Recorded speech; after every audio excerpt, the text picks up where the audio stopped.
Stephen King once wrote that nightmares exist outside of logic, and there's little fun to be had in explanations. They're antithetical to the poetry of fear. In a horror story, the victim keeps asking why, but there can be no explanation, and there shouldn't be one.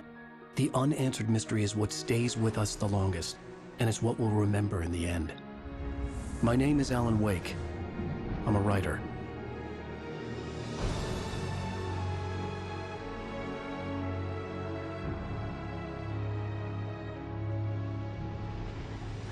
I've always had a vivid imagination, but this dream unsettled me. It was wild and dark and weird, even by my standards. So yes, it began with a dream. Following a typical nightmare pattern, I was late, desperately trying to reach my destination, a lighthouse. For some urgent reason, I couldn't remember. I'd been driving too fast down a coastal road to get there.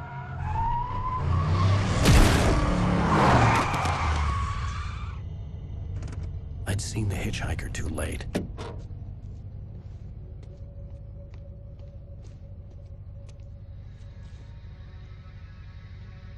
He was dead. I was convinced they'd put me in jail and I would never see Alice again.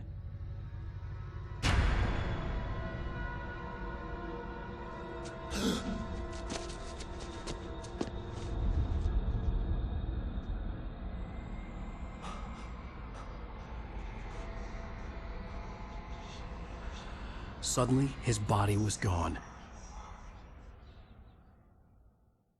I was in shock from the crash.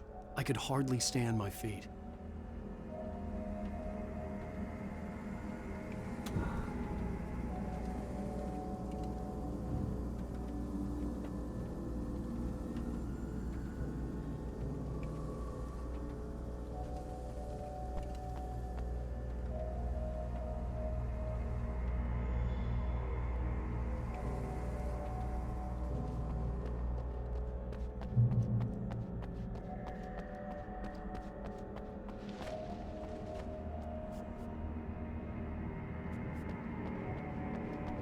I had to go to the lighthouse. I knew there was something important waiting for me there.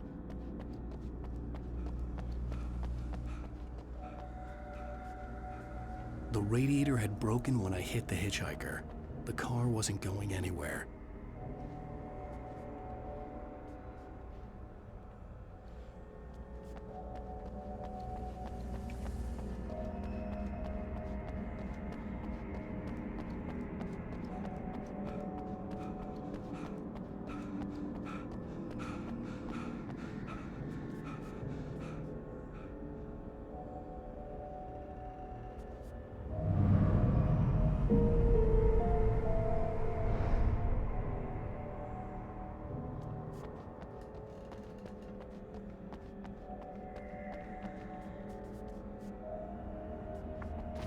The bridge had collapsed. I'd have to find another way to the lighthouse.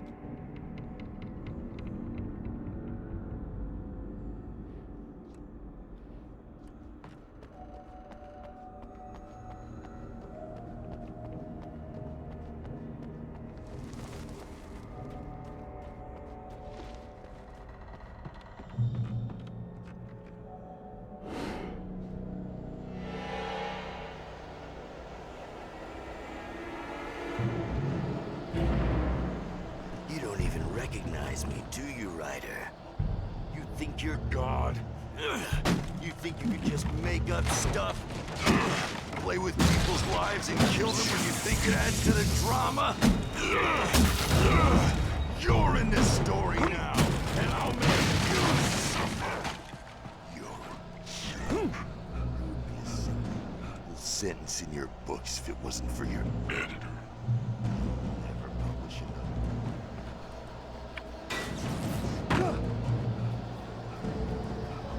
You missed your deadline! Damn.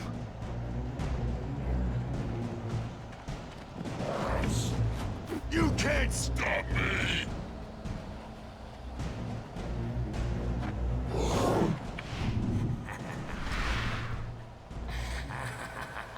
I realized that the hitchhiker was a character from the story I'd been working on.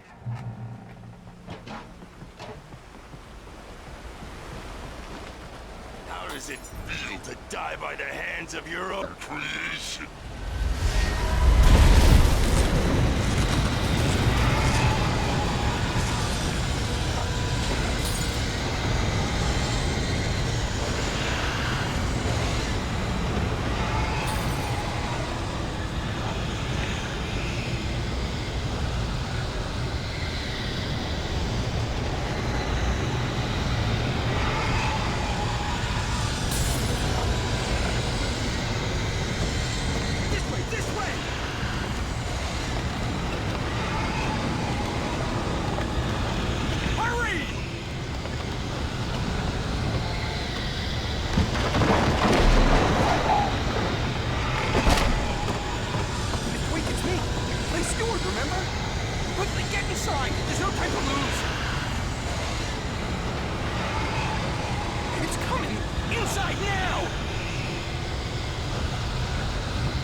Oh no! Stop! No! Why? No! No! No!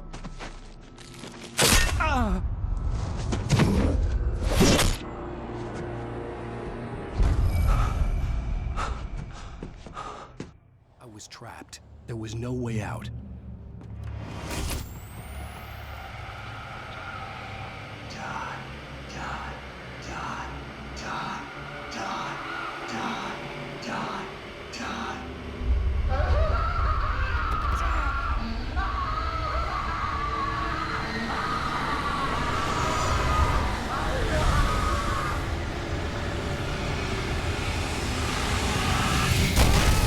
The cabin was a death trap. I had to get out.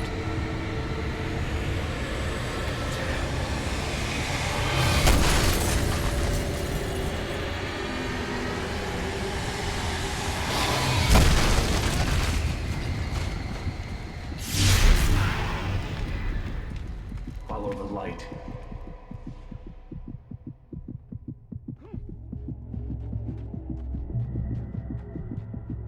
You are hurt. You should go into the light. You are only safe there.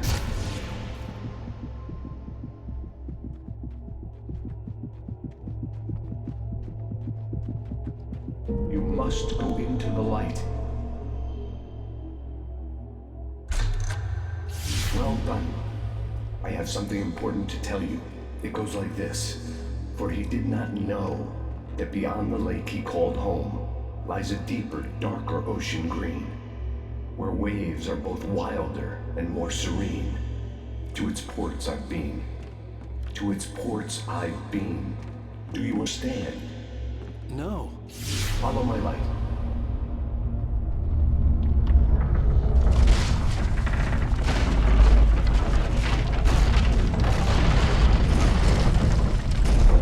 I entered your dream to teach you. The darkness is dangerous.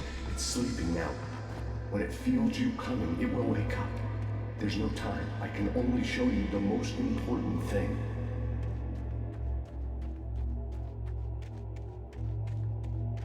This way. There's no time.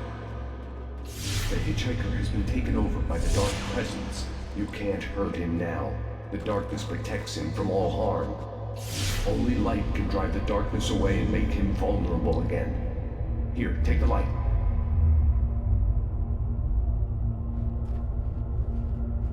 Turn your flashlight toward him and burn the darkness away.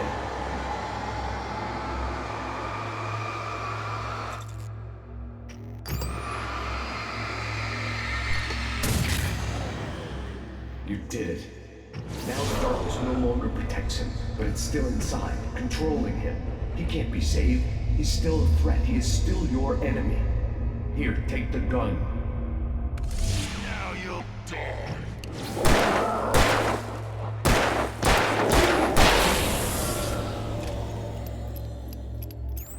Good. You've done well. Remember what I've taught you. That is all. I will give you back your dream now.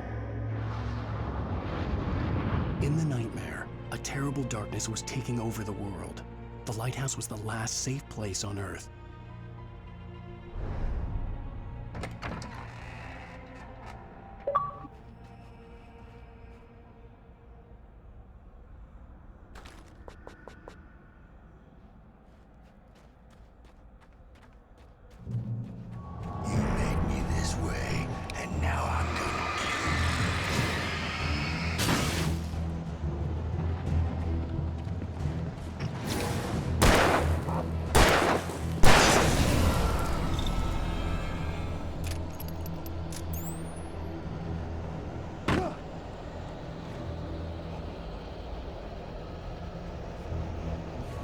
This isn't weak.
Just like...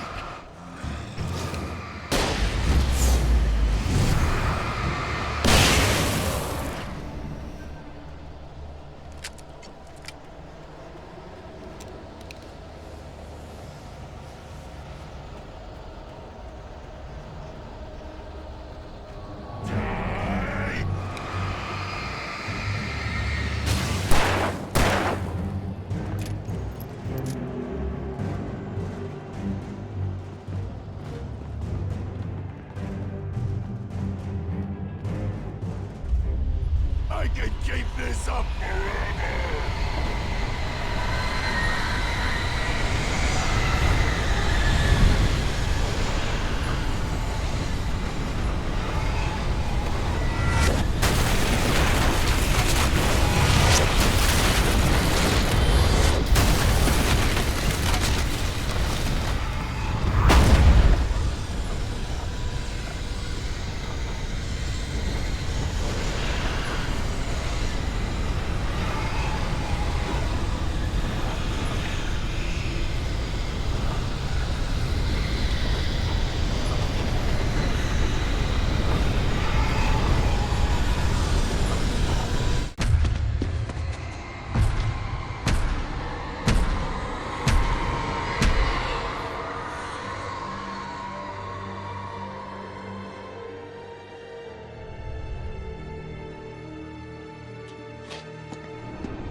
Shh, baby. Just another nightmare. Everything's fine. You dozed off. Right. Anything more than dozed off would be news for everyone. Cheer up, handsome. We're here.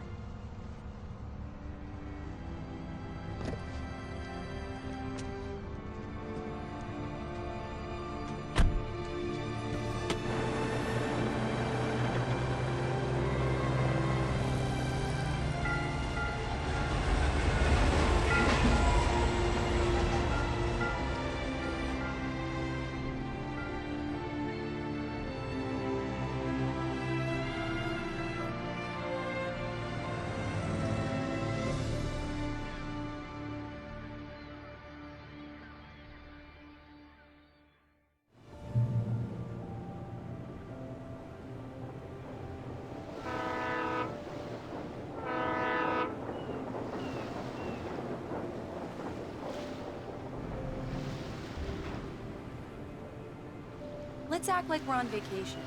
Go stand next to that old gentleman there. I want a shot of you with the town in the background. Sure. I'll even give you a title for the shot. A city boy, moments before he got eaten by a bear.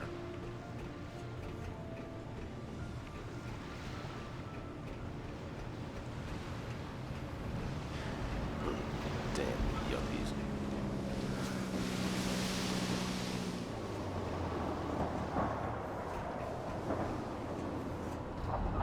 Hi. Hello there. You picked a good time to visit our town. Deerfest is just 2 weeks away. Deerfest, huh? Did you hear that, honey? You have a lovely wife. If you don't mind me saying.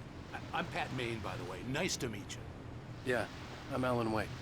I won't pretend I don't recognize a famous writer such as yourself, Mr. Wake. A pleasure. I'm an avid reader myself. I hope this isn't too presumptuous of me, but I'm the night host at the local radio station. Any chance I could get an interview? Look, Mr. Maine, I'm on vacation.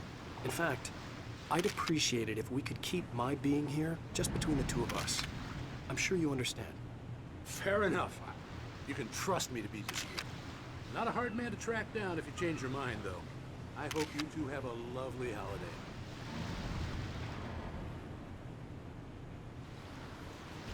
Very nice.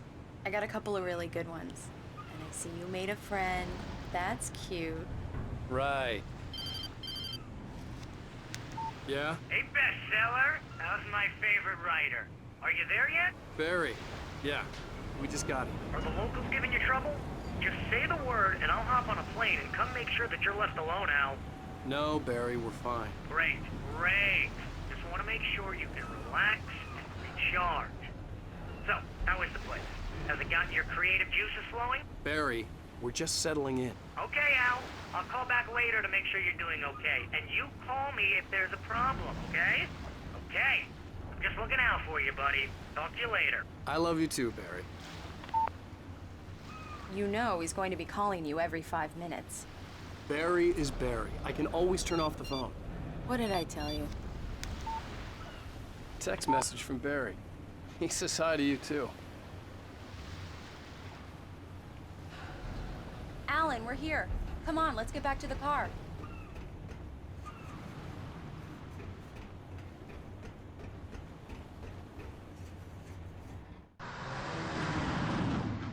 We need to stop at the local diner to get the cabin key from the landlord, a Mr. Carl Stuckey. He's waiting for us. I'll go fill her up while you get the key. I'll pick you up here in, say, 15 minutes? Sure. Alan, thank you for coming here with me. I love you too. Go on. I'll promise to behave.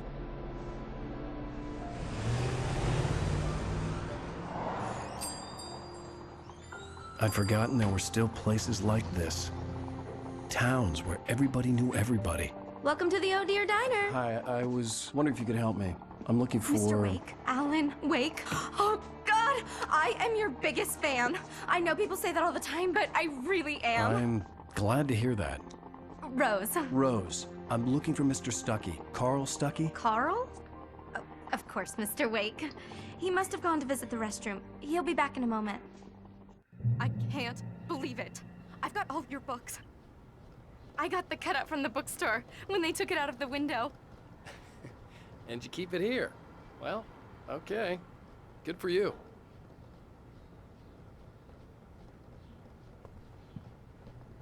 Try the coffee. Just don't blame me when you fall in love, 'cause it'll break your heart when you have to leave. Rusty here is no longer human. Nothing but black coffee under a thin layer of skin. Yeah, that makes two of us.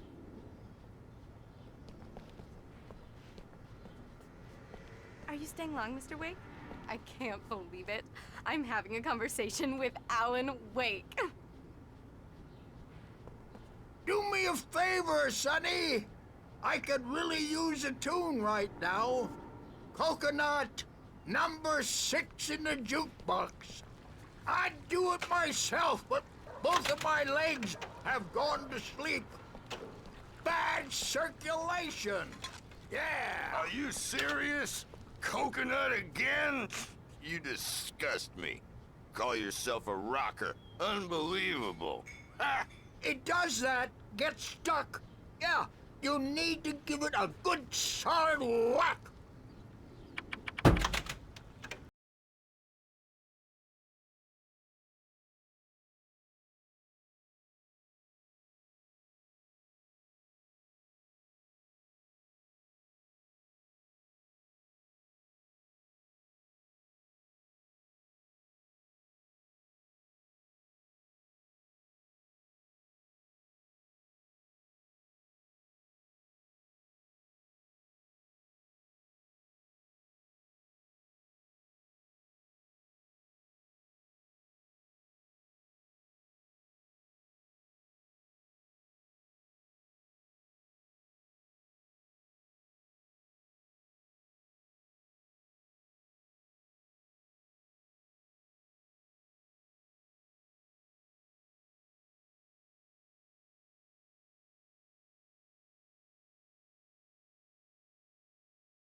To wait.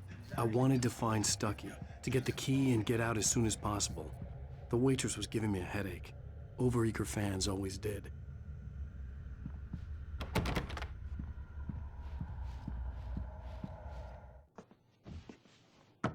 Hello? Mr. Stucky? Carl couldn't make it. Unfortunately, he was taken ill. But I have the key for you and instructions on how to get to the lake. Okay. I wish you a good stay in my cabin. I'll come by later to check how you've settled in. And to meet your wife. I insist. Thanks.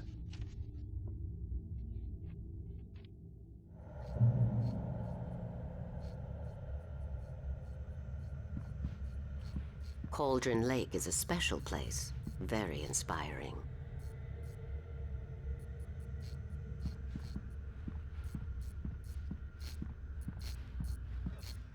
You got lucky this time, young man. You can hurt yourself in the dark. Even that sounds better than your singing. Are you alright? Splendid, splendid. Damn hernia. It swells up. The Andersons, they're, local musicians. We're waiting for Dr. Hartman to come pick them up. They wandered off from his clinic at the Cauldron Lake Lodge.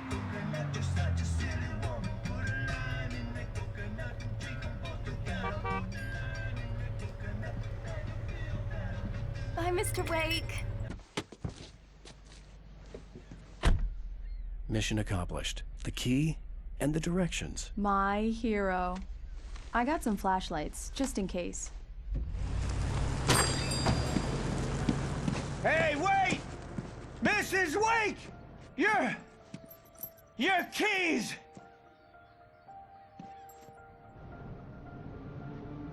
That diner was a real nut house.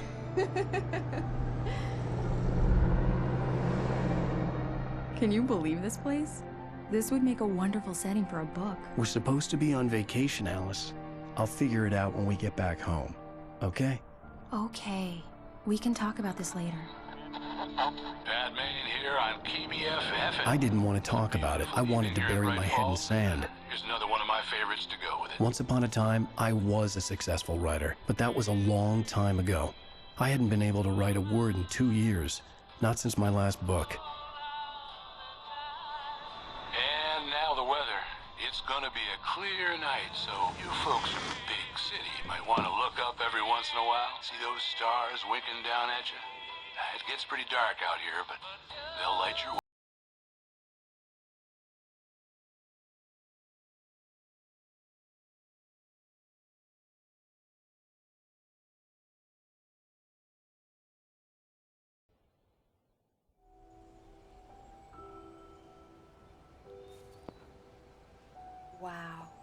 It's gorgeous, Alan. It's something, all right. Don't worry, honey. I'll get you inside safe and sound before it gets dark. And I've got the flashlight. I know. I'm okay. Alice had a phobia. The fear of darkness. I wanted to make sure we were inside with the lights on before sunset.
An old generator had been connected to the power cable.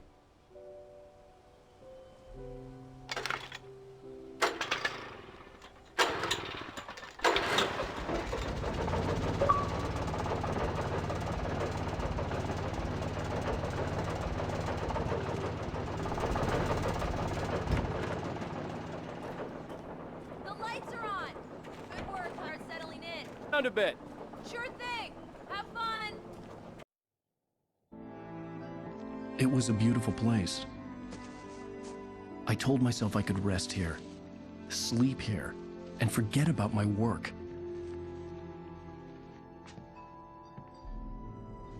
I thought we could be happy here.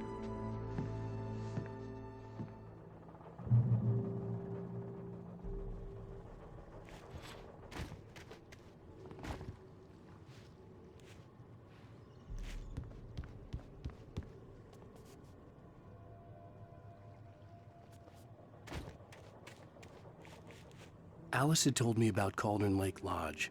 The old building used to be a hotel, but these days it was no longer open to the public.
Alice?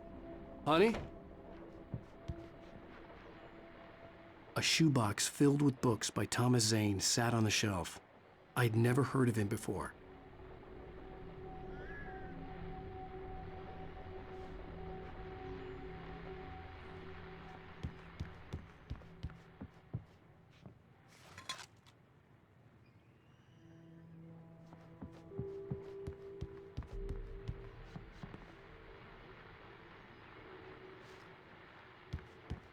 Alan, I'm upstairs. I have a surprise for you.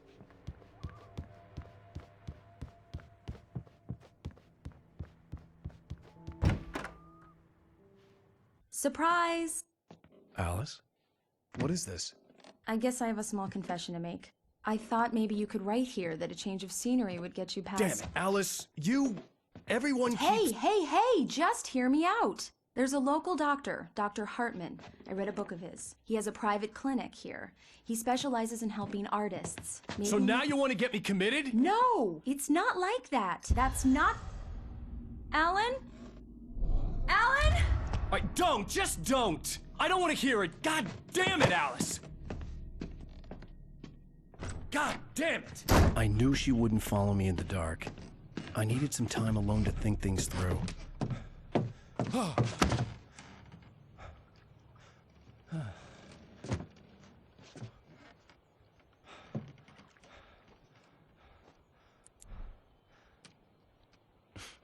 Damn it.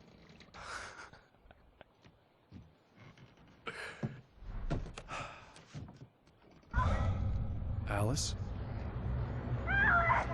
Alice? Alice! The cabin had gone dark. All the lights were out.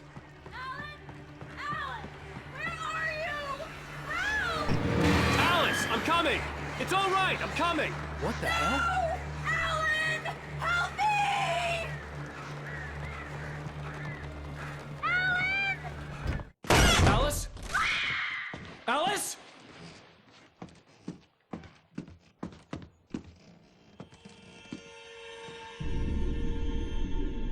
Oh no!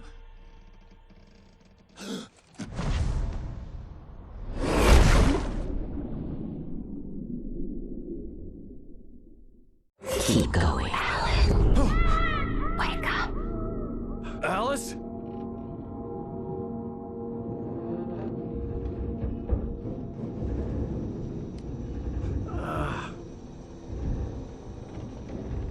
Waking up in the crashed car felt like I had woken from one nightmare and entered another. I couldn't remember how I got there. All I knew was that something terrible had happened to Alice. The phone was dead. I'd have to find help on foot.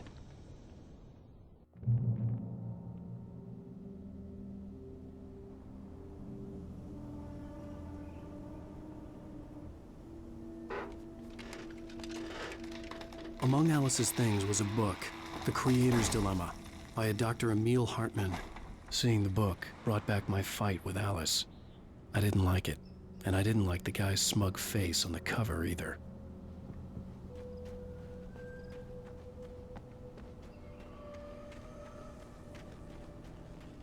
The gas station was my best bet. They'd have a phone I could use. It looked like a long hike through the forest to get there.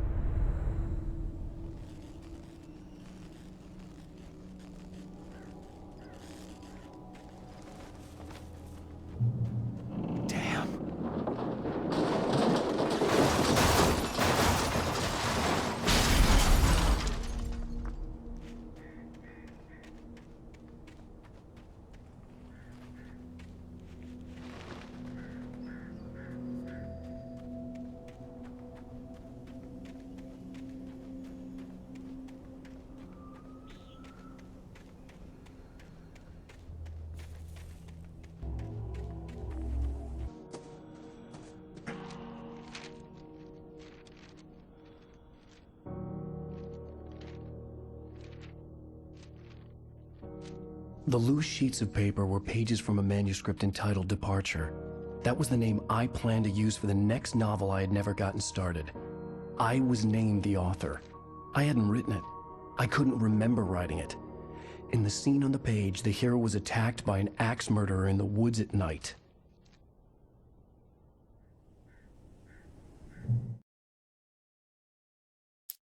Departure by Alan Wake.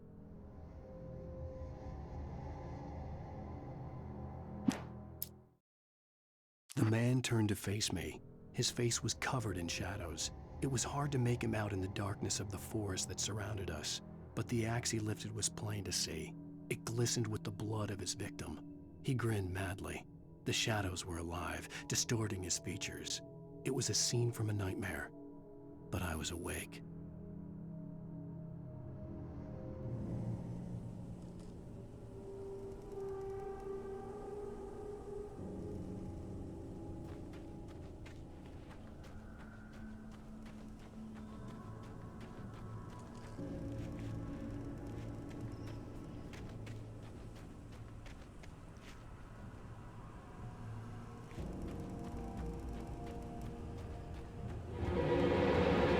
Anybody there? Please, I've been in an accident.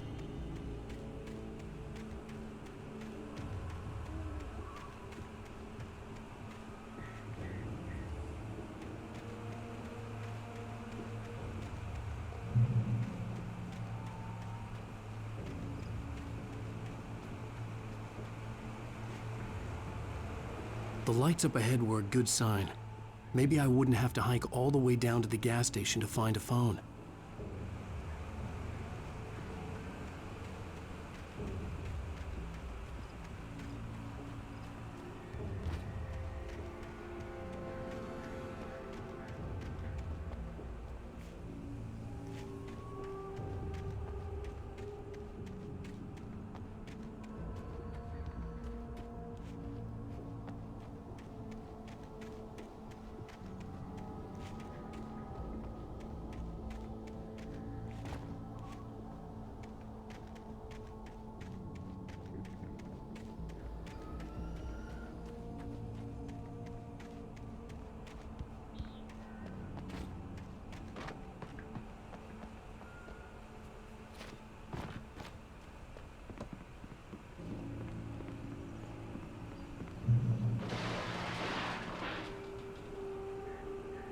Anybody there? Please, I've been in an accident.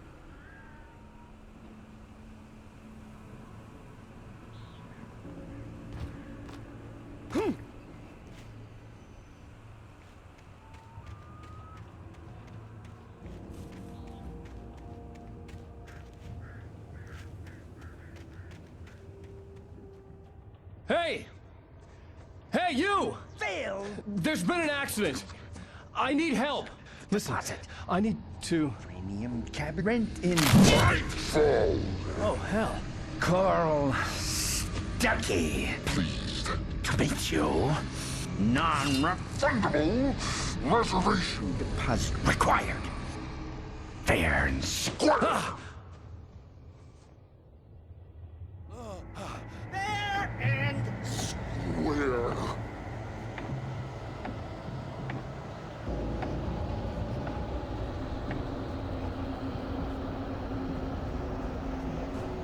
Coral Stucky. Pleased to meet you. Premium.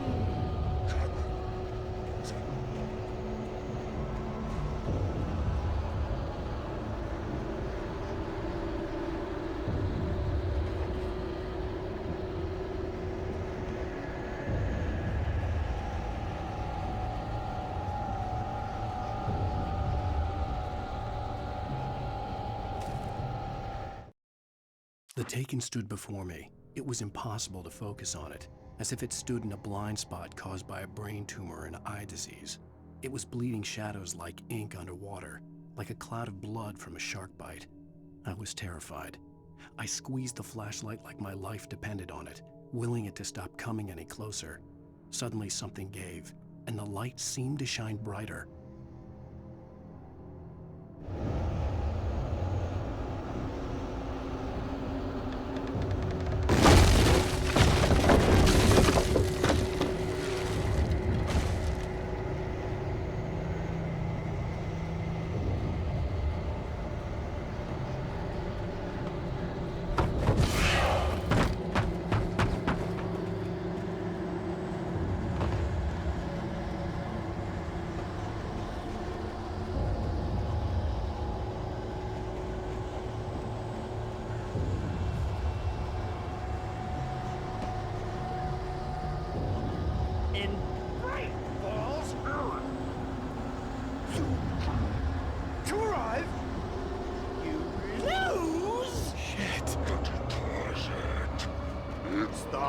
latest thing! Kill? 2 birds? In contempt? Fall. I had to figure a way out of this. Any second now, and Stucky would be knocking on the door with his axe like Nicholson in The Shining.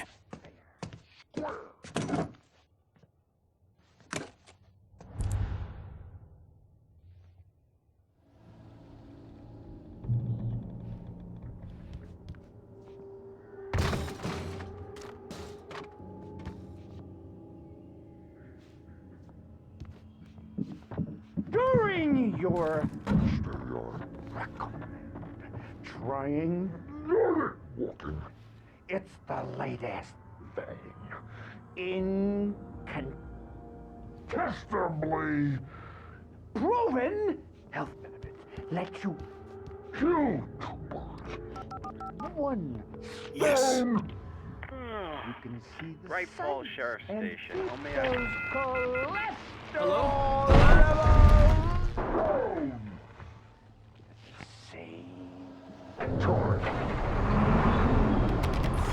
This is bad.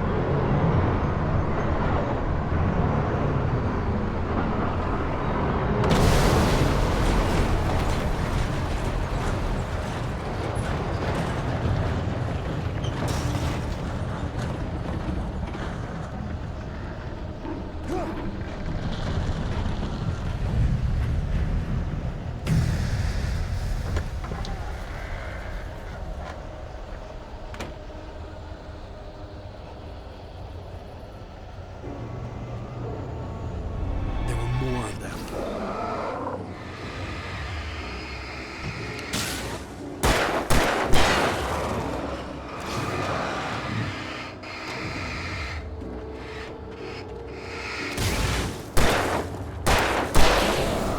My head pounded with the concussion. I'd never fired a gun outside a shooting range, and now I just killed someone. Or something. There were no bodies. They just disappeared. If I was dreaming, it felt real enough to make me sick.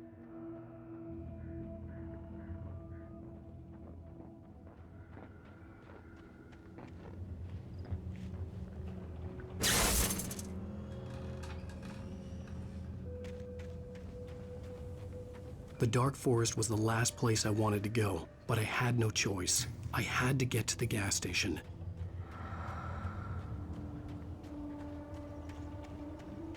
Eerie hand-painted graffiti was revealed by my flashlight. Someone had hidden a chest of supplies near it.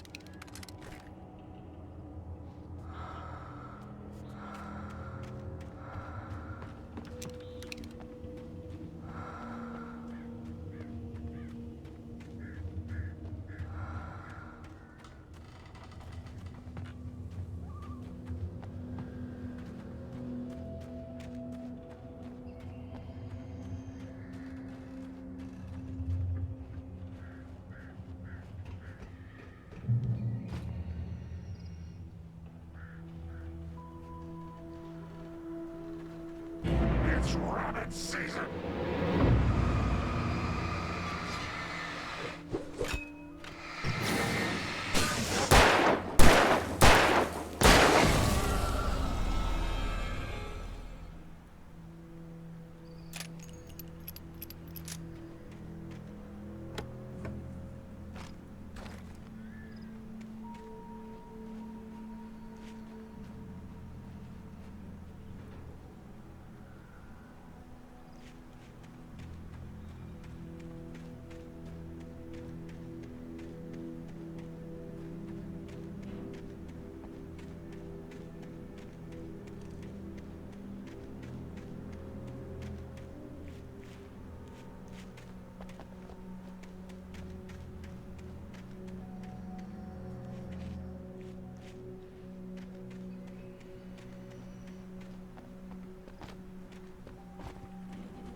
What the hell was that?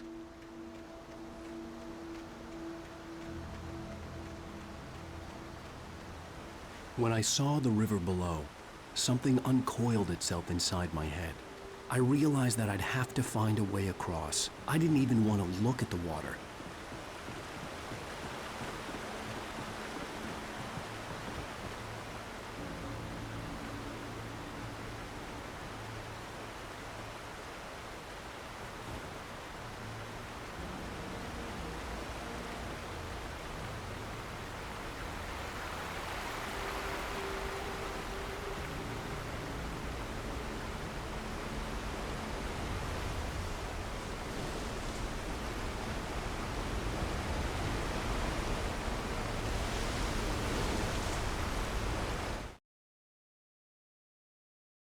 Barry Wheeler was bouncing off the walls. He jumped on a plane after his calls were ignored by both Al and Alice for several days. It could mean that they were both on a second honeymoon, but Barry didn't buy it. Al had been way too unstable for that, not sleeping, messed up. Barry had years of experience dealing with Alan Wake, and he couldn't ignore it. Something was wrong.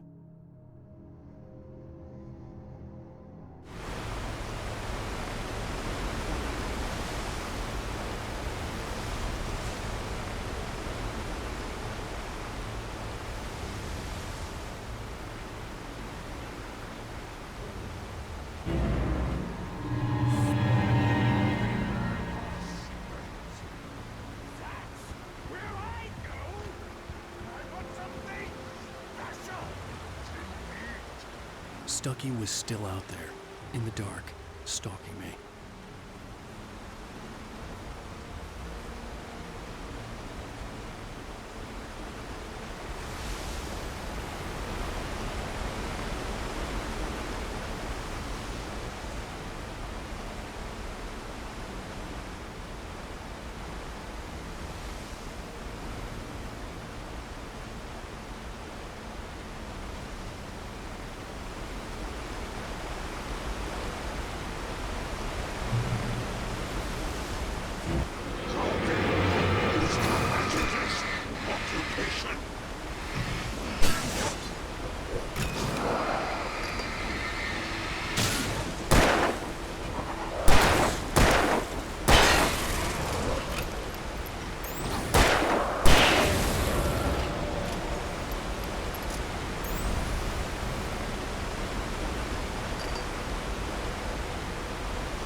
The staircase was broken.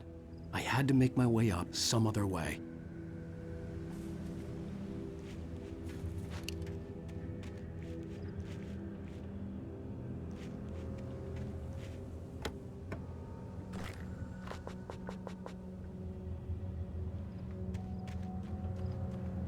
I couldn't stay here. There had to be a way to get up there.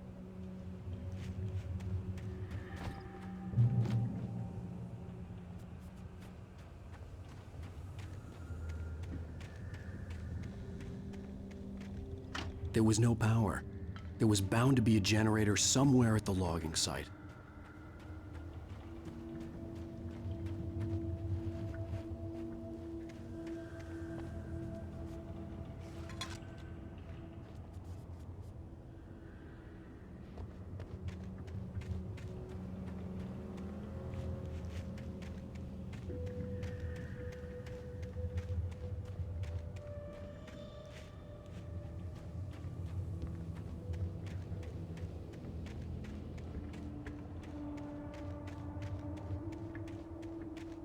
With all this forestry equipment around, there had to be something I could use to reach the top.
I heard them before I saw them, swooping down from the sky and screeching as they came. I spun around just as the cloud was upon me. For an instant, I stared into 100 dead eyes, black pearls glittering in the darkness. I raised the flashlight and the swarm exploded like fireworks. Feathers burned, turned into ash. I couldn't hear my scream above theirs.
Well, I was just outside for a breath of fresh air, and what a night. I know most of you are probably in your beds by now, but if you're still up and around, take a moment. Step outside for a spell and breathe in deep. The weather water's absolutely still. The sky is crystal clear. It's like the forest is quietly breathing along with you. As you listeners know, I'm a night owl, and it's on nights like this I wish I wasn't cooped up in the studio. Makes an old man like me wish I could just roam wild. But here I am, and who'd keep you company all night long if I weren't? It looks like I'm not the only one staying up late. Caller, you're on the air. Hey, Pat, it's Maurice Horton. Hello, Maurice. What are you up to? Well, I was just taking Toby on his walkies. Oh, isn't it beautiful out there? Sure, but Pat, the reason I called is that Toby heard something rustling in the undergrowth and took off after it, and I couldn't find it. Probably a rabbit. Sure. Toby loves rabbits. Well, sure. Anyway, I figured that, if anyone runs into Toby, they could grab him. My number's on his collar. And Toby's a friendly dog? Oh, Toby loves people. Usually he comes back, but we were pretty far from home, and it sounds like he went pretty wild there.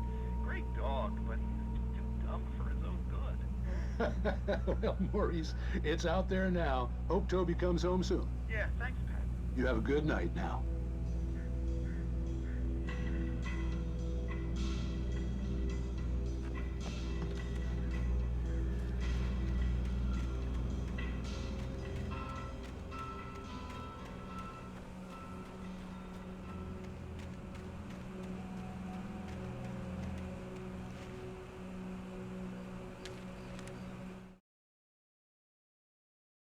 At first, I kept finding the pages as if by accident.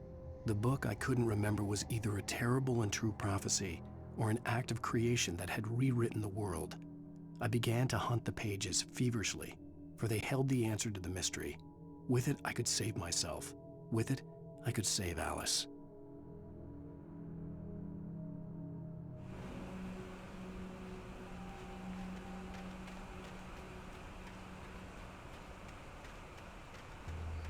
The gas station was closer now, its light welcoming in the darkness. Paul makes the best dogs in the state. Belly Burster is the best with no contest.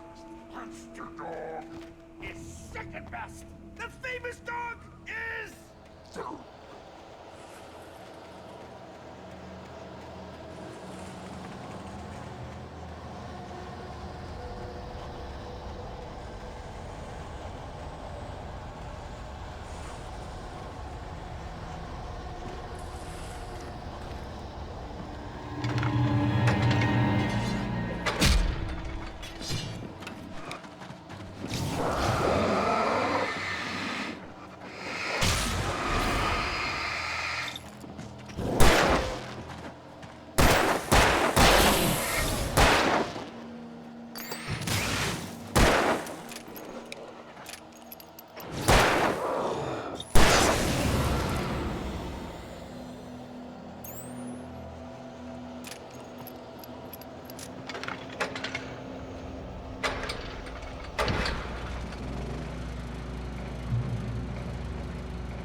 I stepped into the gas station's garage. It was dark and quiet.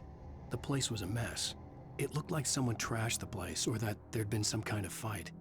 Light spilled into the room through an open door at the back, and I made my way toward it. Without any warning, I was blinded by a bright light. An old portable TV on the shelf had come alive by itself. Impossibly, I could see myself on the screen, talking like a madman.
Salad, though. A man like me needs a hefty meal.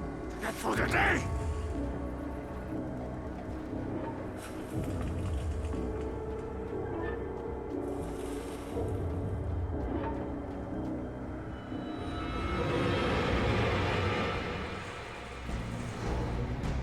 We enjoy the magnificent.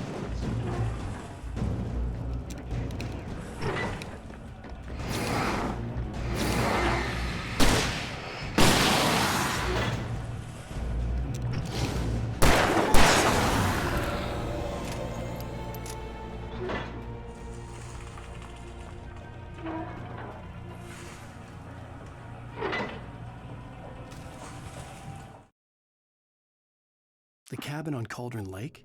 She asked. The sheriff looked at me suspiciously.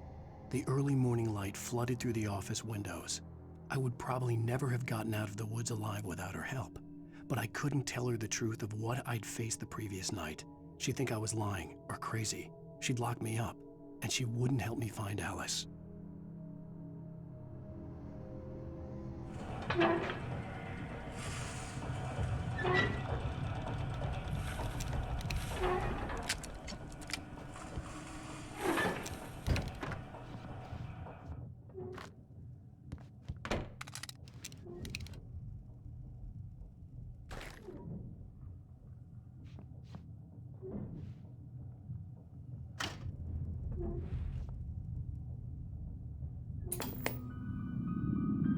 Science.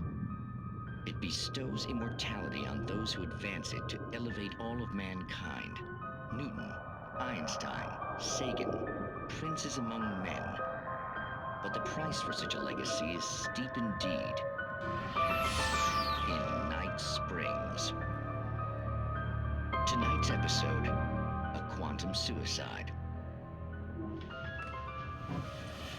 If our lives are already written, it would take a courageous man to change the script. Having called a press conference, Dr. Barclay Colvin is about to demonstrate that very courage. Ladies and gentlemen of the press, I am Dr. Barclay Colvin, and I'm glad so many of you could join me here at the Moorcock Institute. Tonight, I'm going to give a practical demonstration of the many worlds interpretation. As you can see, this is a loaded 9mm pistol. It shall be part of a thought experiment. And now, A real experiment. Known as a quantum suicide. Did he say suicide? Is that a real gun? He's kidding, right? Please, please, stay calm. There is no risk. Observe what occurs when I place the weapon against my own forehead. Now, you might think this round is merely a dud. Not so. Observe the flower pot. And yet, I myself cannot be harmed with this gun. With each pull of the trigger, 2 new realities branch off. One in which the weapon didn't fire, and one where it did. With my machine here, I have ensured that this reality is always the former. I have bestowed upon myself quantum immortality.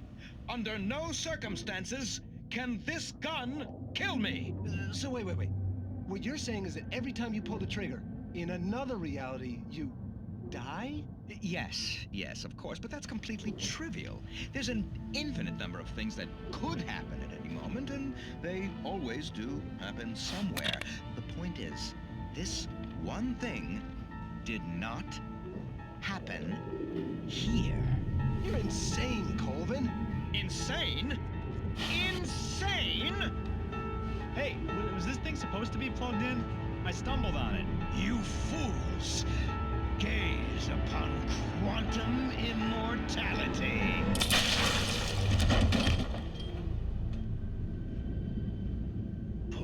Poor Dr. Colvin, felled by his own hubris or the ignorance of the masses. Perhaps he should have left the crate unopened, the decaying atom unobserved. Curiosity often kills the cat. Night Springs.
Stucky's body vanished, leaving behind only a lifetime of nightmares to me, assuming I'd reached the lights at the gas station alive.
I recognized the parade float I had seen in Bright Falls when I first arrived with Alice.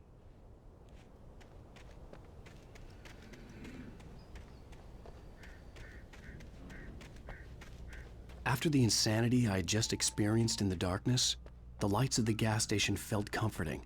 At least for a moment, the sane world reasserted itself.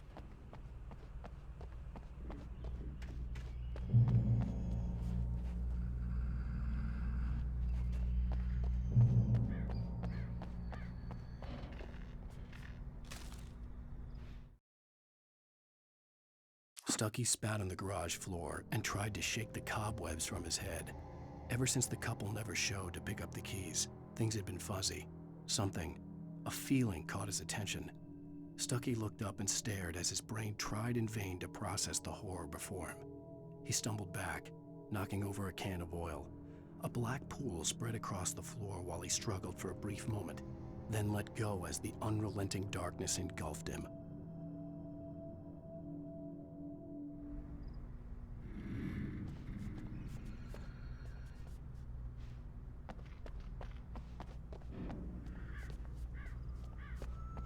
The garage was a mess. It looked like someone had trashed the place, or that there'd been some kind of fight.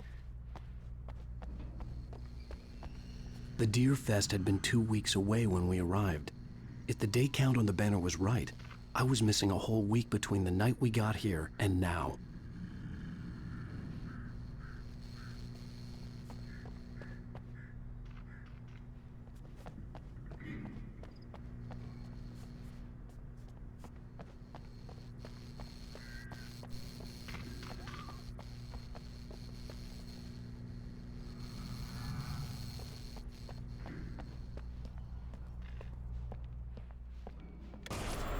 All right. I'll keep writing. Outside, there's only darkness. Outside the cabin, outside the story, there's only darkness. I can feel her presence in the dark. Just now, I could smell her perfume in the room. I'll reach her. I'll fix it up. I'll bring her back. The story will come true. If I stop, she's lost. I don't believe this. It'd been me on the TV, talking crazy. Was I losing my mind?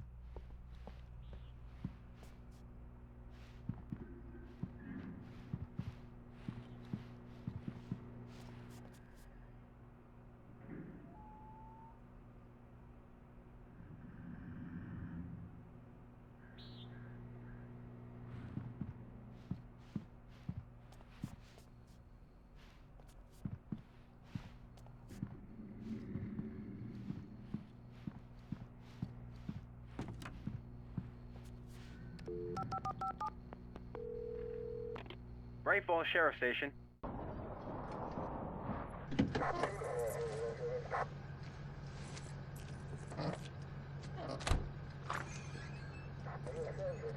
Oh, thank God, Sheriff. Sheriff Sarah Breaker, you are... I'm Alan Wake, but listen. I was in a car crash. My wife, Alice, she's missing. Calm down, Mr. Wake. We were staying in a cabin on the island, on Cauldron Lake. There's no island on Cauldron Lake, not since the big eruption in the 70s. Please, I can take you there, okay? You look like you've taken a pretty bad knock to the head. Are you okay? Listen. We'll figure this out. Please get in the car. We'll swing by the lake and then we'll go to the station, okay? Mr. Wake, have you seen Stucky, the guy who owns this place? I realized I couldn't tell her what had happened in the forest. She wouldn't have believed me. And then she wouldn't have helped me with Alice.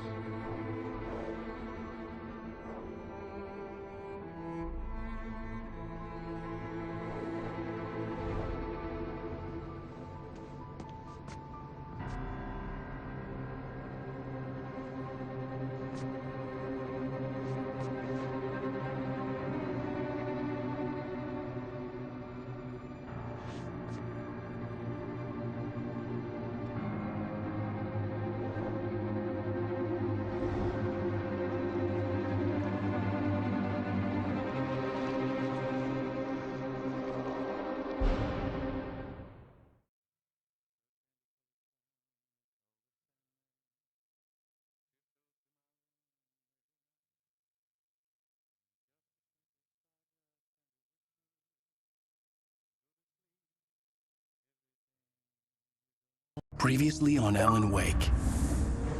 Came to Bright Falls with my... Thank you for coming here with me. I thought maybe you...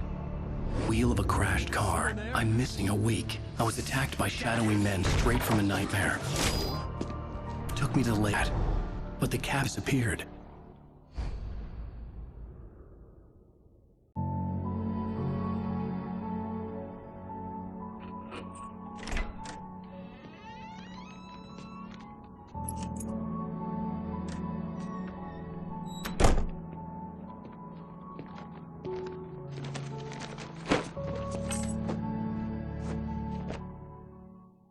Honey, I'm home. Back here, sweetie. How was it? Worst weather I've ever seen. You should put some coffee on. It'll warm you up.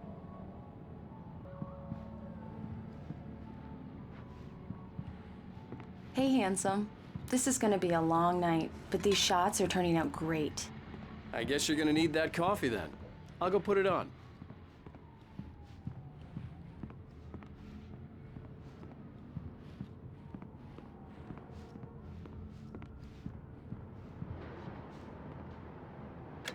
Coffee's on.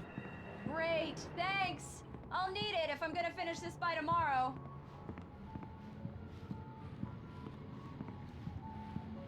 Oh, hey, I just finished those cover mock-ups. They're on your desk. Tell me what you think.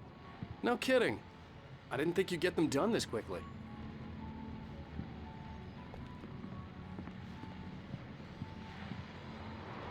These look really good. Oh, sure, until Barry gets his hands on them. Which, by the way, will happen over my dead body. The last time was the last time. Oh, and speaking of Barry, he called.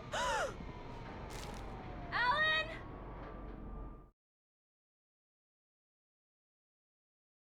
This was a late goodbye. 13 years after I'd gotten my revenge, it had finally caught up with me. It had been a long time to bear the pain. My blood painted the snow red. A gruesome slushy dissolved all the scattered painkillers and leisurely dripped down to the sewer, mingling with the bile of the city, becoming one with it. I can see them now, my wife and my baby. Honey, I'm home.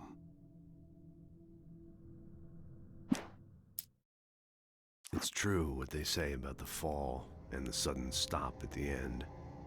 I'd lain here in the snow while the lurid chain of scenes that had led me here kept playing in my head.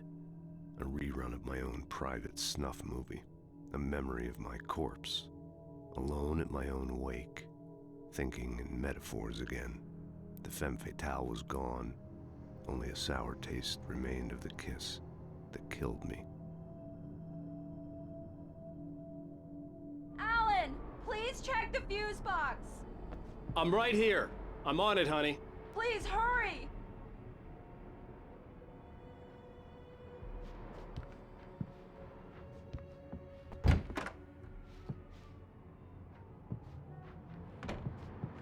I really don't like this, Alan. Please hurry.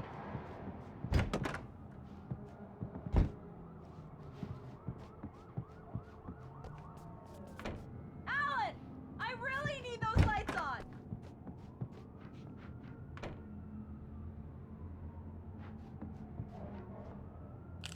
Honey, it's a power outage. I've got the flashlight. Okay. Hi. You okay? I'm sorry. It just really spooked me. Don't worry.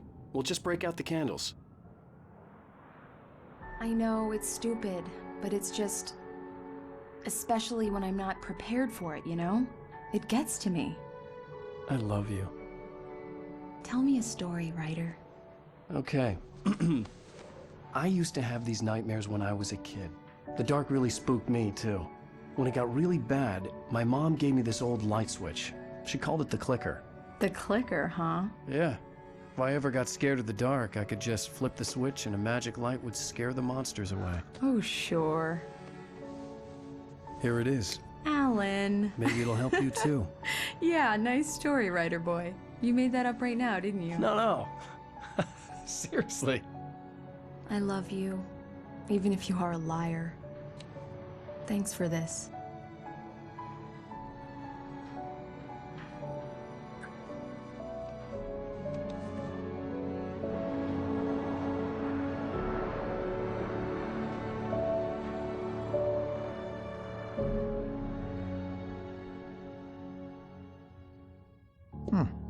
How do you feel, Mr. Wake? Any nausea, disorientation, anything like that?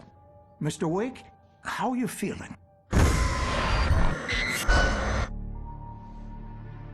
I'm okay. My head's fine. I had to lie about my headache and memory loss. He'd send me to a hospital for tests. I couldn't leave without Alice. Very well. I don't think you have a condition, but you've obviously been through quite a shock. You should take it easy for a couple of days. Thanks. Well then, Mr. Wake, we're done here. If the pain gets any worse or you experience any other symptoms, you should come see me. I'll let you get on with it then. Sarah, Sheriff Breaker, is waiting for you. She's very good at her job. I'm sure she can locate your wife in no time. Doc Nelson was the image of a small-town doctor. Sheriff Breaker had called him to the station to take a look at the cut in my head.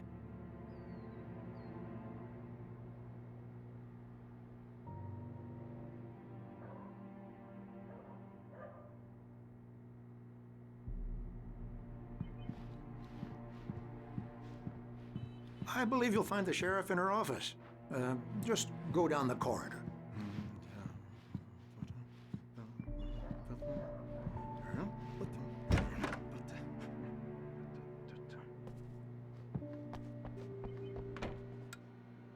Thank you for testing the lights, Miss Weaver. Everything seems to be fine. I don't have the luxury of being complacent, Deputy Grant. The bulbs will need changing. You can't change them in the dark. I'll be sure to take care of it, Miss Weaver. Have a nice night. Very good. Back later on, just in case. Mulligan here. Hucky's gas station with Thornton. There's no of them. Over. Wait. This is Thornton. Look, we've located the parade float. It's here. That's some good news, right? Stucky was supposed to be driving it at the rehearsals today. Over. Oh, give me that. Mulligan here. Looks like someone really thrashed the garage. Over. Okay, roger that, guys. Keep looking for Stucky. Jane's out.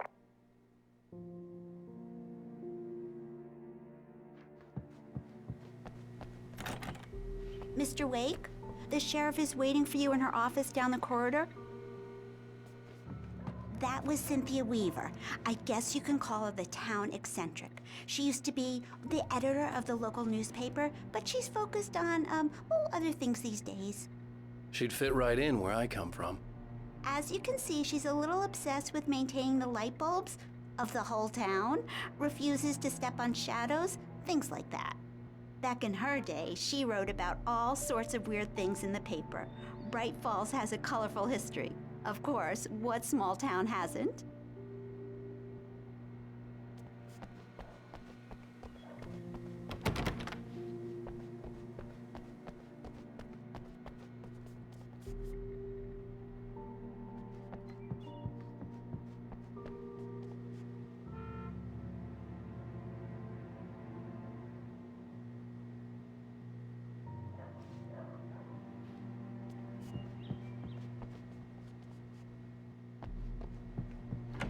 Come in, Mr. Wake. Your phone's on the desk. The battery was dead. It's charged now. Have you started looking for my wife yet? My men are already on it. Now, can you tell me what happened? I'm not sure. I can't remember. We were arguing. I walked out of the cabin. The cabin on Cauldron Lake? How did you end up at Stucky's gas station? I wanted to tell her what had happened last night, but I couldn't. She'd lock me up. Excuse me. I need to take this. Hello? Alan, please help me. Alice? Stop talking to the law. You'll do exactly what I say if you ever want to see your wife again. Who is this? Go to the back lot. There's a hole in the fence on the left. Look inside the junker. I left a little something there to convince you we're all on the same page here. After you ditch the cops, you're gonna meet me in Elderwood National Park. There's a spot called Lover's Peak. Midnight. Don't do nothing stupid, Mr. pal. Wake, can I help you with anything? We're watching you. I need to get some air. The sheriff said I could go out back. Of course, Mr. Wake. You can get there through the cell corridor. Just don't mind Walter in there. He's one of our regulars. I thought he quit drinking for good. Oh, no such luck. He went on a bender and beat Danny pretty badly. He started shouting like that the moment he woke up. You can get to the back lot through that door and down the corridor, Mr. Wake. Hey, can you turn the light? The light's on! The deputies, they don't under... Thank you, man, thank you. Hey, you're alright. You're a good guy. Don't let anybody tell you different. You know, I shouldn't even be in here. The cops, they got it all wrong. See, sure, I beat him up, but I wasn't drunk. I mean, I wasn't drunk at the time. I only got drunk afterward. Okay, listen, you gotta listen carefully now. Here's the kicker. That wasn't Danny. No, sir. It only looked like him. You wanna know who it really was? I'll tell you who it really was. It was a goddamn space alien! I know it sounds like something a drunk would say, but believe me, I wasn't drunk then.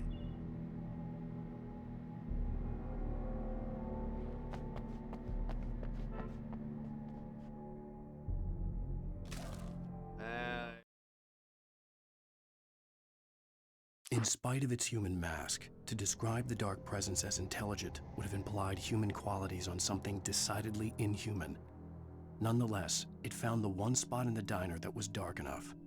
Some light spilled into the corridor, ravaging it. But it took the pain. Horrible as it was, the writer would soon fix that. He would be coming to the one place where it still had power.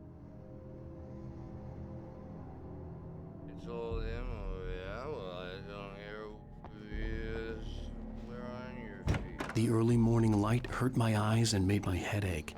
The man on the phone had said, go through the fence on the left. Well, folks, it's been another long night, and it's about time for me to sign off for a while. God knows I need my beauty sleep.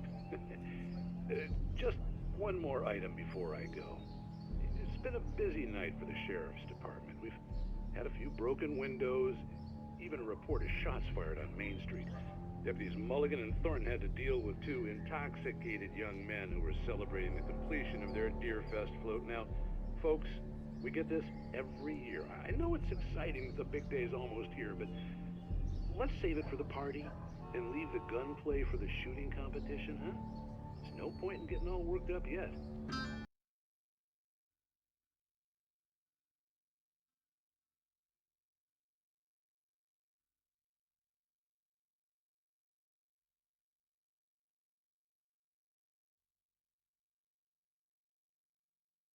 The caller had told me to find a hole in the fence behind the police station. There was something for me in an abandoned car.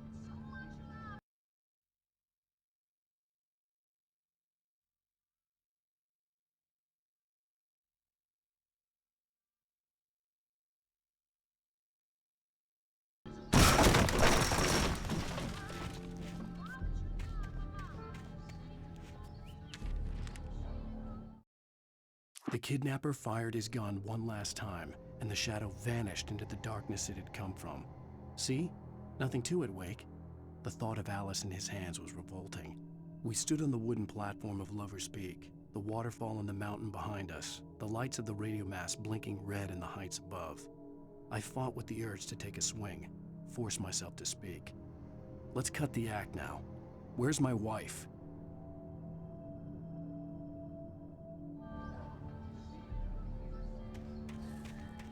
Alice's driver's license had been placed on the front seat. The caller meant business. Barry? Ow! Thank God! Where the hell have you been? I've been trying to reach you for a week, you and Alice. Oh, I've been worried sick. I flew out yesterday. I'm here in Bright Falls. Barry, listen to me. I'm at the sheriff's station. Come and get me. I can't talk now. Ow! What the hell is going on? I had to get the sheriff to let me go. I needed to get to Elderwood National Park to meet Alice's kidnappers.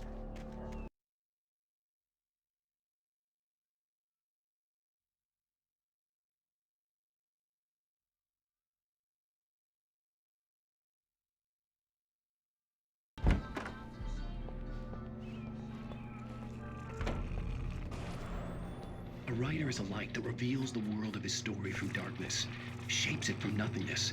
The way a sculptor carves a statue from a block of granite. If I stop, the world I'm making dies. Darkness will reclaim it. It's a long, hard journey into the dark. Alice's life is at stake, but I can't think about that, or I'll lose it. The dread lingers at the edge of perception. I'll push on. Anything is possible here. I'll write the story.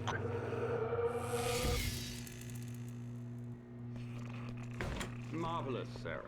I just wanted to settle all the damage the Anderson brothers might have inadvertently caused on their recent and regrettable little outing. They are not accountable for their actions. Are you feeling any better, Mr. Wake? I'd like to leave. Am I free to go? Well, we still need to talk about... Am I under arrest? No, of course not. But I need to know where you'll be staying so I can get in touch with you. I'd avoid the motel. The Majestic is known for its roaches. The cabins at Elderwood are pretty nice, though. That sounds perfect. I'm Dr. Emil Hartman. I'd like to invite you to stay at Cauldron Lake Lodge. Did you talk to my wife? I had the pleasure of discussing your situation with her on several occasions. Did you set something up with her? I invited her here. My clinic is a place where... Oh! Hey! Oh, my! Take it easy. Hey, nobody move! Get your hands off of my client! Who are you? I'm Barry Wheeler, his agent. If you have business with Mr. Wake, you talk to me. You yokels won't know what hit you once I sick my lawyers on your asses. No harm done, Sarah. I'm all right. I don't want to press charges. Mr. Wake, my offer still stands. Get me out of here. What the hell was that about, Al? We don't need a replay of that thing with the paparazzi. I thought they were gonna lock you up. I had to talk to someone. I told Barry everything. He thought I was certifiable, but when he heard about the manuscript, I had him. The fact that I'd written something, even if I couldn't remember it, was enough for him. He smelled money. And he believed that Alice had been kidnapped. Anything beyond that was another story. I had a midnight appointment with the kidnapper in a place called Lover's Peak, somewhere in Elderwood National Park. The plan was to rent a cabin. I don't like it, Al. I don't like any of it. It's not good. In fact, it's the absolute opposite of good. Mr. Wake! Barry, you found him. Hi, Rose. Oh, wow. I was just thinking about you, too. Great. I was just bringing Rusty some coffee. He's on the balcony, looking after Max. Poor thing. I really need to go. Great to see you again, Mr. Wake. Later! Who's Max?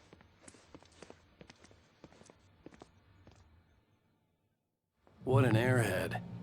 Jeez, Mr. Takes a swing at everybody. This is not her fault. She's a very nice girl and, more importantly, a fan.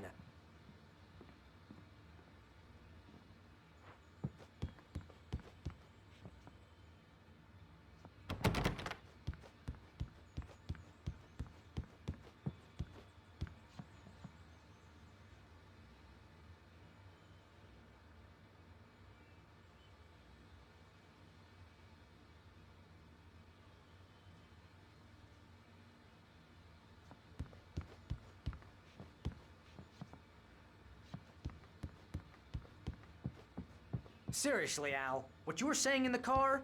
Just listen to yourself. What, you shot a guy and his body just disappeared? When was the last time you slept? What, are you high? Have you been drinking? No! Look, Barry, I'm missing a week, and someone's got Alice. Do you and everything's understand just... what it sounds like when you say stuff like that? Don't get me wrong, it's a good story, could be a bestseller. But when you start confusing fiction with reality, you're buying yourself a ticket to the funny farm. All right, wait here.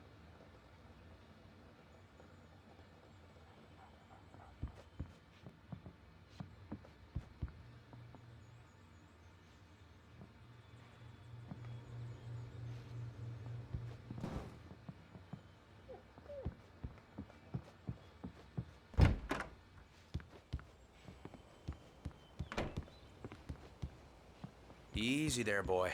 I'm almost done. Hey, Rusty, right? You rent cabins. Oh, Mr. Wake. I'd shake your hand, but mine are kind of full here. Actually, I'm sorry about this. Would you mind grabbing the registration form from the desk? It's just across from Bucktooth Charlie. Okay, sure. What happened? Crazy poachers. Max here got his foot caught in a trap. They're illegal to use here. Hell, you're not supposed to hunt within the park at all. But that doesn't stop some lowlifes. Well, at least Max is gonna be okay. He got lucky. Max is still groggy from the shot I gave him, and I'd rather not leave him alone just yet. The form's on the desk across from the mammoth skeleton.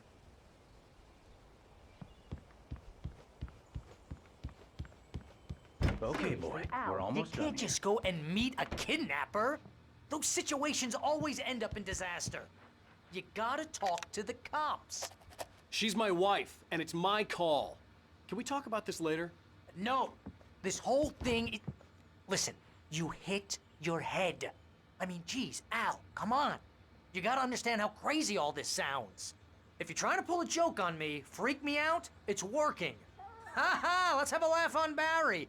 Well, you had me going there real funny, Al. You can quit it now.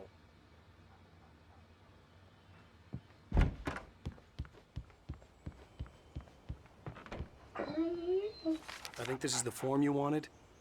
And here are the keys. Okay, you're all set, Mr. Wake. Glad to have you staying here. Thanks. Can you tell me how to get to Lover's Peak? Oh, sure. It's at the end of the nature trail. Just follow the paths, you'll get to it eventually. It's an easy walk. Nice spot, too.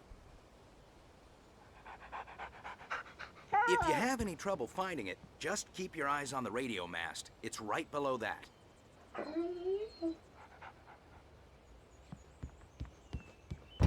Look, Al, you're asking me to believe that you shot a dude who went poof into thin air, a guy who was bulletproof until you pointed a flashlight at him.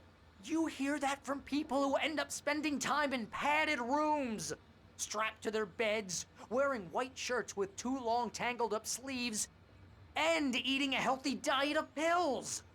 Al, you make cruel jokes about people who believe that kind of stuff. You're the skeptic. You gave me an hour-long lecture on homeopathy last month. What was it? If there's no proof, it's pure bullshit. Period. Guess the laugh's on me then. Al, come on! I mean, okay. Okay, maybe something weird happened.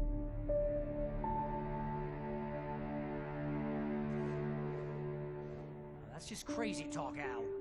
Al! Al? We should go to the sheriff or call the FBI. Damn it, Barry, they'll kill her! This is not a goddamn debate, Barry. I'm going to Lover's Peak. He said to come alone. Okay then. I understand. You're my best friend, and I'm worried that you're not right in the head. Tell me what to do to help, and I'll do it. You stay here, and if I'm not back by morning, call the cavalry. Achoo! Achoo! Just be careful with the natives, Al. These yokels are dangerous. Everybody hates a tourist, or it'll be Deliverance all over again. Achoo! Bless you. Oh, this place is trying to kill me. I'll bet there's mold in here, spores, poison ivy, God knows what. This is so not worth a 15% commission.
I'll wait here, Al. I'll hold down the fort.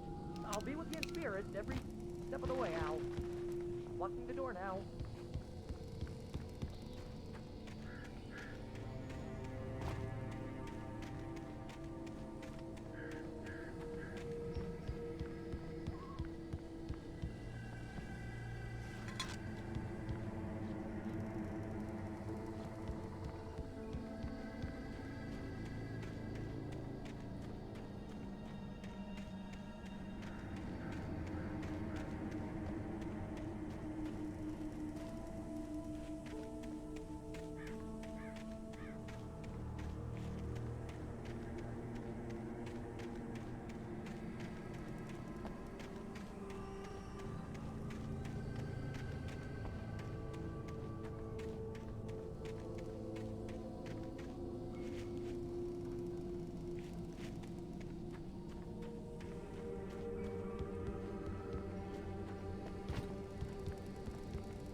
Barry had never gotten along with Alice, but he knew Alan loved her with an almost frightening intensity. And now something had happened to Alice. And here was Al armed with a gun and saying things people got put in padded cells for. It was as if his friend had experienced a massive psychotic episode and was now totally disconnected from reality. It scared the shit out of Barry.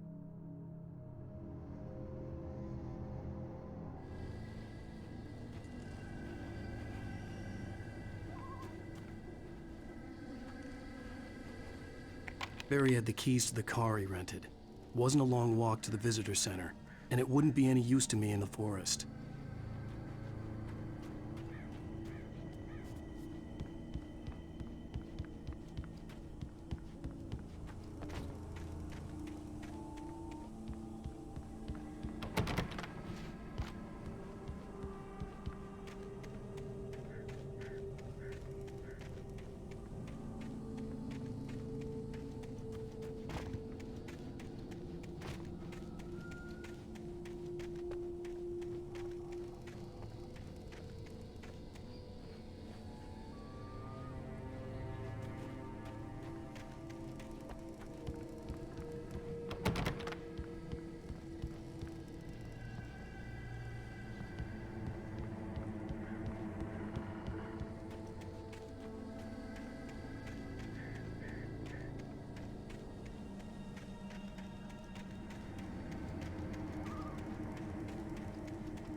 I knew I should have gone to the cops.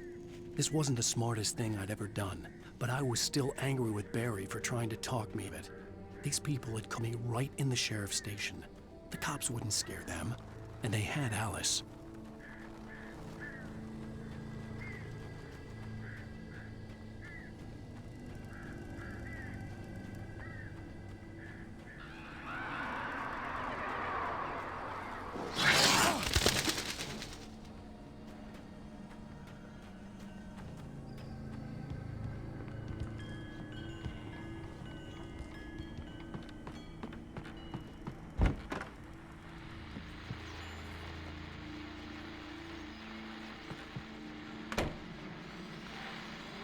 Welcome back to the show, folks. As promised, our very own Dr. Nelson has just parked his rear end in the studio. Doc, what's your Deerfest plan like? My plan? You make it sound a lot more organized than I ever seem to manage.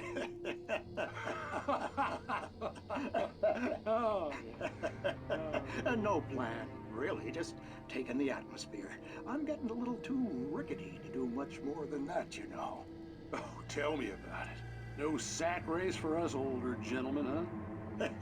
Yes, exactly, Pat. But I'm gonna check out the parade, of course. And I'll be one of the pie contest judges, too. Well, that takes a different kind of constitution. Oh, yeah, it's my kind of exercise. Now, Doc, seriously, you're in pretty good shape, though. You're the outdoors type. I know for a fact you're an avid fisherman. That's right. Matter of fact, just caught a heck of a largemouth bass early this morning. But you're not taking part in the fishing contest? No, not this year. See, Pat, I'm just not that competitive anymore. Now I just like to take my time and enjoy the peace of it. It's no fun if I need to worry about what I'm catching, you know? Well, considering your track record, the participants are probably pretty happy you feel that way. Well, Pat, that's kind of you to say.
Crime and punishment.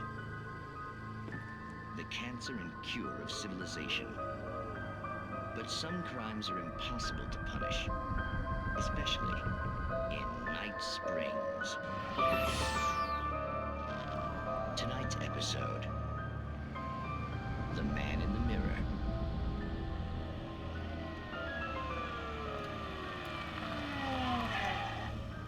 He's inside, Agent. He's a weird one. So, you're confessing to killing that guy, huh? Why? And it coming? Yeah, but why would you do that? I mean, you're a nice guy. Normal. Took your kid to a soccer game. So how come at the game, you pick a guy and, quoting from the arresting officer's report here, assault the victim's head area repeatedly with the weapon of choice being a pair of bare fists? Wow, that sentence really flows, huh? Maybe you're not the literary type. Okay, so you mess him up. But why? Who was that guy? We couldn't ID him. Why would a guy like you do him like that? I didn't like his face? Well, you must have hated it, because you really went to town there. I mean, there's no way to tell what he looked like. No ID on him either. That must be difficult. But then we ran the fingerprints. Got a match. Your prints. Identical. Huh, how about that? Your son said you were wearing a white shirt when you took him to the game. The white shirt is on the dead guy. It's plenty red now. You won't get away with this. Do you really think that's in any way relevant to me? I had plenty of time to talk to my boy before the cops arrived, you know? He won't stop screaming, am I right? You think he's ever gonna be okay? I left my mark. Believe me. You bastard. What? You gonna shoot me? What's the point? I'm going to prison. You got me. I don't understand any of this. And you never will. Don't worry. Maybe you'll see me again, Agent. Maybe in the mirror.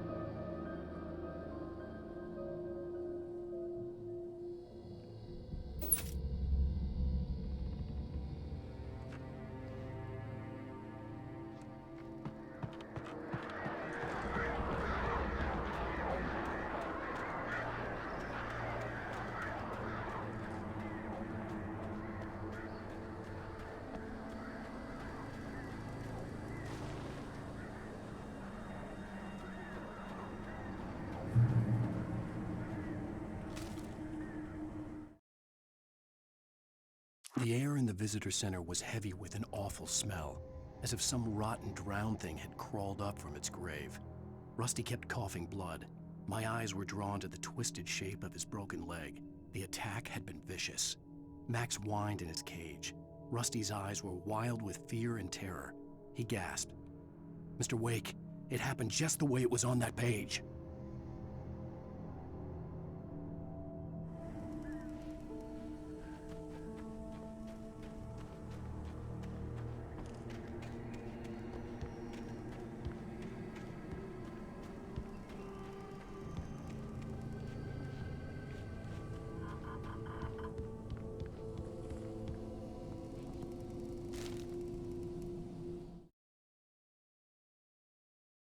Rose knew that Rusty was in love with her, and she liked him too. She liked him a lot. He taught her to dance, and life had certainly taught her the value of a man who was gentle. He treated her well, made her smile, made her feel good. But Rusty wasn't the prince of her dreams, and that tended to underline the unbearable truth. She was no closer to that Hollywood magic than he was.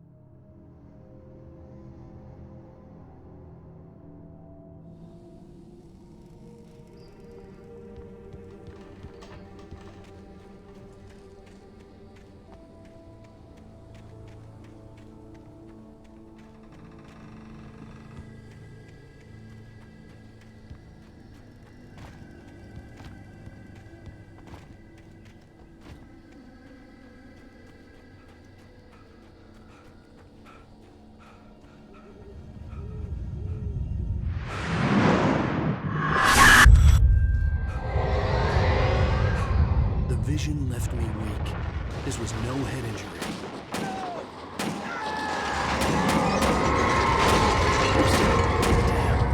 Rusty, hang on! They're coming! Please, help me!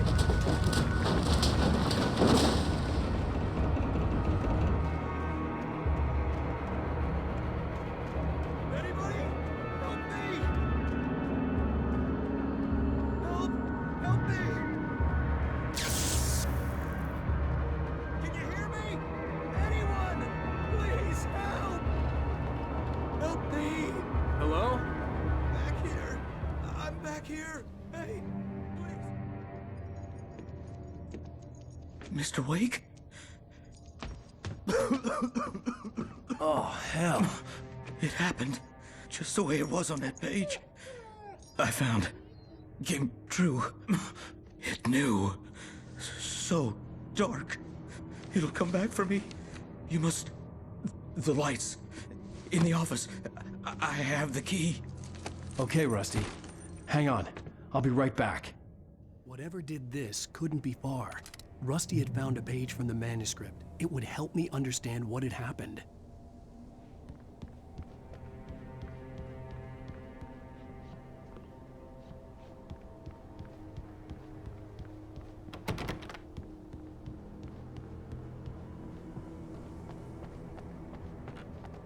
The only way to make sure that Rusty was safe was to get the power running and the lights back on.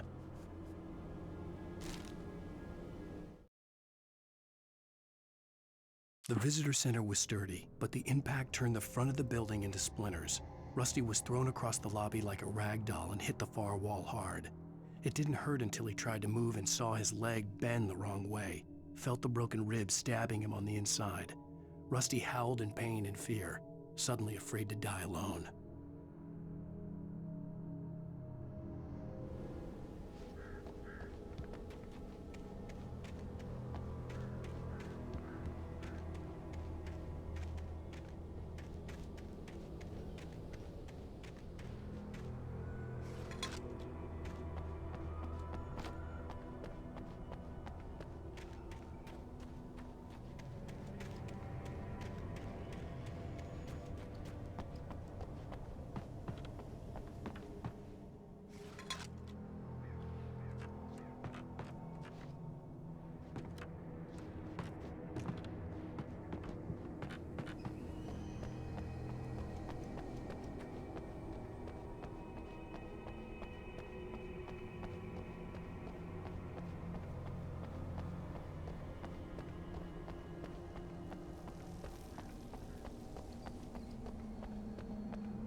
At the last instant, I changed direction and threw myself down.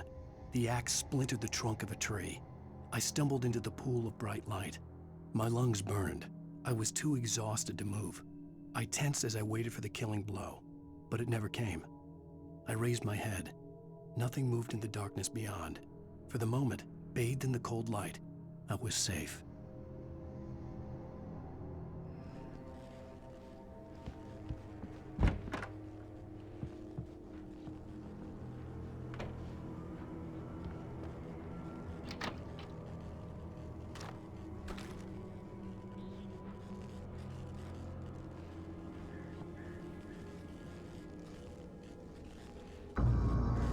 I was too late. Someone had destroyed the circuit breaker. There was no way to get the lights back on.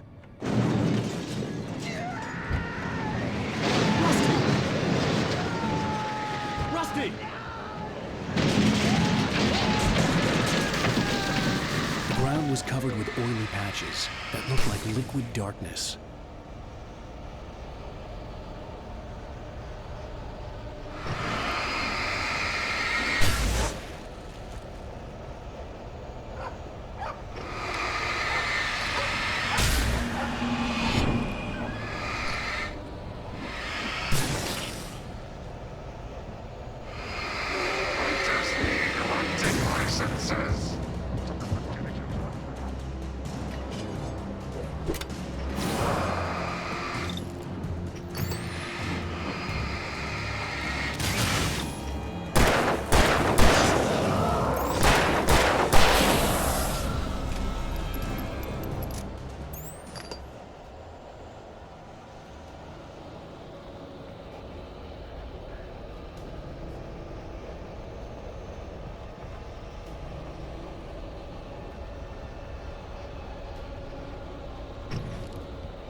Something had torn a mammoth-sized hole in the wall.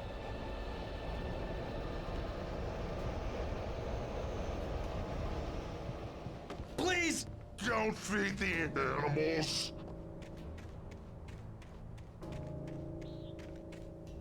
Fishing! For those visitors who purchase a park license, obey! At all times.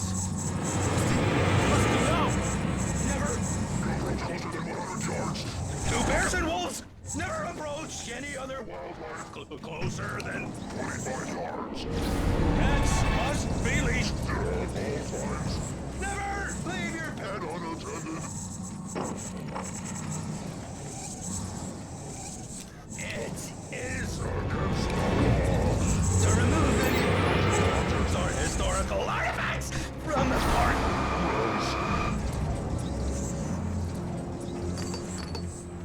This includes even you made or even simple berries.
Forget about it, Barry. It's just me going crazy.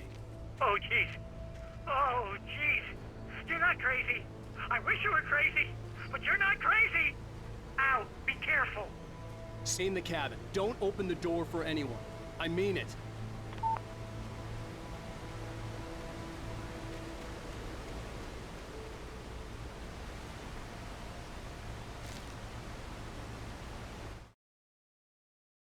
In that last instant of consciousness, Rusty thought about Rose. He was older than she was. Rose was barely out of her teens, but she made him feel young and forget what a train wreck his long-dead marriage had been. He still wore the ring. He'd been waiting for her to tell him to take it off. Now she never would.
Lover's Peak was at the far end of the nature trail.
Nobody in Bright Falls seemed to know where Al was, but Rose, the waitress at the diner, had seen him. From what Barry could tell, Al pretty much fell off the face of the earth when he left the diner. Rose was just the kind of fan that Al hated, but she really tried to help. She was smart too, knew a lot about what was going on in the town, knew a lot about Al, even knew who Barry was. Barry liked her. That was no big surprise. When it came to women, Barry and Al rarely saw eye to eye.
turned the corner, afraid of what the flashlight's beam might reveal. Suddenly, a roughly painted symbol of a torch glowed in the light. Behind it, hidden by a rock, sat a battered metal trunk. It was here for a reason, packed with supplies, batteries, flares, ammo, things you need to make it through the darkness of the night. Something left behind by someone who knew what I knew, and more.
Agent Nightingale didn't want to be in Bright Falls. These little communities revolted him, and he didn't like the trees or the coffee. He now knew that impossible horrors lurked behind the storefronts and smiles. He desperately wanted to turn the car around and just drive until he passed out or ran out of road and booze. But he had a job to do. He had a rider to catch, at any cost.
on, we gotta get moving. More of them coming. That flashlight's kid stuff. The flares will keep the bastards away.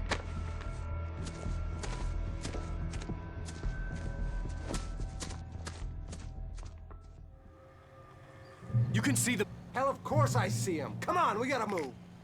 Why? Because that's the way the story goes. Yeah, but... Let's move! I lost my gun back there. Oh, I've got a gun. Just keep that light steady on him. It took a moment, but then I recognized him. He'd been on the ferry when I first arrived here with Alice. He knew my name.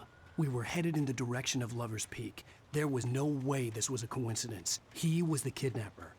Come on, Wake! You better keep up. You set him up, and I'll knock him down, Wake.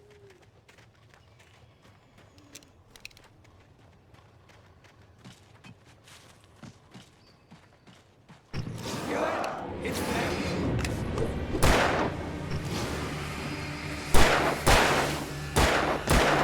What I got for ya?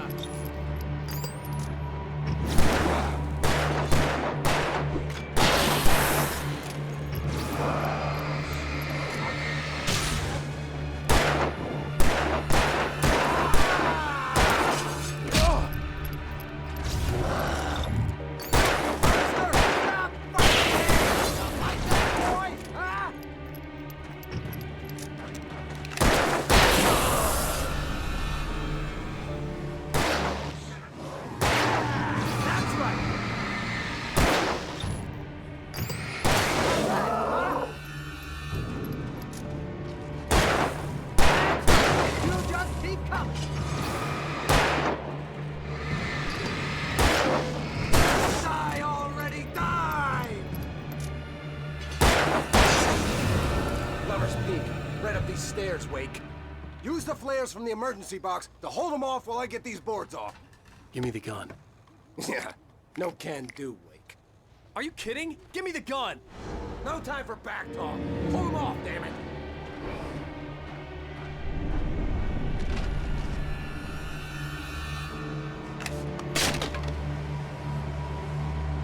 Just a little longer. Scare them off.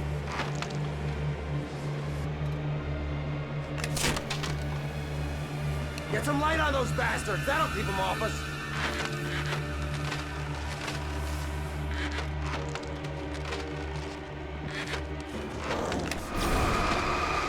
Just a little longer. I almost got it. Okay, it's open. Move it or lose it. Stop moving! That's what I got for you.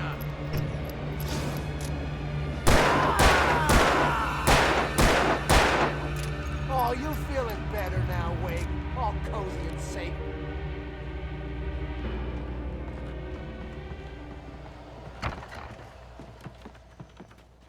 Better get ready. They'll be on us soon.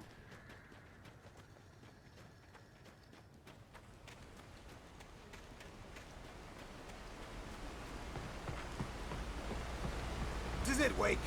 The last stand. There's more flares here. Get ready. We fight them as long as they keep coming. Give me the goddamn gun! They're coming! That's not how this goes. Get with the program, Wake.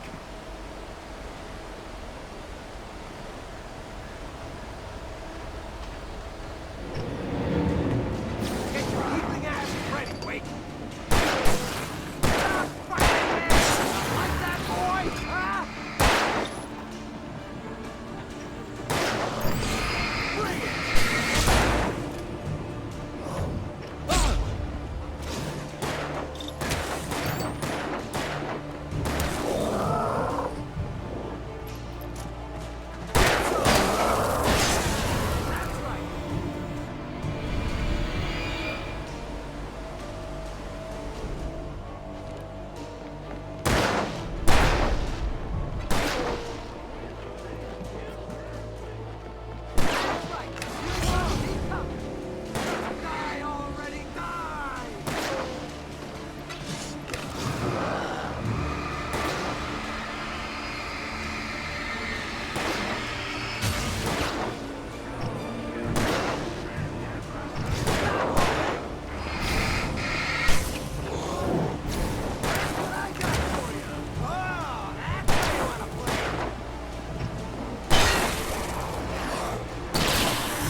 Let's cut the act now.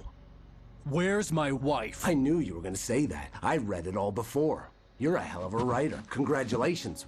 You're gonna bring about something glorious and terrible once we get you some proper editorial control. What the hell are you talking about? Where's Alice? I want the entire manuscript, or she's gonna suffer bad. You touch her and I'll...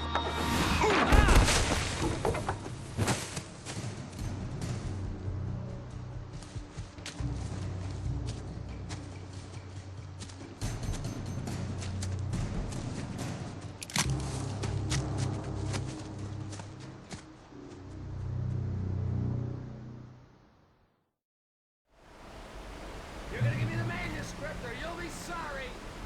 No! Come back here! I swear I'll kill you if you hurt Alice! Do you hear me? Come back here! He had Alice, and he wanted the manuscript because he thought it held some magical power. But I had no manuscript to give him. I had to get back to Barry and figure out my next move.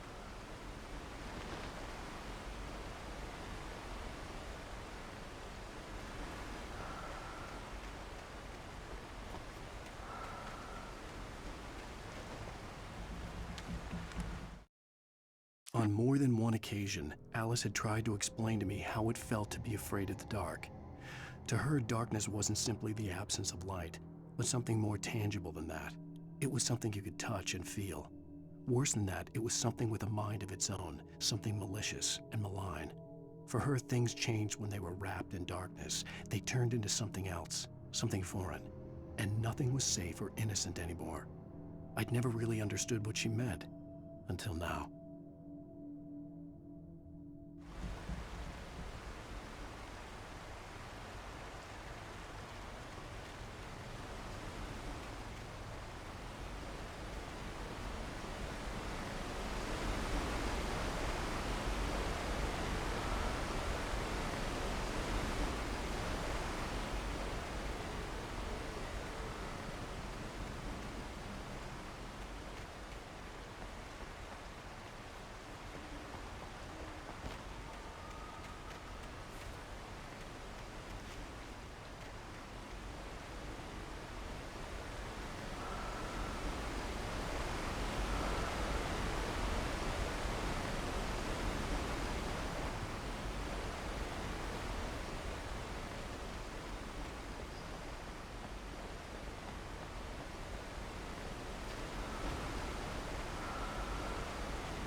What the hell? Rusty had warned me about these traps. It hurt like hell. I was stuck.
The night had been one desperate situation after another.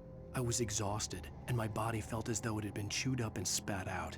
The flashlight was heavy in my hand, and each pull of the trigger sent a painful shock up my arm. But I was finally out of the woods, and things were looking up. That's when I heard the chainsaw.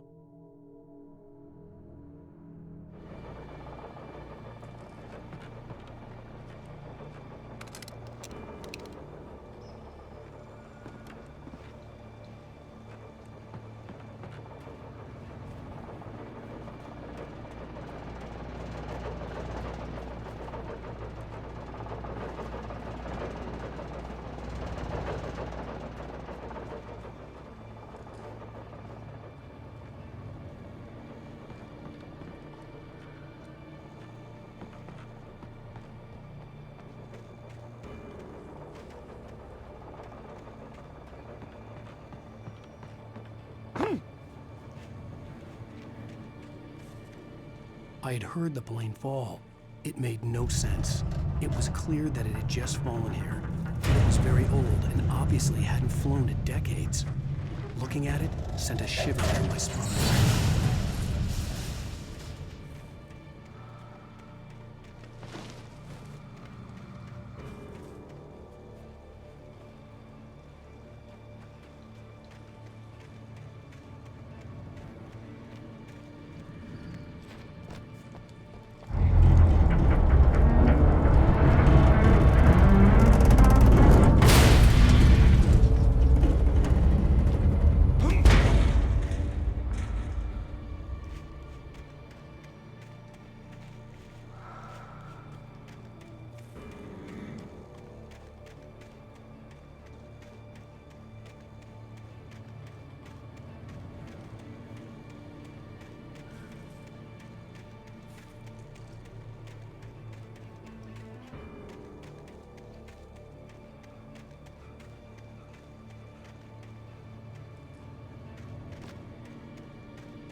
When Barry saw the darkness attack the visitor center, it made him a believer. The men Al said he'd shot, they hadn't been just locals on crank. Somehow the world had changed, like the channel had been switched without warning. You think you're watching a sitcom, and you're really watching a horror show, and Barry was terrified.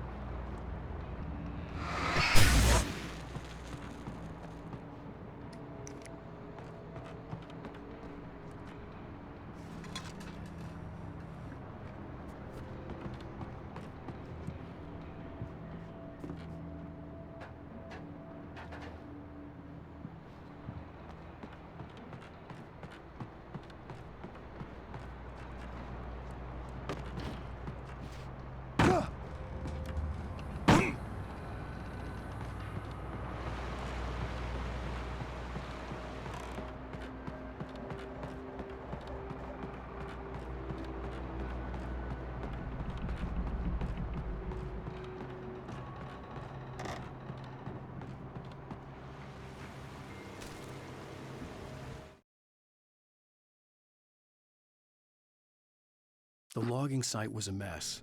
The modular office had been pushed off the cliff. Deputy Thornton climbed up from the wreckage excited, breathing hard from the exertion. Nobody there. It's weird. Don't you think that's weird? Bored, Mulligan let out a mighty snort. Hell, it's always weird, Thornton. Just a question of sorting out what kind of weird it is this time around.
Beware of Widowmakers!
Shadows stirred and the wind picked up as I ran through the forest. I felt the dark presence turning its gaze toward me. Then the moonlight was blotted out by dark shadows that raced violently across the ground, moving too swiftly to be natural. Darkness gathered between the trees and melted again to reveal the Taken. No natural path had brought them here.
Working is a hazardous occupation.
Barry?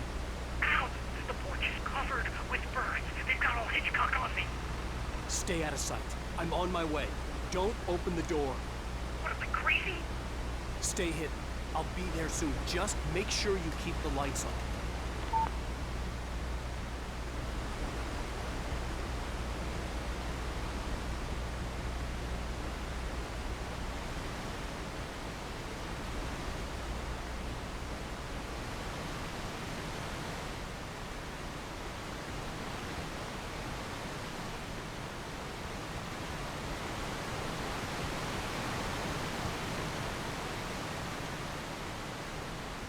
I still had to reach Barry at the cabin, but at least I was out of the woods.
I had to find the key to the garage.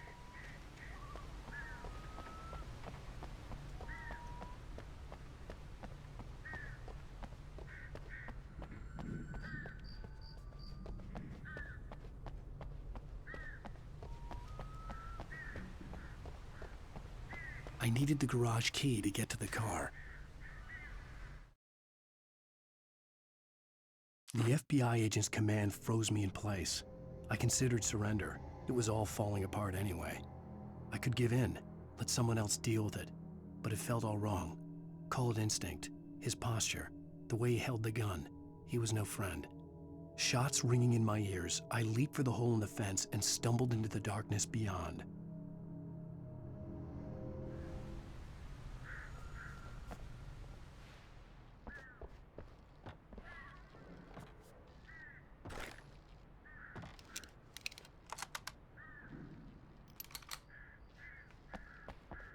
The garage key had to be somewhere nearby.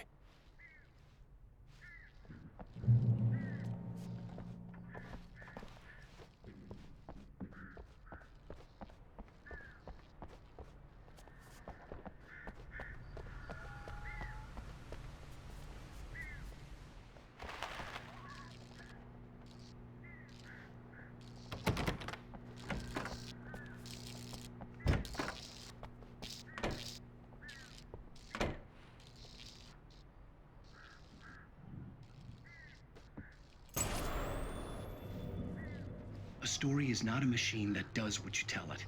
A story is a beast with a life of its own. You can create it, shape it, but as the story grows, it starts wanting things of its own. Change one thing and you set off a chain reaction of events that spreads through the whole thing. The characters have to be true to themselves. The events need to follow a logic that fits the story. A single flaw and the magic dies.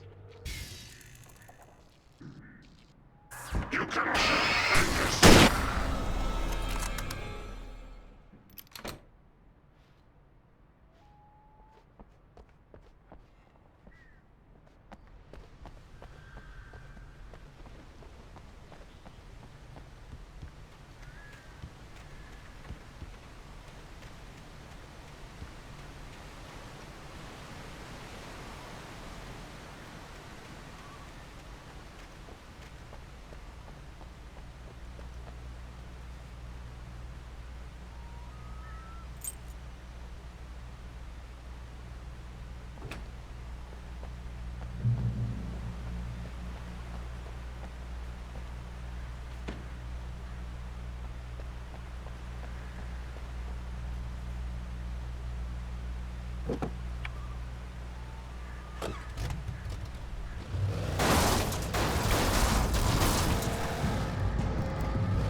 There was no misunderstanding. Cauldron Lake was where Alice and I had stayed, but there was no cabin and no island. I was missing a week. What had happened to me? What had happened to Alice? I had to get her back. I couldn't face life without her.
The flare gun was probably the best weapon I could imagine against the dark things I was facing.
It was the kidnapper. You son of a bitch! Where's my wife? Enough horseplay, Wake. You deliver the manuscript, and you can have your woman back. Simple as that. I don't... Listen. I'm gonna need time to finish it. I still need to write the ending. I need a week. It's not done? I need a week. 2 days. The old Bright Falls coal mine is nearby. You can find it easy, city boy. The main building, there at noon. You bring the manuscript, you'll get your wife. If not, well, get me? Yes, I get you.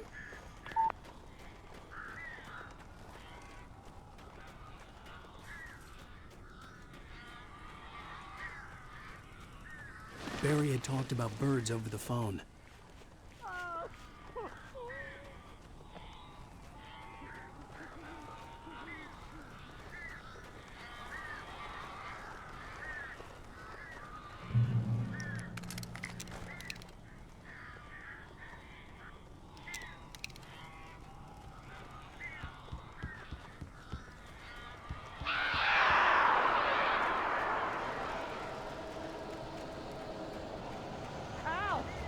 I am so glad you're here.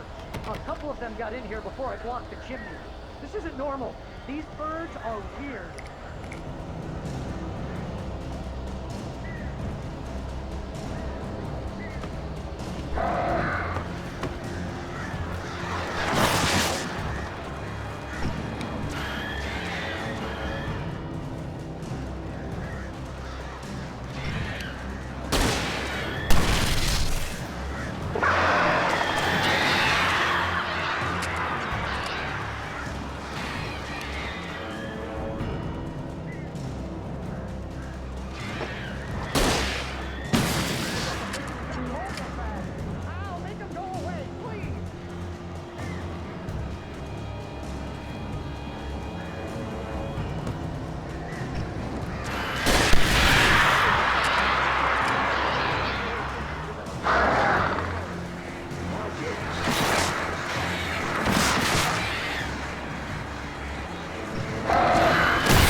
They're gone!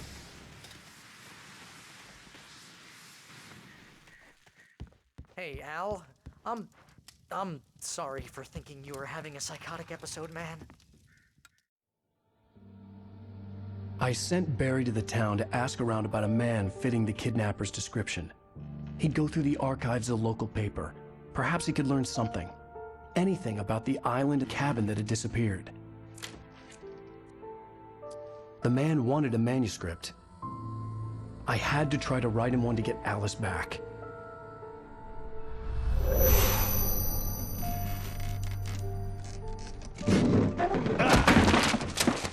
For me, the supernatural had always been nothing but a metaphor for the human psyche, a tool to use in writing fiction. Now, it was happening for real, and I couldn't put a single word on paper.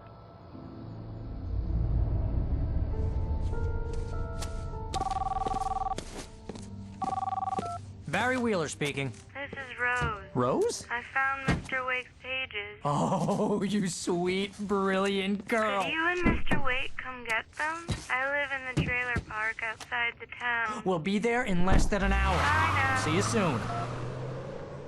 Have a great day. Hope you come back soon. Welcome to the Oh Dear Diner. Good girl.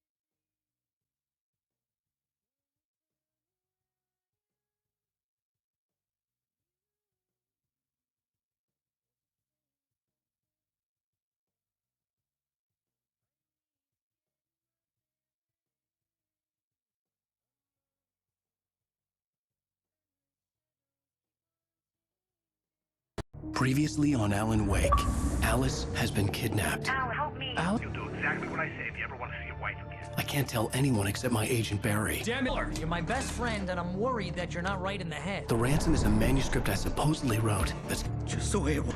The deadline is in 2 days. I found Mr. Wake's pages. Good girl. How the hell did she get her hands on the manuscript anyway? I don't know. She's resourceful. I told you were too hard on her. Listen, I found out all sorts of interesting stuff while I was digging around. Yeah.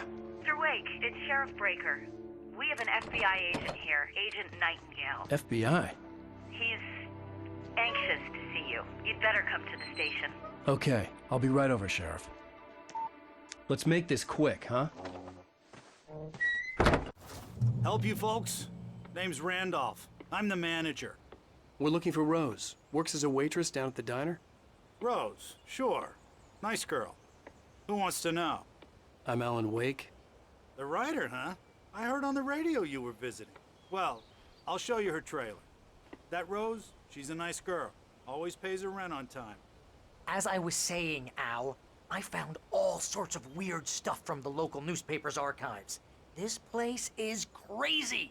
Disappearances, mysterious deaths, urban legends come true, and get this, most of this stuff takes place around Cauldron Lake. Well, you ain't wrong, mister. The Indians thought the lake was a doorway to the underworld.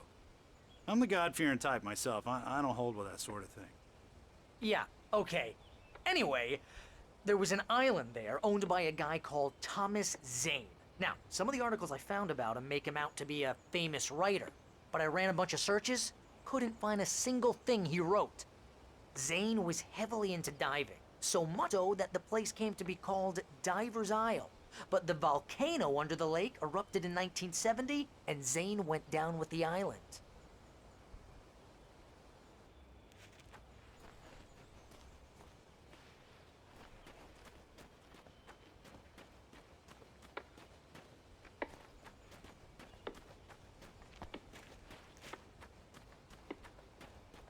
Just follow me. It's not far.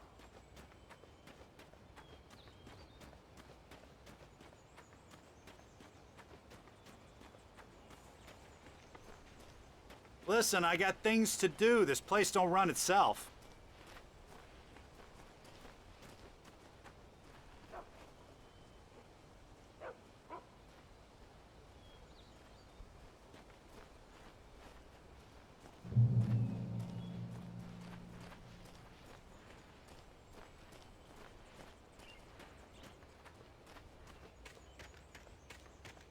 Yeah, how about that? It was there in the morning, as if it had fallen from the sky. But it would take a tornado to lift something like that. We're damn lucky it didn't crush any of the trailers.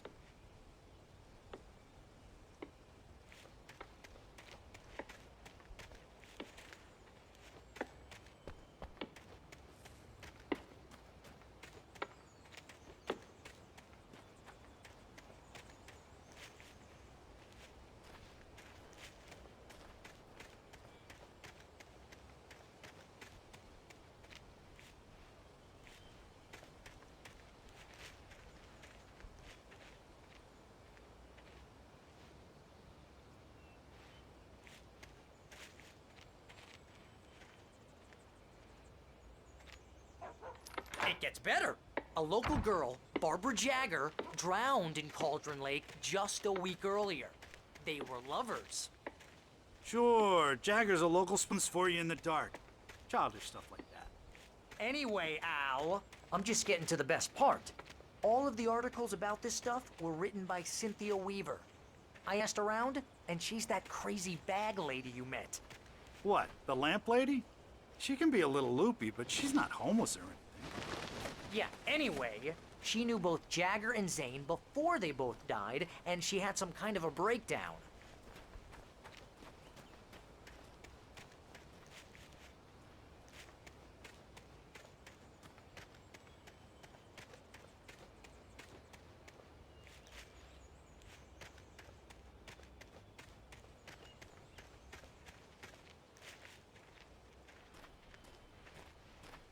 Well, mister, this here's Rose's trailer. You mind me asking what you want with her? We're just here to talk to her, pal.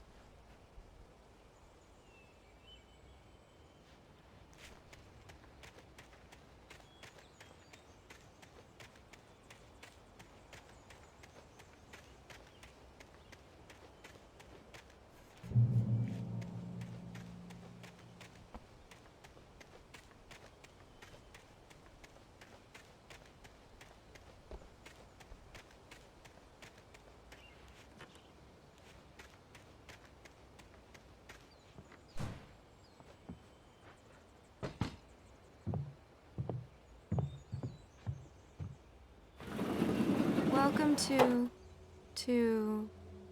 Oh dear, Mr. Wake. I'm so glad you're here. Rose, you have my manuscript? Oh. Oh yes. Yes. Please, come in. Hey, this is really good. Rose. Yes. My manuscript. I really need it. I understand. I know what you need. A muse to inspire you. Oh, for Barry? She doesn't have anything. Yeah, hey, Al? Al, what's... Oh... Barry! What? What?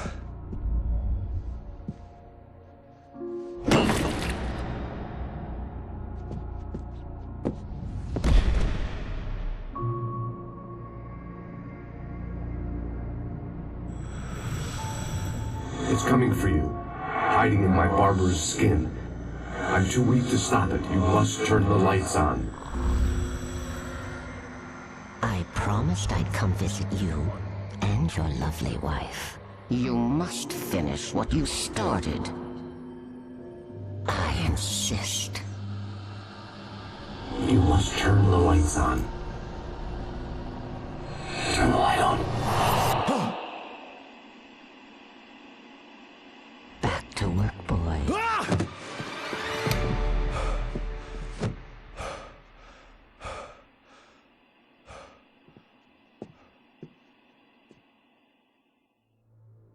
I felt nauseous, hungover. Only anger kept me going.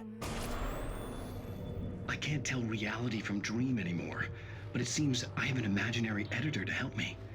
She's an old woman in a funeral dress. I call her Barbara Jagger. She's very strict. I'm writing faster and faster. My manuscript is being heavily revised. The edits are getting very aggressive, and each day there's less of me and more of her. I hate it, but I know she's right.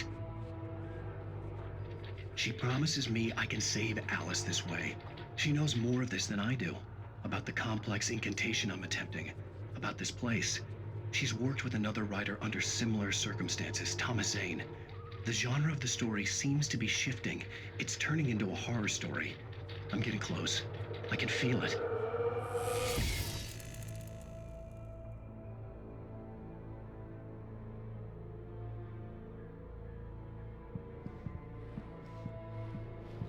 Rose took a day from me. I had less than 12 hours left to meet the kidnapper. All I could do was get Barry into the car, going out once I got on the road.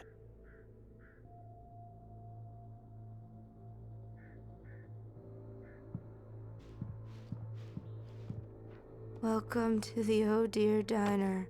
What can I get you today? Coffee? I couldn't work up much hate for Rose. Something had used her to get to me and left its mark.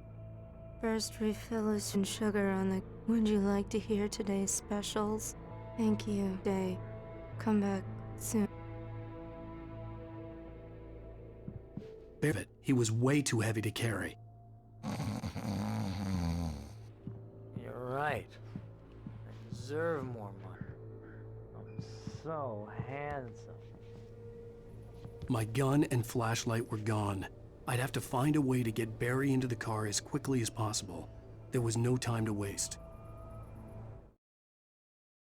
Mr. Randolph liked Rose. That little smile she had. How she was still sweet when life had tried so hard to make her bitter. It wasn't any of his business what she did in her trailer. But those strangers, the writer and his smart-ass sidekick, looked like trouble. And they'd been in there for hours, way past her normal bedtime. He reached for the phone and called the sheriff's station.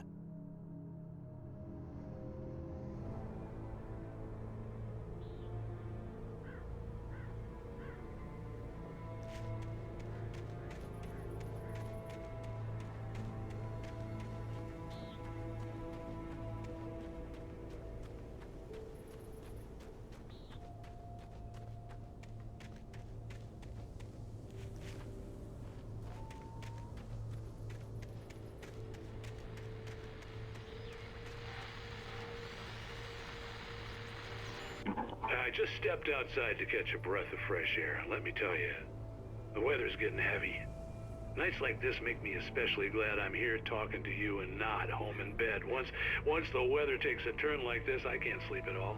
It's all tangled bed sheets and dark thoughts, punctuated by the occasional plunge into nightmare. Is it just me? Well, perhaps it is. But I hope I can make the night a little bit easier to get through. Caller, you're on KBF FM. Hey, Pat, it's Walt Snyder. What's on your mind, Walt? Well, I am the way you are, but, well, I can't sleep either, you know? I just been staring out the window here, trying to make sense of it all, but, I ain't been drinking either, you know? Well, you sound like a man with a problem, Walt. I had argument with Danny, and, then I got in trouble with the law, and, I'm just, well... I heard something like that, Walt.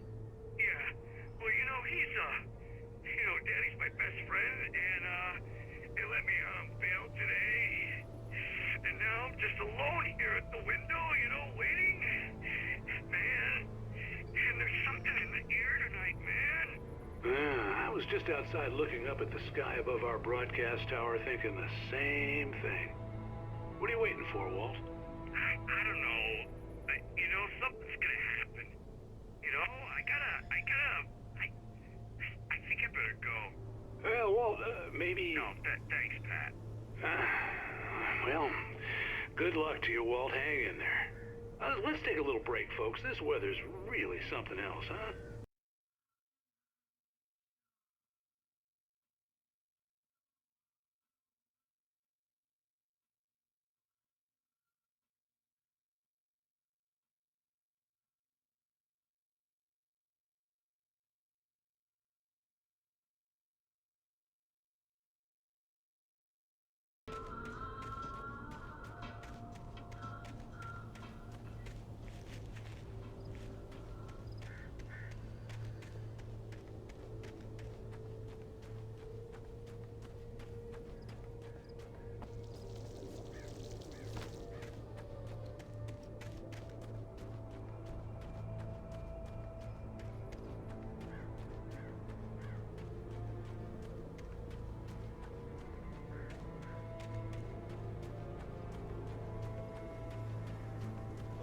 gonna get it now.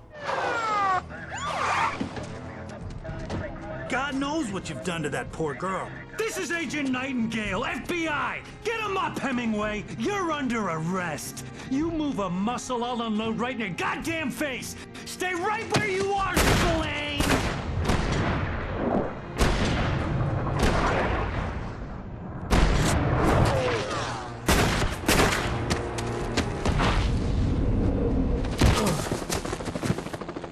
What are? I'm standing right here, you goddamn maniac!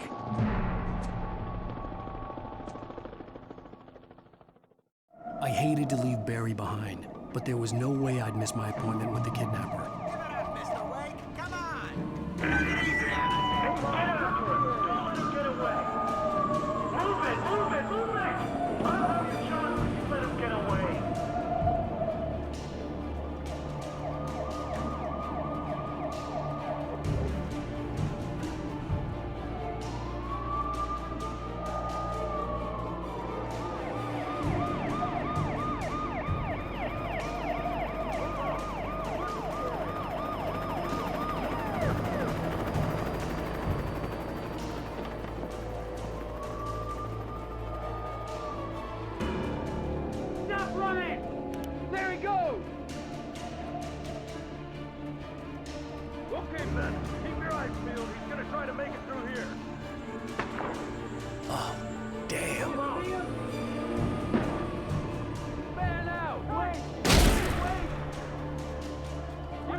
Guys, we need to head him off!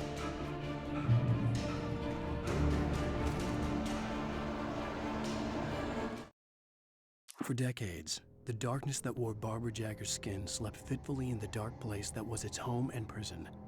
It was hungry and in pain. It dreamed of its nights of glory when the poet's writing had called it from the depths and given it a brief, terrible taste of power and freedom. The rock stars had stirred it from the deep sleep the poet had sunk it back to in the end. When it sensed the writer on the ferry, it opened its eyes.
Search the area!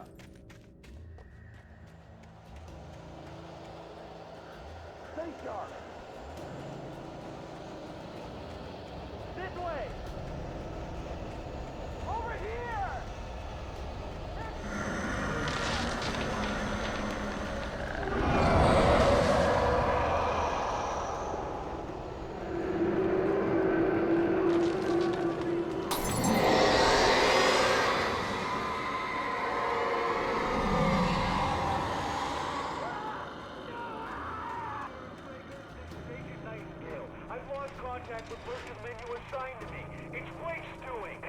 This horror was everywhere I went, circling me. The cops didn't stand a chance. They were after a writer, not a monster.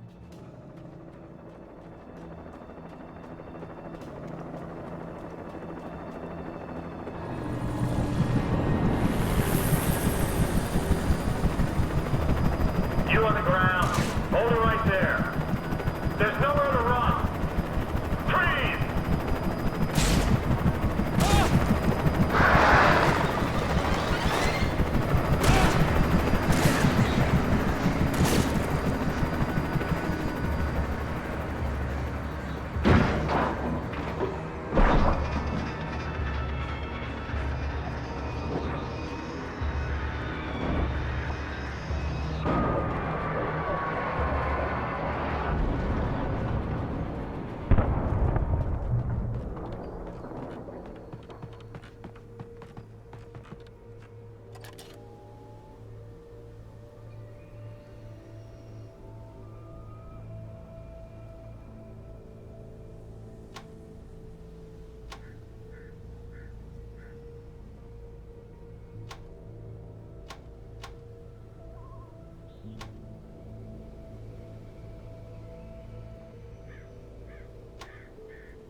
This is James. Mulligan, Thornton, come in. Over. Thornton here. James, we got both Wheeler and Rose in custody. They didn't put up a fight or anything. Why, they were... Hey, what you... Come on! Sit down and give me that. James, Mulligan here. Over. Go ahead, Mulligan. Over. We got Wheeler and Rose here. Wheeler's drunk or hopped up on something. Speaking of which, that Fed had a pretty distinctive whiff of Otis Scotch about him, if you know what I mean. Over. I don't have anything on that, Deputy Mulligan. Over. Well, whatever. Anyway, Rose is just being plain weird here. You better get Doc in to take a look at both. Over. Gotcha. You better get them here quickly. The, Fed's gonna want to interview Wheeler. Over. Oh, yeah, I bet he does. Looks like they have a lot in common. Mulligan out.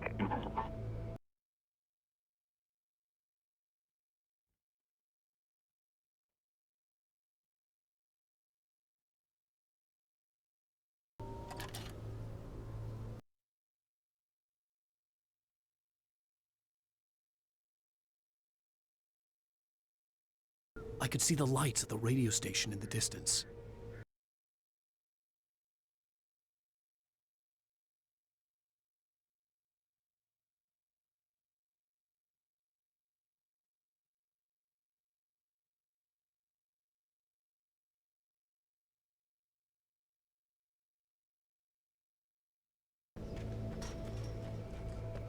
I imagined that the broadcast tower in the distance was part of the local radio station.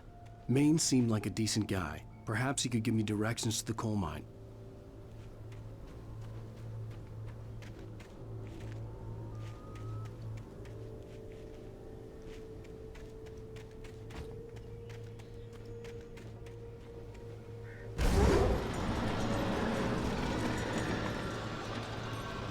Unnatural shadows clung to the gate. The darkness that was after me was trying to stop me. I wouldn't get through without a light.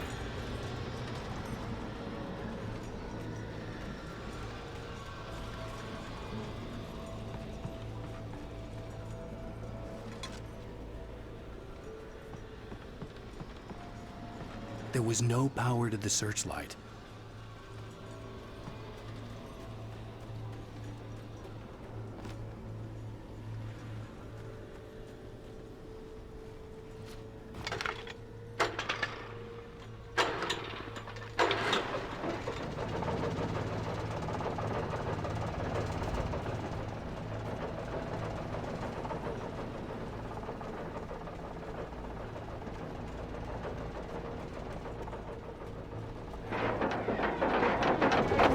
Generator conked out. I'd have to see if I could fix it and try again.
It took me a moment to recognize the flashbang grenades.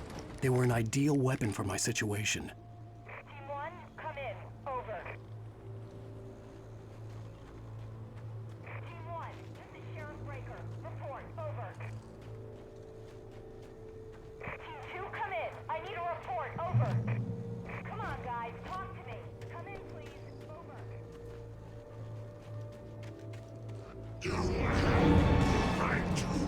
Silent!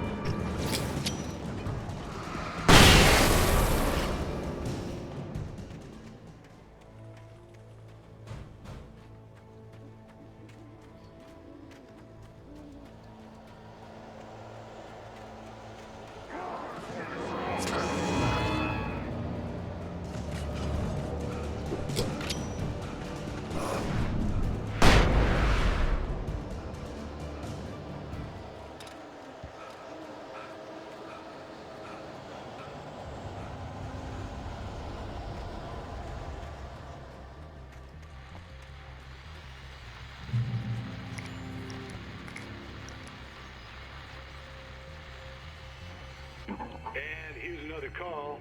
You're on KBF-FM with Pat Maine. It's Milt Peabody, Pat. What's on your mind, Milt? Well, I live near the trailer park, Pat, and there's a big ruckus going on over there. Well, that's just up the road from me, too. What's going on, do you know? I don't know, but there's a bunch of police cars there, lots of sirens, a helicopter buzzing around, and I think I heard some gunshots. Gunshots? Yes, sir, like from a pistol. So can you find out what's going on? Because it's just next door and they're popping off guns there. They're still shooting? No, it was maybe 10, 15 minutes ago. It sounds serious, Pat. I'm telling you, it don't sound like no party. Well, I'm certainly going to give the station a call, Milt. Okay. You'll hear it here as soon as I hear from them. Okay, thanks.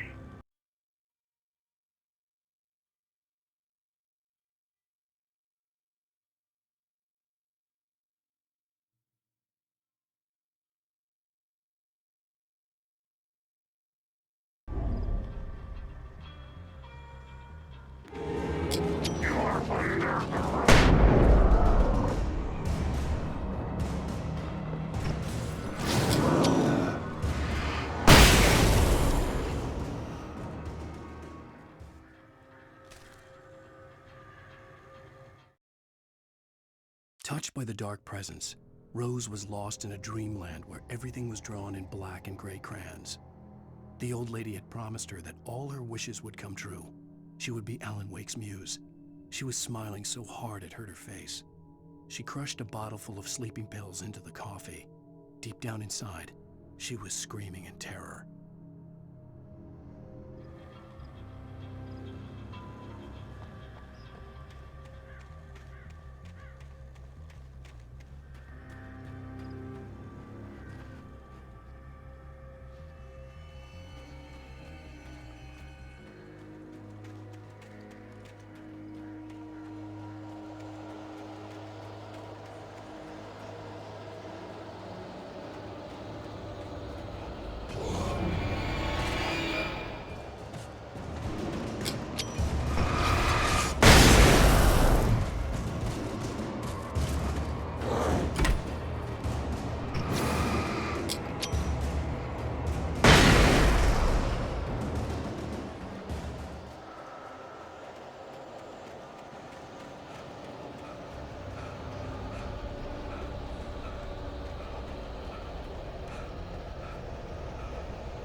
I hoped Maine could lend me a car to get to the coal mine.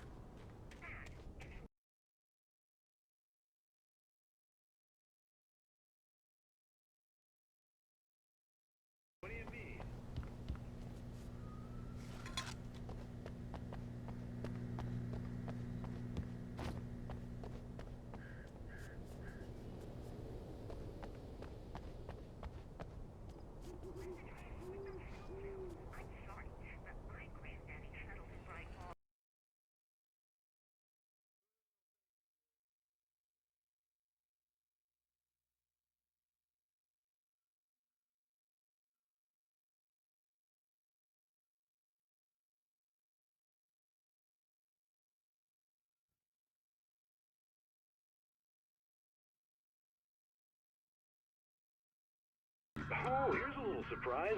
The famous writer Alan Wake just walked in. Folks, I'm going to see if I can talk him into an interview. Come on in, Mr. Wake. Oh, I'm so glad you could find the time to do this, Mr. Wake. Nowhere to run now, Dan Brown. You back away from me. Don't hurt it. Whoa. Everyone calm down. Put the gun down. We're all friends here, right? Cool your jets, Nightingale. We got him. Judas Priest! What the hell's the matter with you? There's a civilian in there.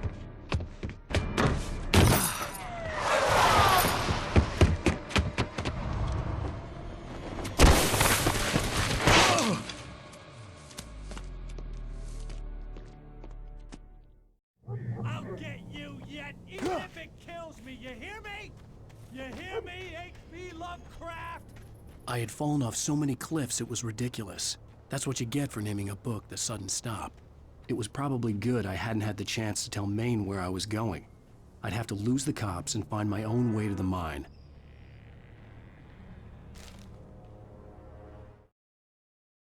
Nightingale stared through the broken studio window into the dark woods. He turned around, started to walk out, but Maine grabbed his arm. "Young man, you almost shot me. You don't shoot off rounds at people like that. What's the matter with you?" Nightingale shook his arm free, marched out. His cheeks burned with rage and humiliation.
There was no sensible reason for the power company to be here. It was almost as if they'd been left for someone else to use.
Sarah trusted her gut, and her gut said Agent Nightingale was an asshole.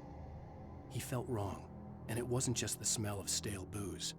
It was in the way he flashed his badge, pulled rank, the look in his eyes when he wanted answers. Where was Alan Wake? What was this about an accident? Where was his wife? And most importantly, why did she let Wake go? He wouldn't answer her questions. Federal business was all he'd say.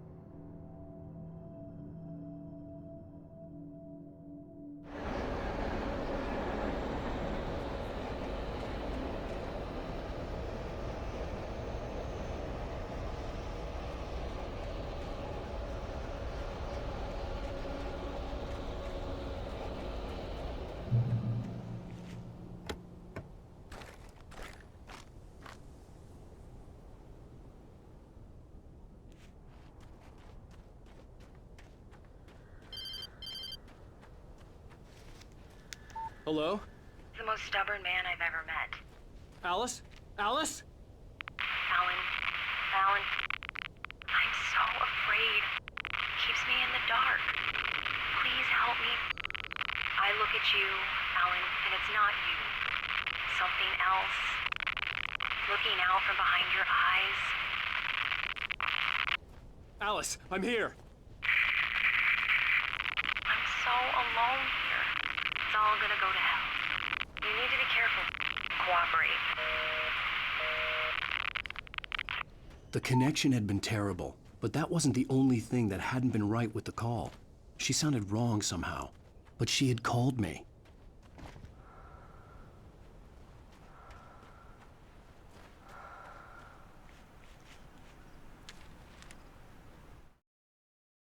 The pipe wrenched itself loose from the bridge's steel framework. Wrapped in darkness, it floated in midair, twitching. For a moment, I didn't understand what I was looking at. The heavy object lurched at me with impossible force. I threw myself out of the way, but just barely. When I turned my flashlight on it, it shook in a dark rage before it flew at me again.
I could see a railway bridge up ahead, and a warehouse of some sort on the opposite shore.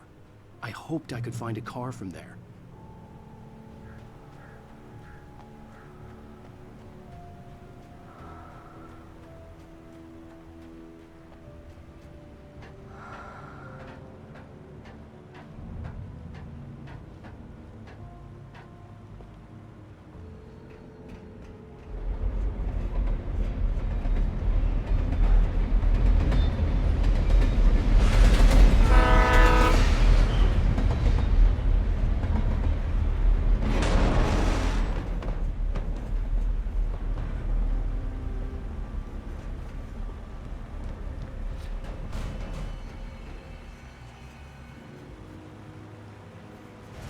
darkness that was pursuing me was growing stronger, and it was taking over everything in its path.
I slammed the door shut right in his smug face.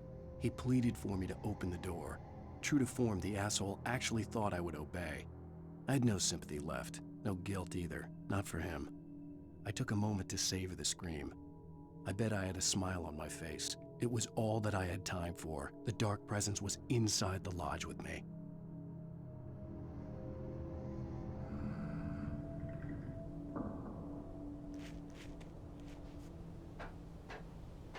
As a teenager, just starting to get interested in writing, Stephen King had been a source of inspiration to me. I thought about all the inanimate objects that had come to life in his books. No one is safe in a good horror story, certainly not the protagonist. That's what makes them fun. This was anything but. The darkness could possess anything, and it was getting closer.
Did you call 911?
The darkness surged towards me, sucking everything loose from the ground into its depths, tugging at my clothes. I saw the flare the kidnapper had dropped and threw myself towards it just as I felt my feet leave the ground. The darkness embraced me with the force of a tornado. Somehow I managed to light the flare. The darkness roared and cast me away. I fell toward the dark waters of the lake far below.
I had never been this glad to see the sunrise.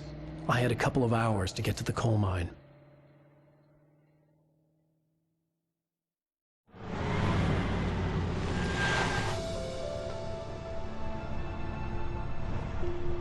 The coal mine wasn't far now.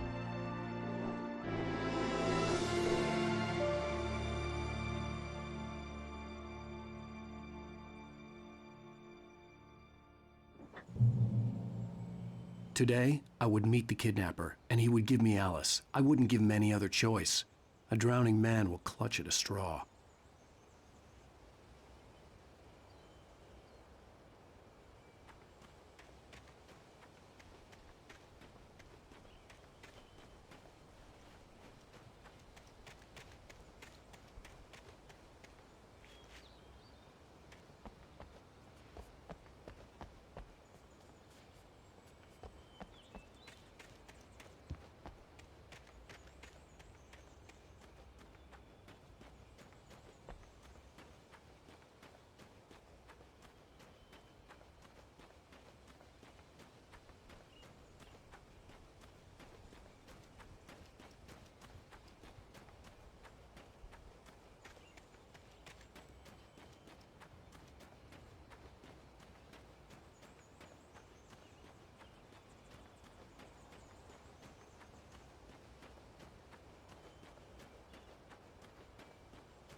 This is Pat Maine, and you're listening to KBF-FM. Folks, I want to apologize for kind of abandoning you to that looping music track last night, but I was detained. You see, I encountered a big-shot G-man with an itchy trigger finger who could use a lesson in manners and a boot in the ass, not necessarily in that order either. Now, folks, I know I'm not being very informative here, and I apologize for that. I really should just keep quiet, but I'm just so peeved right now, because some people just shouldn't be carrying badges.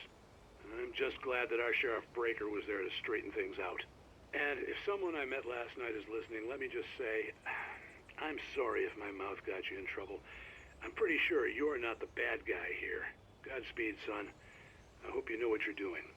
Now, on a lighter note, I'll be talking to Dr. Nelson all morning.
Welcome back to KBF-FM. Hope you enjoyed that tune. Now, Doc, you were talking about life and finding that special someone, that soulmate. Well, you were talking about that. I was saying I don't buy it. Well, see, to me, that's strange, because I always pegged you as a hopeless romantic. You got me there, Pat. But I think love's where you look for it. And you need to do a lot of looking, sure. But the idea that there's that one special person out there for you, and if you miss that chance, it's gone forever and you're forever incomplete. I mean, isn't that depressing? Or, heck, childish even? There's plenty of fish in the sea. And apparently a fisherman has a fishing analogy for everything, but what you're saying, isn't that a little harsh? Well, no. What I am saying is that your potential for finding that connection isn't limited to what's essentially a chance encounter. How is that harsh? Yeah, well, I guess that's a nice thought, but let me say something personal here. Okay. Now, well, I don't disagree with you exactly, but I can't really fit that together with what I feel, what I felt for someone, because she was the one. She was. And I let her drift away from me. Maybe I didn't put in the work, I don't know, but well, since then, and it was a long time ago, but since then, there hasn't been anyone, not like her. And I'm not saying I dwell on her or haven't moved on. I like my life. I'm not living in the past, but I do miss the way she completed me. You can't argue with the heart, Pat. I'm sorry, folks. I had kind of a scary experience last night, and let's just say it's shaken a few things loose.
I was early. I was supposed to meet the kidnapper at noon in the main building. The coal mine was quiet. It was a museum now.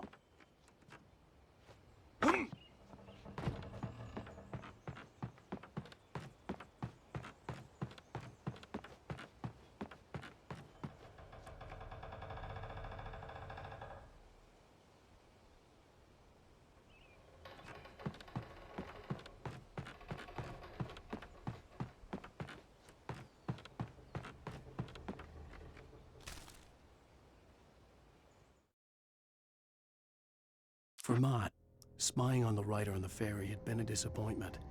His boss had made Wake out to be something special, but Mott hadn't been impressed. He'd gotten a good long look at the wife, though, and he liked what he saw. Mott had fantasized about goading Wake into a fight, but it hadn't happened. Still, he'd get his chance to see if the writer had anything in him. He'd been promised as much.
With Nightingale gone and the night wind blowing in through the broken studio window, Maine stared at Sarah. The sheriff looked away. Maine's voice shook with barely controlled anger. That boy's doing more drinking than thinking. I hope you know what you're doing, Sarah. He's got a sickness in his eyes. You take my word for it. He wants Wake for a reason, and it's not for anything good.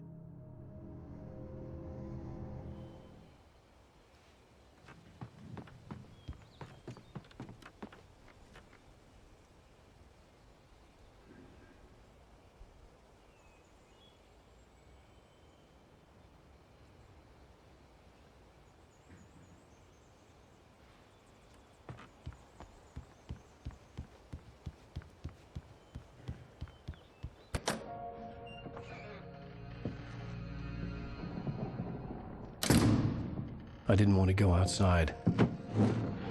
Cops had to be looking for me. The noon sun turned the place into a sauna. The day dragged on. Different scenarios ran through my mind. Ways of how I'd torture the kidnapper to get Alice back. Or the different horrible things he could have done to her. I imagined her dead. I had no way of knowing she was still alive. It was killing me. I was running on blind hope.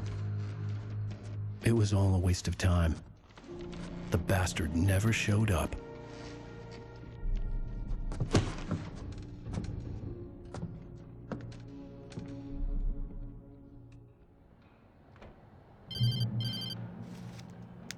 Wake! Where the hell are you? Change of plans. You know where Mirror Peak is? It's a big mountain north of where you are. You follow the path from the mine, you can't miss it. There's a lookout point there. I'll be waiting. I'm through being jerked around by You you. want to see your wife alive? Because if you do, you better watch what you say to me. Do we understand each other?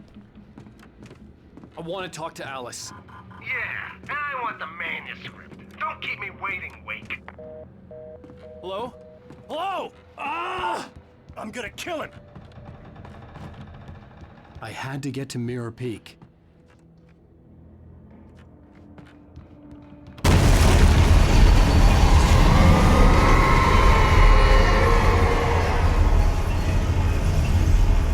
It was close, maybe closer than ever before.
When Thomas Zane fell for Barbara Jagger, it happened fast. She was young, vibrant, and beautiful, full of life. He had never been a very happy man, and without any seeming effort, she had changed all that. Zane felt good for the first time in his life. Everything she did was another piece of a jigsaw puzzle he hadn't even known he'd been missing. And best of all, she made the words flow, strong and sharp. She was his muse.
The only way to reach the hillside ahead was to go through the building.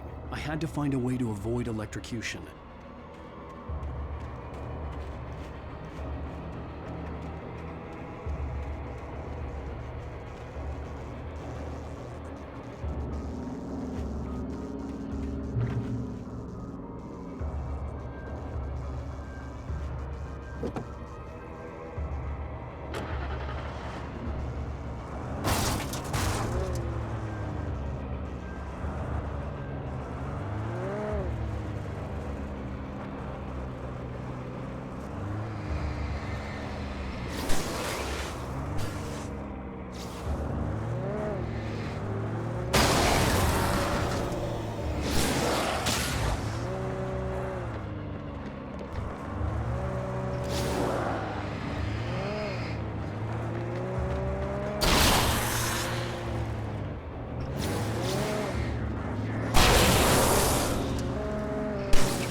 Some of the taken retained echoes of their former selves, but these were just the nerve twitches of a dead thing.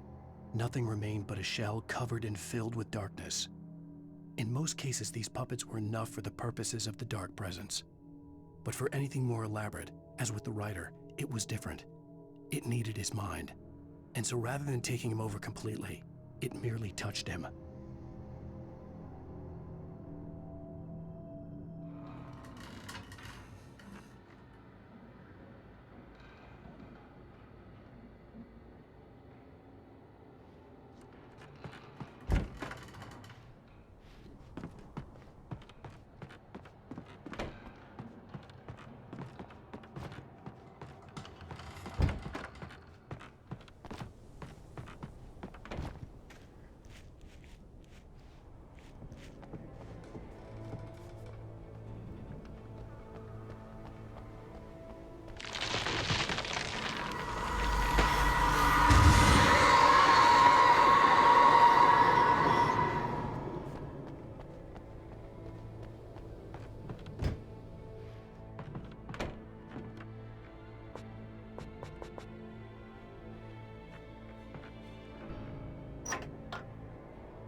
There was no way the flashbang grenades were standard power company equipment.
I stared through the bars of the jail cell.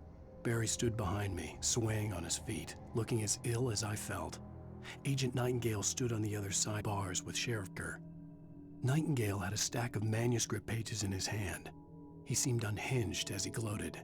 "Well, I've got you now, Raymond Chandler. It's all here. All the evidence, including conspiracy to murder a federal agent."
I had no real plan. I was going to give the kidnapper all the manuscript pages I had for Alice. If that wasn't enough, I'd hold him at gunpoint and make him talk.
The dark presence was moving ahead of me in the same direction I was going. A cold feeling settled itself in the pit of my stomach.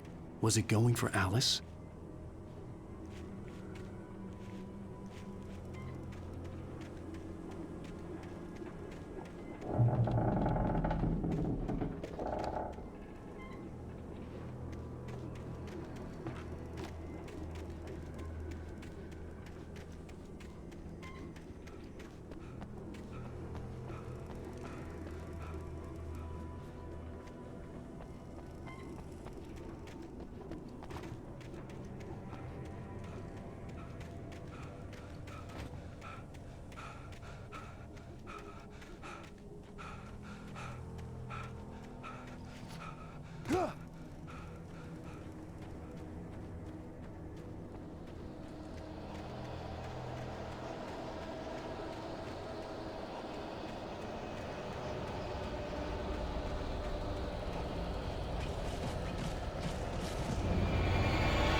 Night shift may cause cancer.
The place was dead, a ghost town.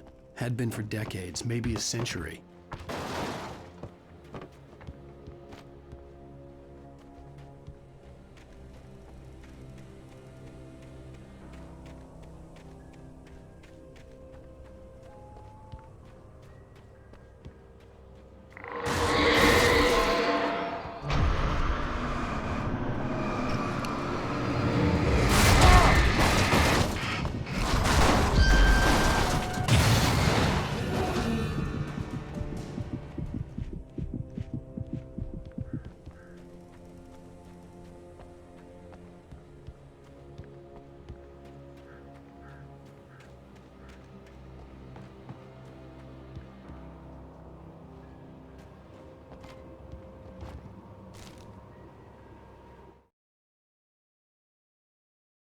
Things were never as simple in real life as in fiction. I had lost count of the times I had wished there'd be a clear reason for my writer's block. Something to fight, something to lash out on. There wasn't. I was filled with doubt. I was nothing like the hero in my books. Alex Casey had gone through his life with single-minded determination, never wavering from his goal. Even now, I was angry at myself, angry at Alice, angry at Barry. I was fumbling and I had no plan.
Anything outside of writing is a struggle. I feel ill. I managed to make my way downstairs. There's a shoebox filled with books and papers by Thomas Zane. It's very hard to focus, but I managed to read some of it. He's a poet, and a good one. He writes of muses and creators summoning fabulous things from a magic lake, using his powers to shape the world of a realm of gods and dreams and demon dark things that wait for a wearing. Zane writes about himself, his friend being taken over by a dark presence, about growing scared of the lake. Zane believes it's a mirror to the gate of darkness above, where some...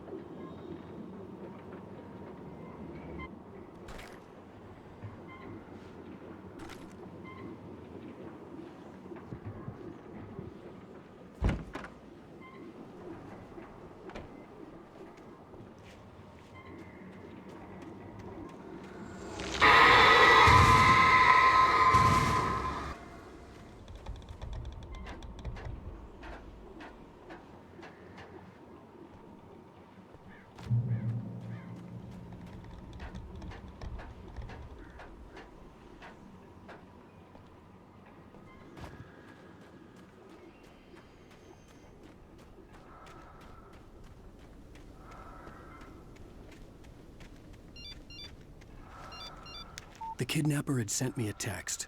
The message was full of spelling errors and insults. It was telling me to hurry up.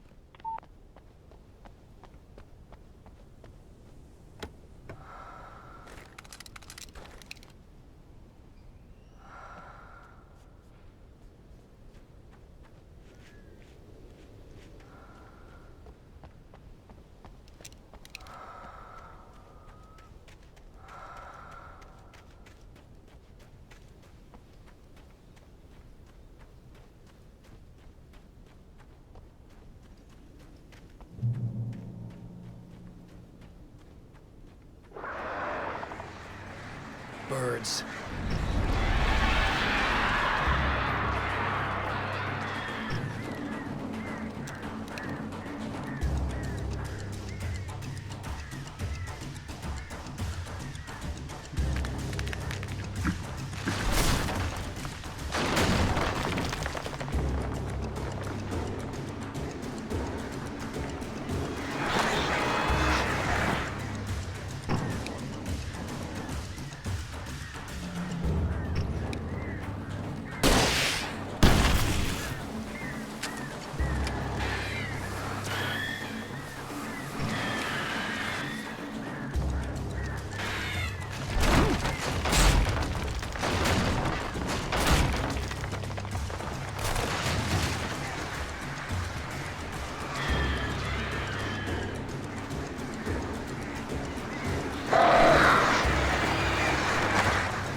Without warning, the headache stabbed at my brain.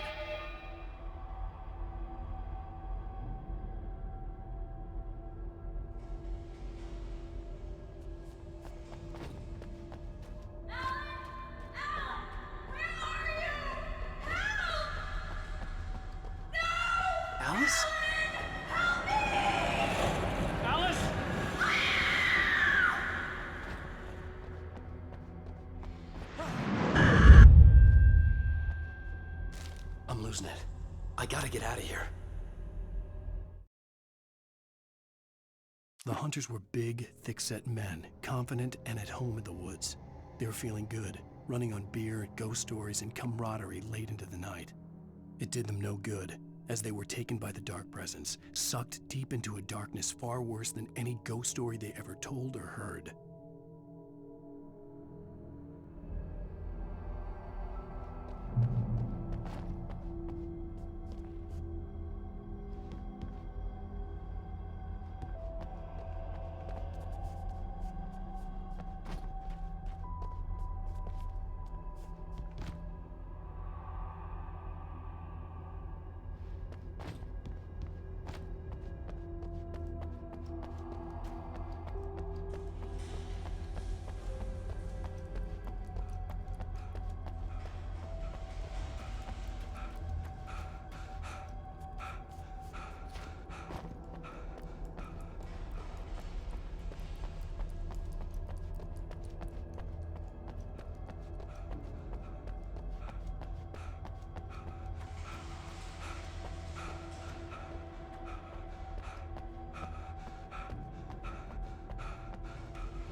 Even behind the closed doors and curtains of his grimy room at the Majestic, the local motel, Nightingale could feel the locals' eyes on him, the unrelenting pressure of their judgment.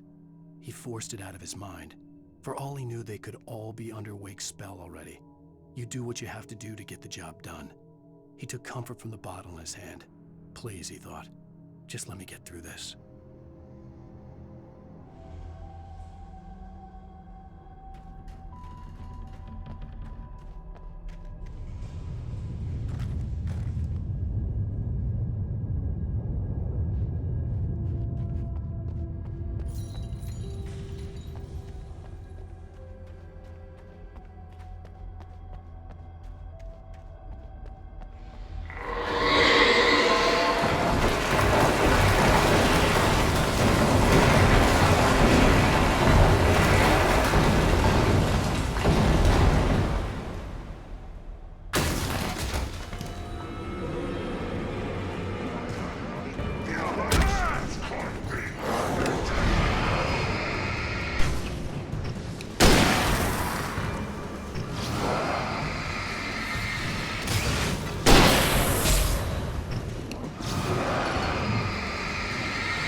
I'd have to make my way up this mine shaft in order to go on.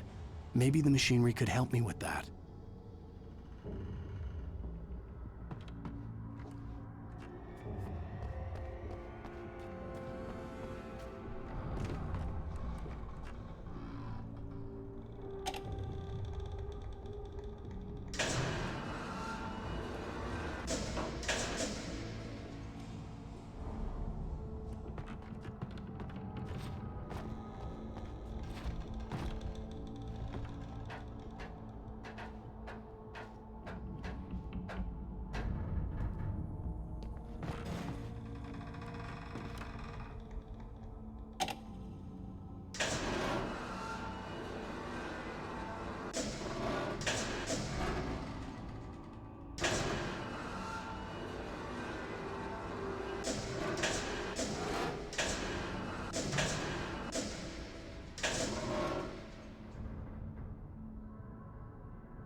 Lightning flashed behind the windows of Cauldron Lake Lodge. Tor Anderson laughed and held the steel hammer above his head. Nurse Sinclair was trying to calm him down without success.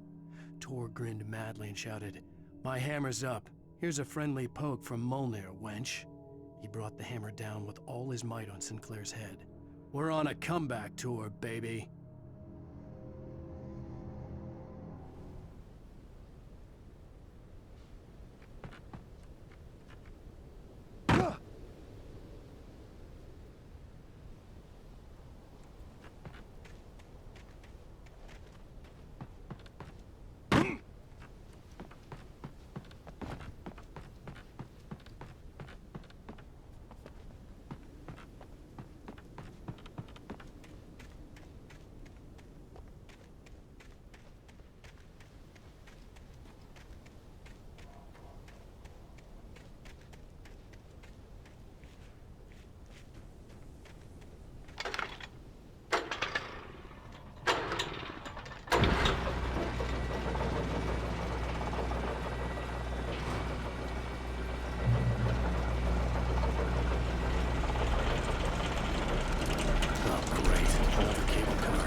Mott had checked all of Stucky's rental cabins. There had been no sign of the Wakes. It was dark when he'd found their car parked at the end of the road by Cauldron Lake. It made no sense. They must have taken a wrong turn, but there was no sign of them, and the car had been there for hours already. Frustrated, Mott stood on the rotten ruin of the footbridge that had once led to Diver's Isle before it sank beneath the waves years ago. The boss wouldn't be happy.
could see Cauldron Lake. I thought I could make out the spot where the island and the cabin had been.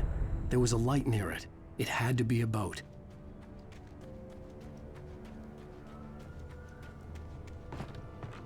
I was close now. I had to get there fast. I dreaded what I would find. I tried to hold on to Alice, but her form melted away. I was losing control. Dr. Hartman stood in her place.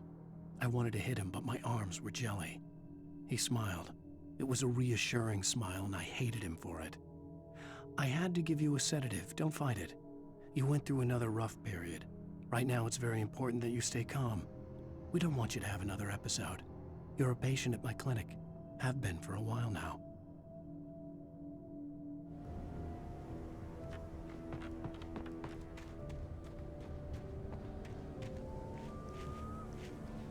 Wait! Are you? Wait! Hey, I'm here! I'm coming! No! Get away! I'm sorry. Please, lady. The boss didn't know who he was messing with. I didn't know. I swear, I didn't know. We don't have a wife. We don't know where she is. She's probably drowned. We just said we had her to make a play ball. You see? They get him writing for us. Please. Please. Oh. I'm sorry. Please don't hurt.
Previously on Alan Wake, I'm hunted by the law. Sheriff, Wake's running. I'm giving chase. Are you telling me that writer just took out my deputies? A thriller I supposedly wrote is coming true. The genre of the story seems to be turning into a horror story. I was told that Al kidnapped, but that was a lie. We don't know where she is! Her purported kidnapper was eaten up by the dark presence before it attacked me.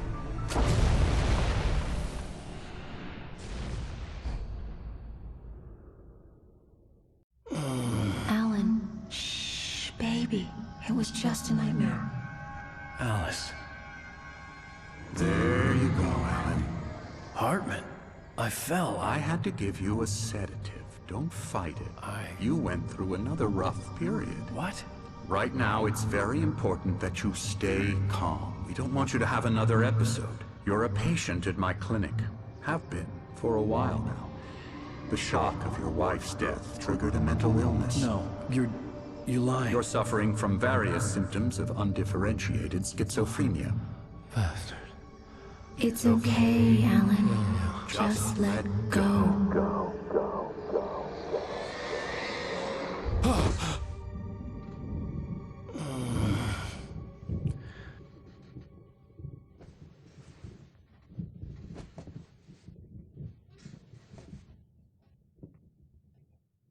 I felt groggy. Whatever Hartman had bumped in me was making me numb. I felt like this was happening to someone else. Someone I was watching on television. I couldn't think. Couldn't focus.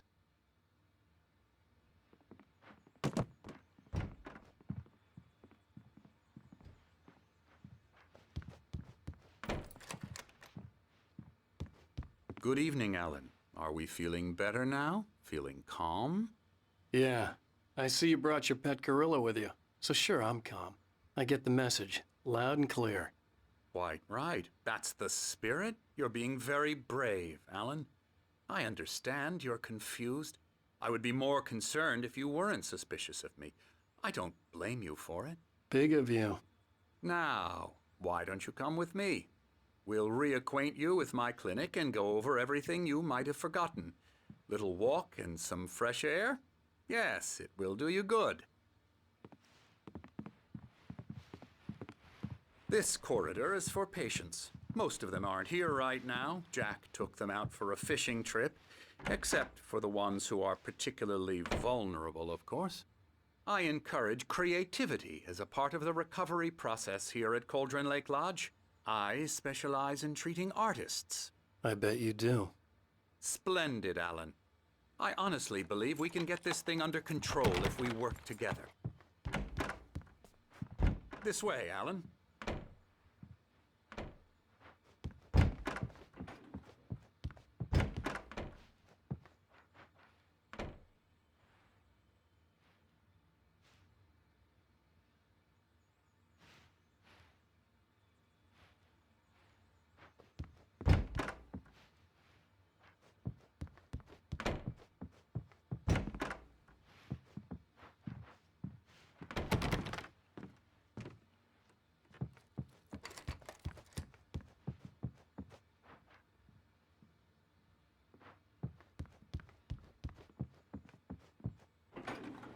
Now, Alan, from past experience with you, I know I need to get right into the heart of the matter as quickly as I can after an episode.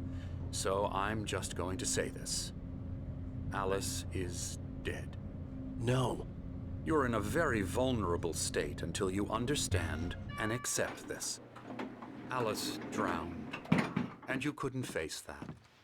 You're suffering from hallucinations, paranoid delusions, unusual thinking, an obsession about light and darkness, a feeling that everything revolves around you, your thoughts and dreams. Your mind has constructed an elaborate fantasy scenario in which your writings are affecting reality. She has been kidnapped and supernatural forces of darkness are trying to stop you. We go this way, Alan. I wasn't ready for another shot, so I went along with it. He had to be lying. But under the influence of the drug he had given me, I had to fight not to believe his words. It's all in your head. You've been making it up. Apart from the tragic accident with your wife, no one has been killed. Your delusions are just a manifestation of your subconscious mind trying to protect you from the too painful truth. Unless we fight the fantasy, it will return. I know the instinct is to resist me, but think about it. Doesn't this make far more sense than the insane supernatural conspiracy you have concocted in your mind? You're a skeptic by nature, Alan. We both know this. Everything can be explained logically.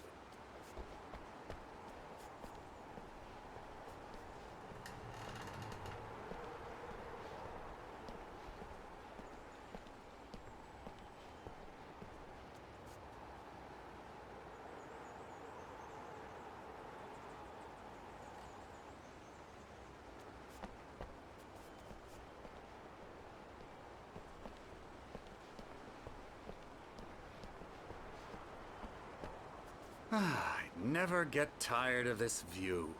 Very inspiring, isn't it? Cauldron Lake spread below us. I could see Mirror Peak on the other side of the lake. I thought I could make out the spot where Diver's Isle had been when I arrived with Alice. Now there was nothing but waves. It seems there's a storm coming. Funny, I don't recall there being a mention of that in the weather forecast. Well, no matter. This way. Follow me. Alan, what I'm telling you is good news. Right now, we're in control. Every time you have a relapse, it gets more and more difficult to resurface from the dark depths of your imagination. Not surprising, considering your profession. Imagination is what you work with. After all your nightmares, this should come as an immense relief to you. If it doesn't, why is that? Because I'm lying? or because you don't want to admit that you're not well. It's very natural for you to think of me as your enemy.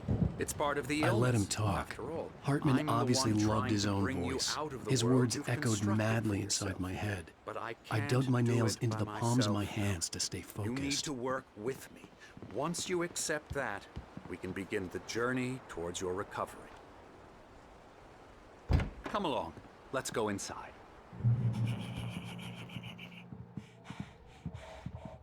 Here's the entrance to the office wing. That's for staff only. You were impressed by my trophies when you first arrived here. I do love to hunt.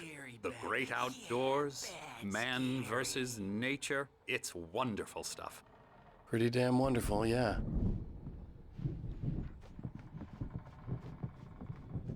Scary, scary, scary.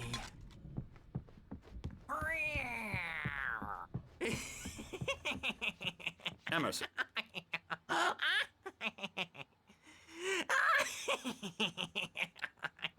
I'm a real bad dream, mister. You should be afraid of me. Don't want to run into me in the night, that's for sure.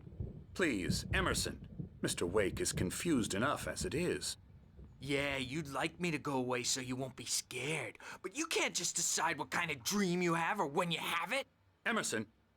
Okay. Sorry. Boo. That's Emerson.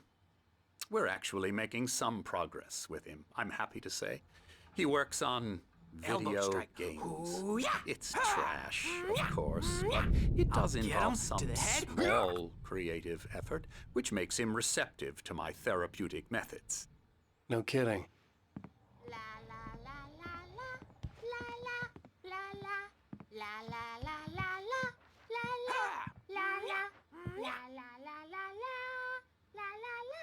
Now, you might have noticed the typewriter in your room.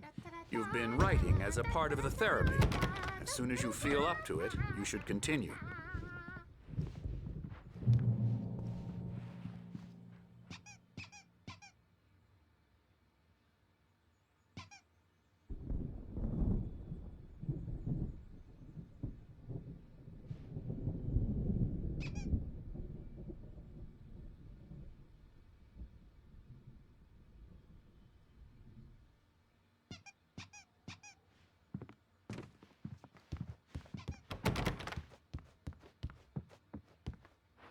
My rheumatism's killing me. There's a storm coming. Oh, what a storm. I hope it wipes this place off the face of the earth. And these two are the Anderson brothers, Odin and Thor. They had how should I put this? A heavy metal band in the 70s and 80s called Old Gods of Asgard. They even adopted new first names to complete the image of Viking gods. After the band broke up, they lived on a farm nearby. They are, well, in advanced stages of dementia. They're well cared for, TLC and all that. There's nothing more that can be done. I'm afraid that the rock and roll lifestyle has left its mark. Oh, that won't do. I'm so sorry to cut this short for now, Alan. The power has been acting up. I'd better go check on it. We'll continue this soon. Meanwhile, when you feel up to it, return to your room and try to write. It really is for the best. Don't you think? I'd like to bash his head in with a hammer. Oh, he'd love to fish out our secrets, but he has no clue. He's not crazy enough. Not crazy like us, Sonny. Yeah! Being crazy's a requirement, Sonny. Who else could understand the world when it's like this? It takes crazy to know crazy. That's the sanest thing I've heard in a while. Zane! You're all right, Tom. Hey, we like him, don't we, bro? He's got to go to the farm. The Anderson farm. Valhalla! We wrote it all down, lest we'd forget. A crash course. All you need to know to get your head right. You need to find the message. Here, Sonny, here's something for you. Gave me a rash. but I kept it safe from these bastards. My head was... Zane could feel the poems, taking form, shaping things. As he experimented, he imagined he could almost feel the power surging through the keys of the typewriter. It exhilarated him. But there was fear, too. If not for his young assistant Emil, he would have given it up. But Emil convinced him otherwise. He too had a way with words.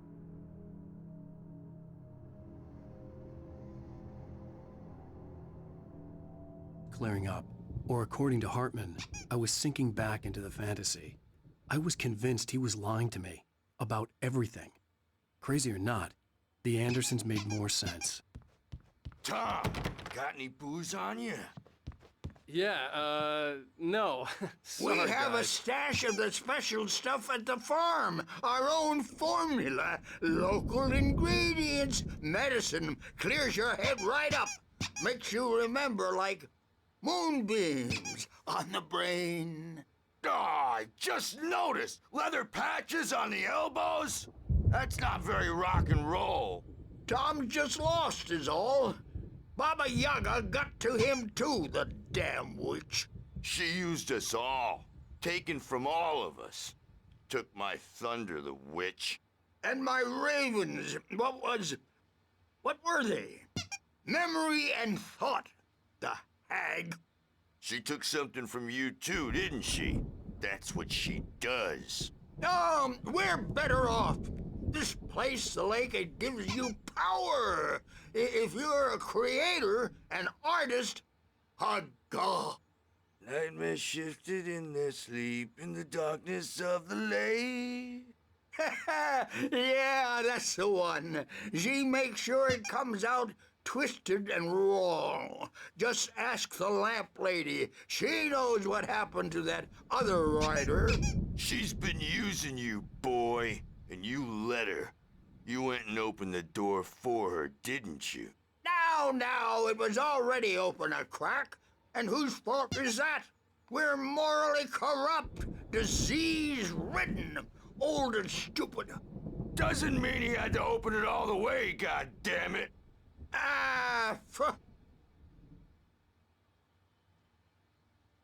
So tired. Built the farm close to the lake. A place of power. We had parties there, man. You should go there and have a party.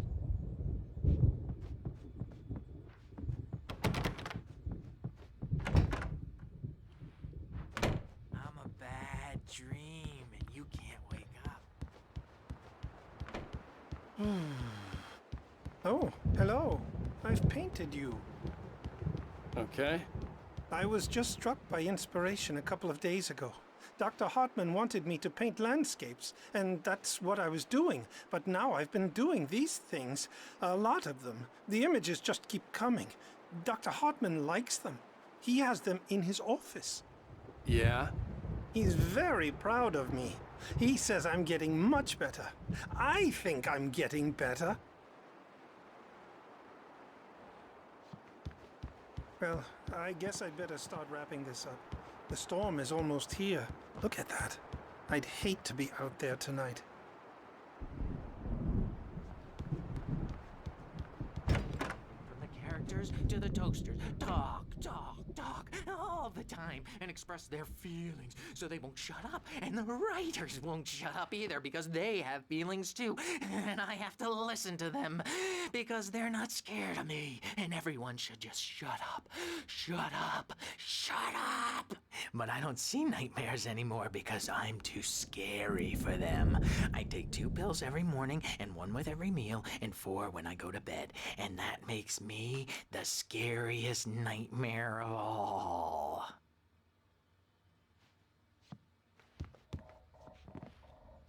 Hey, Wake, why don't you humor Dr. Hartman and give the writing a shot, huh? The typewriter's in your room. Something's wrong. I'm not myself. It's hard to think that there's a shadow inside my head. I can only focus on writing. Everything else is a blur. I'm trapped in this cabin.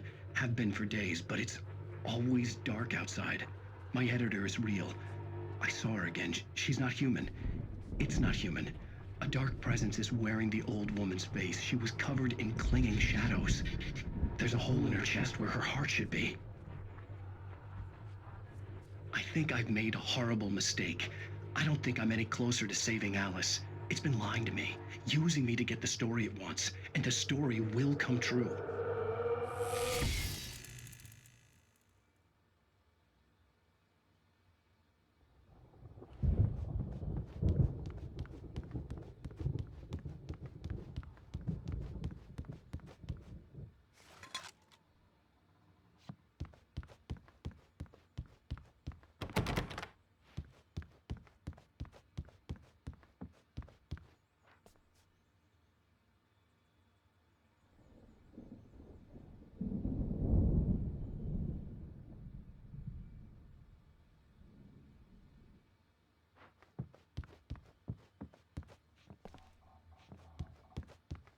Hartman had mentioned that the power had been acting up.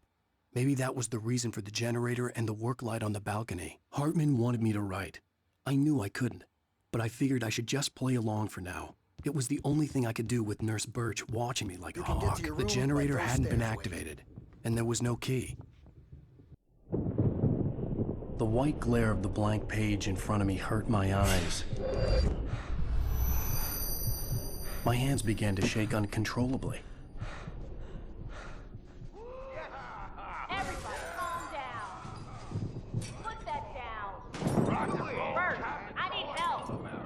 Hey, Wake, you stay here. I'm gonna go see what's up. You just keep doing what you're doing. Be cool, okay?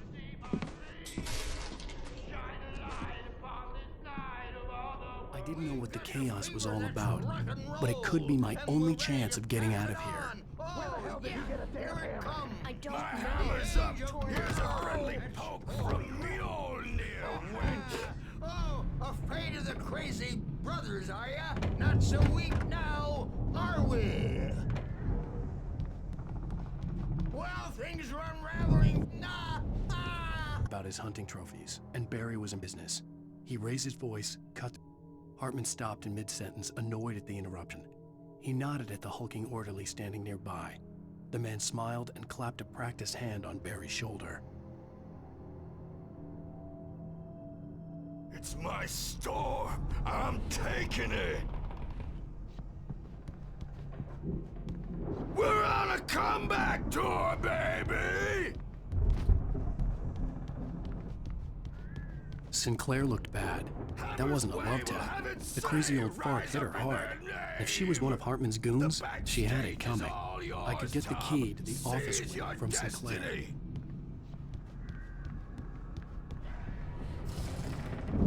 Come out and face the music, Birch! It's time to pay the piper! I had to get to Hartman's office. He had taken all my manuscript pages. That's where he'd been keeping them. Since you're so tough, Birch. We were on the road, man. You think we haven't seen punks like you before? Mortal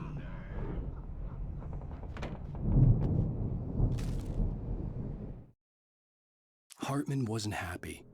Maude could see it in his eyes. He quickly lowered his own. He had made a mess of it, and he knew it. The shame of failure was hard to bear. He hadn't expected Wake to say he needed more time, and he blurted out 2 days, less than Wake had asked for, to show him who was in charge. But that wasn't part of Hartman's plan.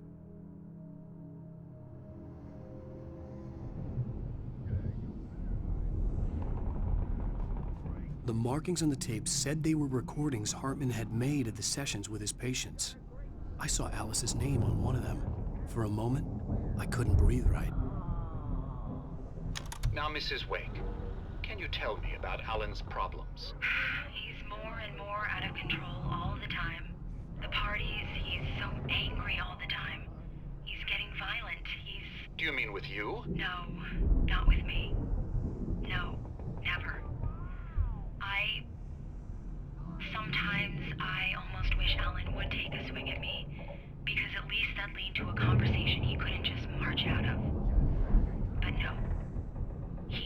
Alan doesn't really sleep. And the work, well, he's not writing.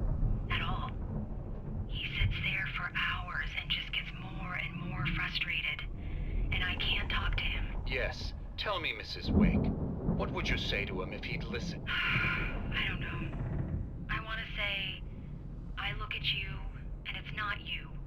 Just some stranger who resembles you. Looking out from behind your eyes, and I don't like that guy much. And now it's all gonna go to hell. But you don't ever say this. No. I've tried, but he's not listening. He's too deep in his own problems, always going on about something else. I'm so afraid I'm gonna lose him, and we're not even talking anymore. He doesn't let me in anymore. He just keeps me in the dark. I'm so alone here, even when he's home. Please help me, Doctor, because I'm at my wit's end. Well, if you can just get him here, I'll absolutely do my very best. Yeah, but Doctor, you need to be careful with him. He's not just going to listen to you and cooperate. He's the most stubborn man I've ever met. Well, I'll be sure to bear that in mind. Hearing her voice, what she's saying made me happy and sick and guilty all at once. Worst of all, I recognized the words. The phone call from her. It had been a cut-up of this. Just a recording.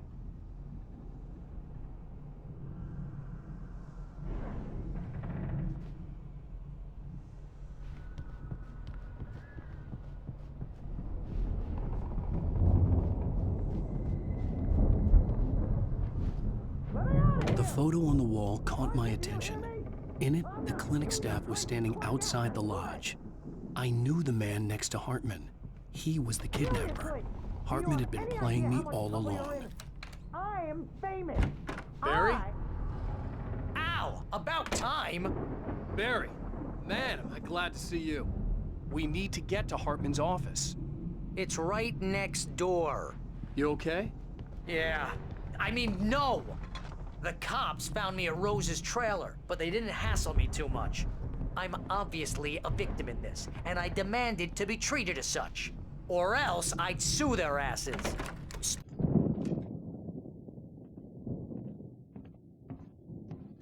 These were all the pages I had on me.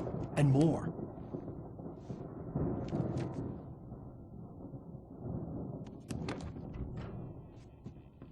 Alan, please.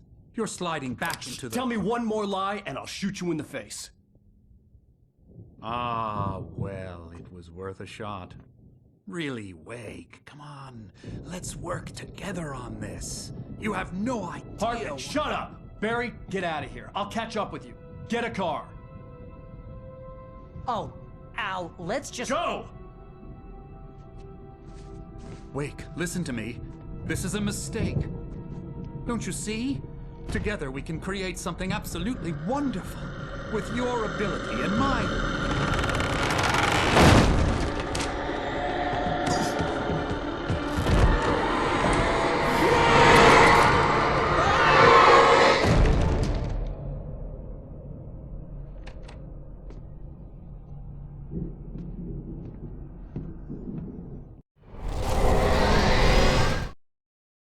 Hartman followed the fall of Alan Wake with his binoculars. When the rider hit the water, he ordered Jack to take the boat to him. The spot was easy to see in the dark, even with all the extra lights in the boat. The flare floated and kept burning even in the water. Jack turned the radio louder as the engine sputtered. The music was rough and clanking, something the Anderson brothers would no doubt have enjoyed. But Hartman chose to ignore it. Wake was finally within his reach.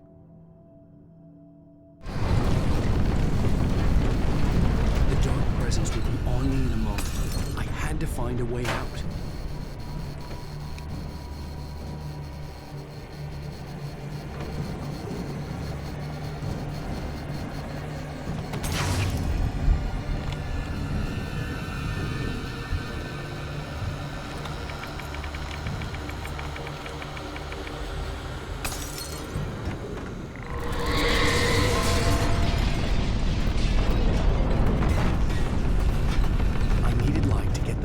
Bookshelves out of my way.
Hartman knew he was no creator. He had no ambitions on that front, and he certainly didn't want to end up like every artist he had worked with here, damaged in ways that were hard to describe, or worse. It was enough for Hartman to maintain creative control and provide direction, to be a producer. That was what most of these people were in need of anyway. Of course, suitable subjects were few and far in between.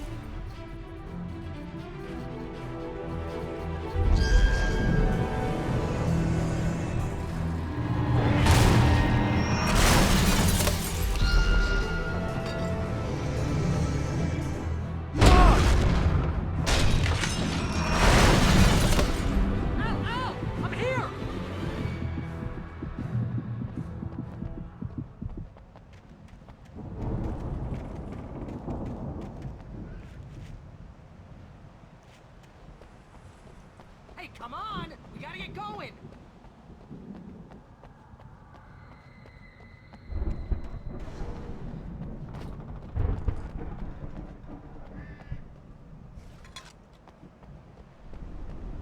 Al, I'm over here!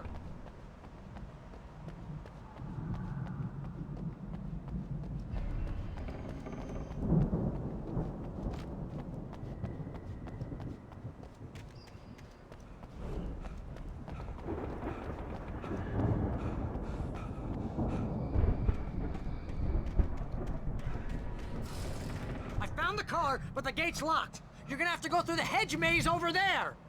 Barry, I don't have a light. Take this, Al. Oh, God! Look at the house, Al! Look out!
I stared at an area that littered the area, surrounding an unlikely centerpiece.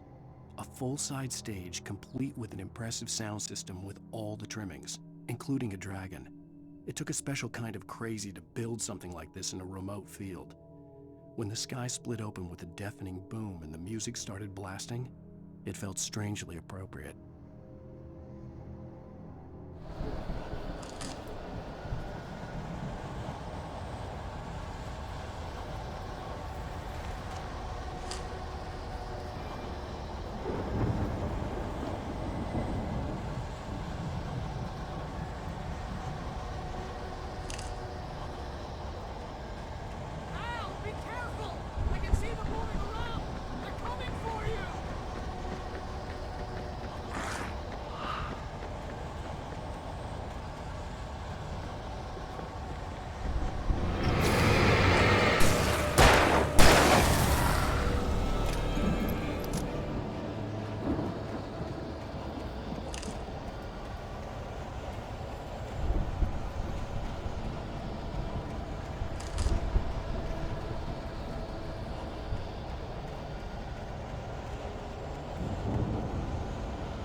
Hartman hurried down the corridor. He had disliked leaving Wake when he was surely at his most susceptible to therapy.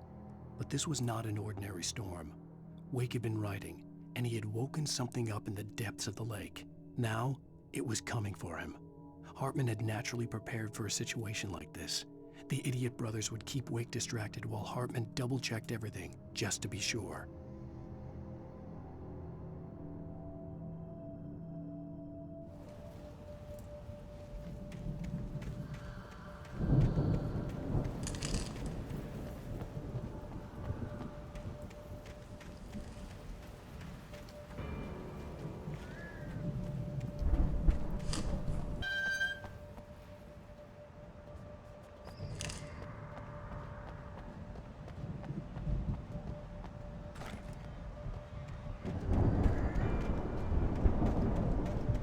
You get 2 pills in the morning, and then you'll be nice. You get 3 pills in the evening.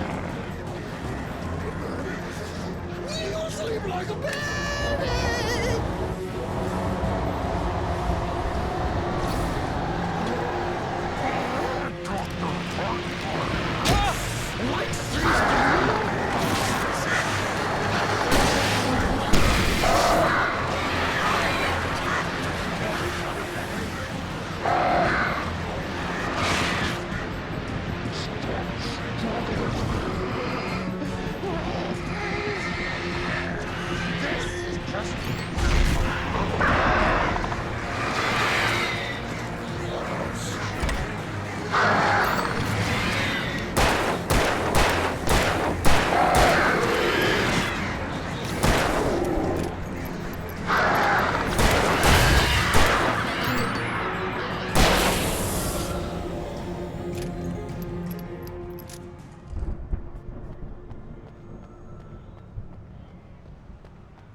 Mott knew that Wake was smarter than him.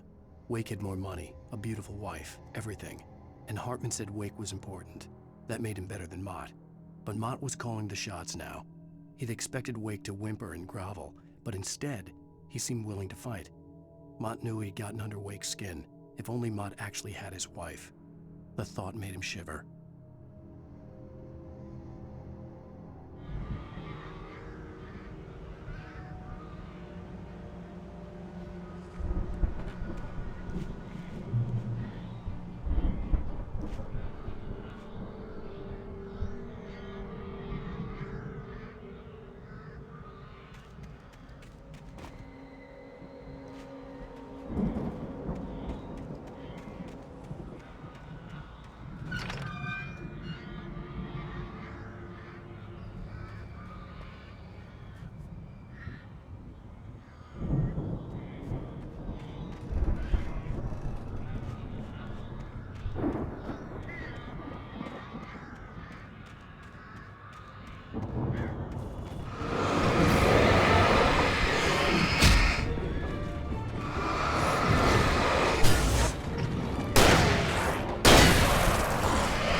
For the moment, Barry was just glad he had survived the fall.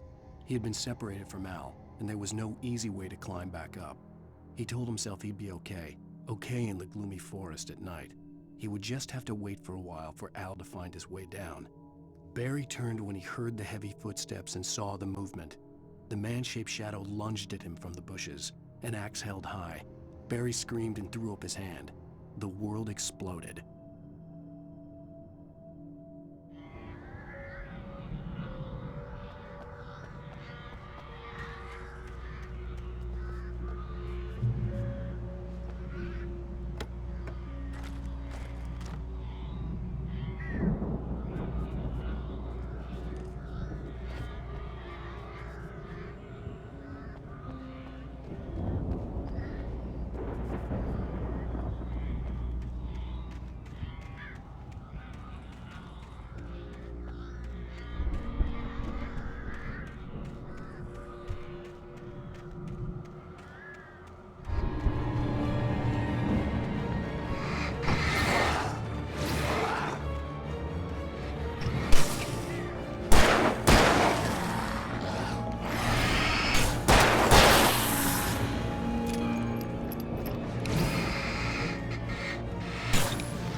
Hartman watched as Wake's features slackened.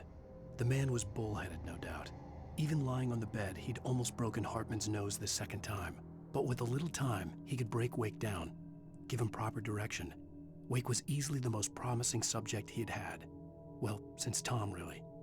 "Sleep well, Alan," Hartman whispered with a smile. "Let me take care of you."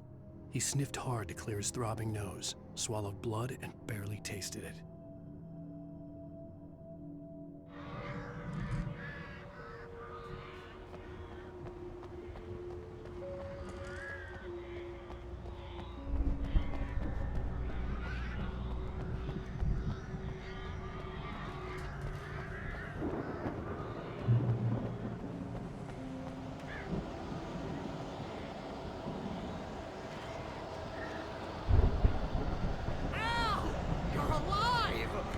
Let's get out of here. Can you open this gate? Maybe. Barry. Well, I slammed it shut when the nasty showed up, and the key fits kind of loose in the lock, so, Barry! I'll find it! Don't worry about it!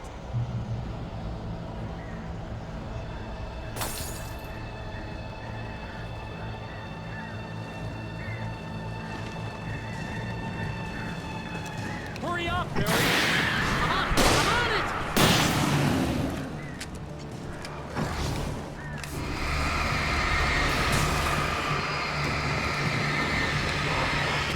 Gotta be here! Just hang on, Al!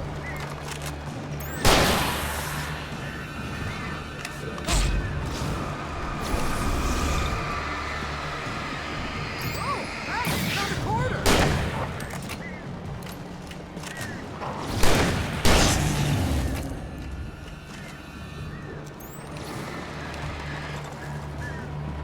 I found it! I found it! That's a twig.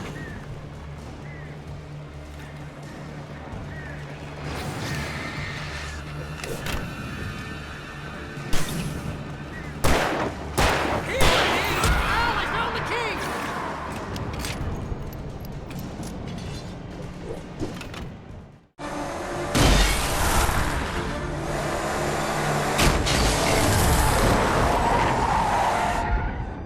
Al, please tell me we're headed for the nearest "You're now leaving Bright Falls. Come back soon" sign. We're going to the Anderson farm. I knew you were gonna say something like that. You know what? You owe me big time for this. When this is through, if we make it, I don't care what anybody says, I'm done with darkness. You're gonna buy me a tanning bed as a gift, and I'm gonna live in it.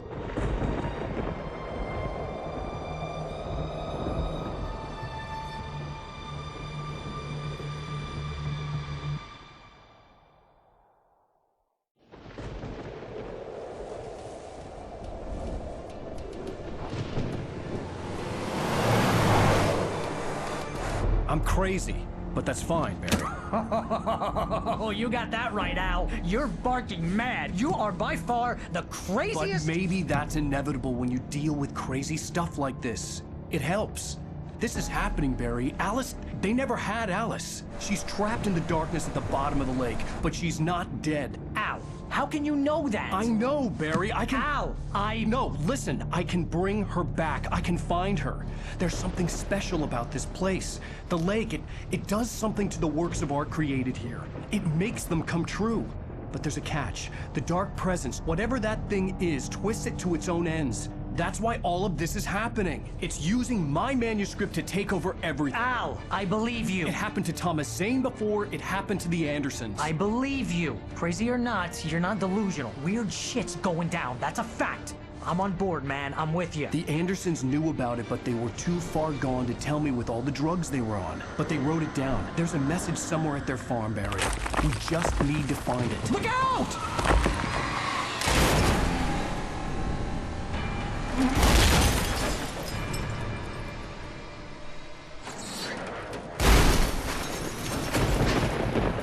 Al!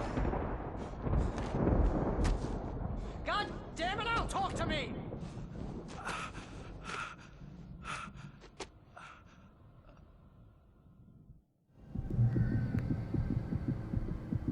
I had lost my gun in the crash. Barry was nowhere to be seen.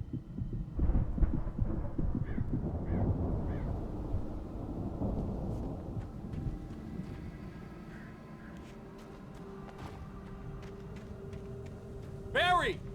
Barry! Oh, man, you're okay! Jeez, it's good to hear your voice! I was trying to get out of the car, but the ground gave way. Man, what a drop! Don't worry, your cutout is fine. Forget that! Are you okay? I hit some bushes, didn't get a scratch. There's no way you can climb down, though. It's like a sheer wall. Ah! Al! There's something moving down here! Barry, it's a taken! Use a flare, Barry! Oh! Yeah! Barry, are you alright? I'm good, Al! I'm great! Guess you never messed with anyone from New York City before, huh? You're gonna have to find your way around to the farm, Al! I'll be waiting! Barry, just wait for me, okay? Al! I'm not staying here! It's suicide! I'm going to the farm! I'm gonna go ahead and secure the area. You can catch up. Don't worry about it! I'm on the case! Now he's Rambo. This would turn into a disaster if I didn't catch up with Barry.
When he stopped the car at the Anderson farm, Walter felt relieved.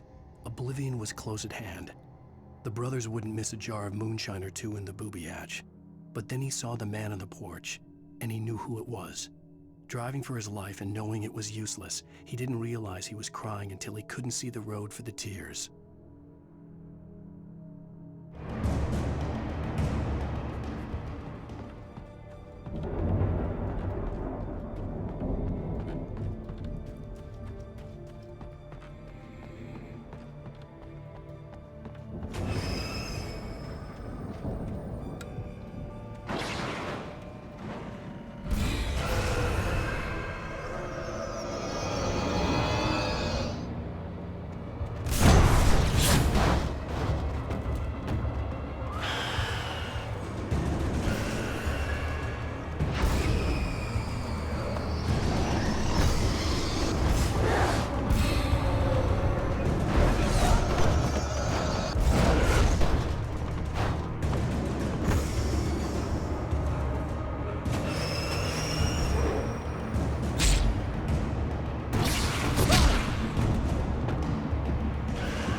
Crawled over the gate. I needed a light to destroy them to get through.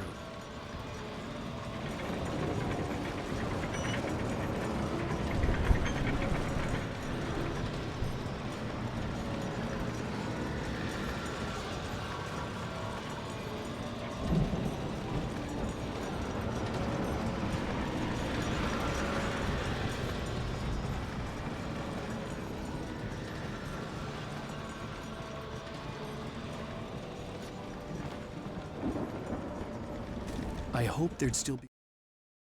Agent Nightingale stared at the passed-out rider. The man was sleeping off one hell of a night. Nightingale felt a stab of envy at Wake's oblivion, but he had a job to do. He put the gun to Wake's head and almost became a murderer. His hand shook and his throat felt tight and dry. Biting his teeth, he tried again to pull the trigger. He lost the nerve. Wake stirred. Nightingale would have to settle for an arrest. A working generator somewhere around here to power up the old lights by the gate.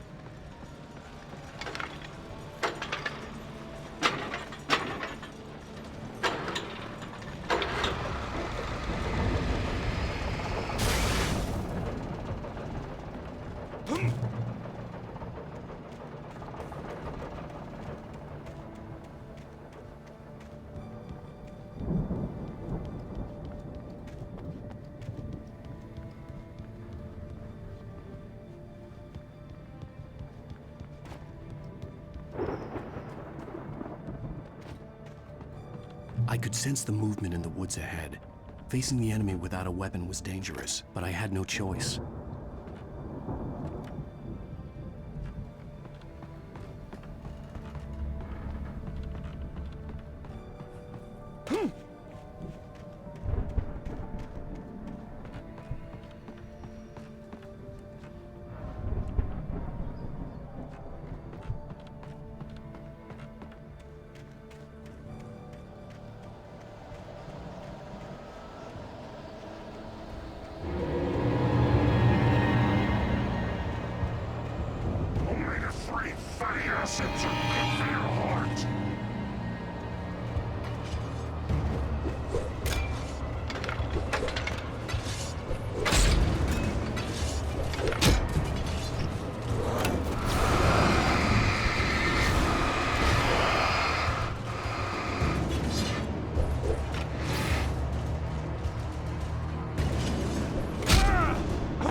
A car was driving away from the farm, headed in the same general direction as I was.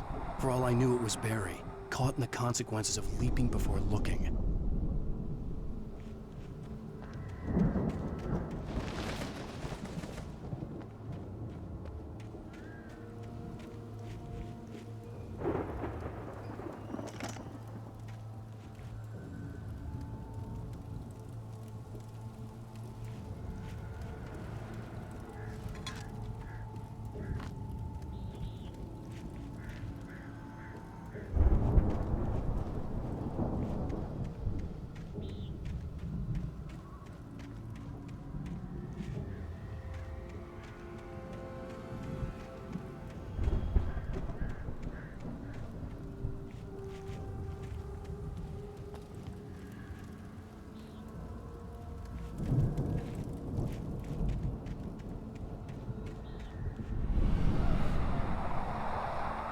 The car was heading for the cabin up ahead.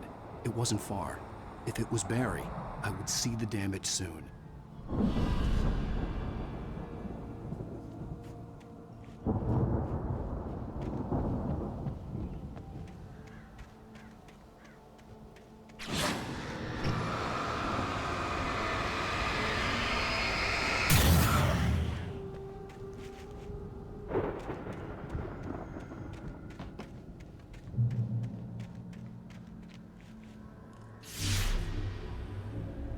I'm trying to deliver each page to the right time and place. I'm trying to show you how the story goes. I had seen glimpses of the light before. I had seen it in my dream. It was a strange spaceman or a diver in a bulky suit. He was the one who'd been placing the pages on my path. The dark presence followed the choreography laid out to it in the manuscript, growing stronger and stronger, moving like a storm from one scene of destruction to the next. But it was still bound to follow the story and chained to the dark place it came from. When the story reached the end it longed for, it would finally be free.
Someone had left a gun behind.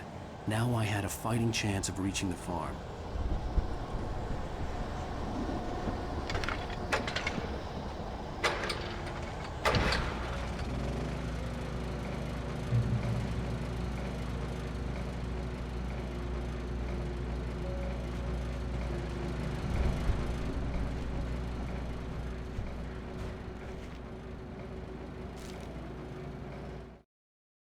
The storm raged on as the Anderson brothers walked unsteadily away from the clinic with the other patients in tow, knowing that this time they wouldn't return. The darkness around them seethed with horrors, but Tor and Odin were unafraid. Their eyes glinted with guile. They knew every secret path, and there was blood on their hands. They had fought these shades before.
I could see the car, but there was no sight of the driver.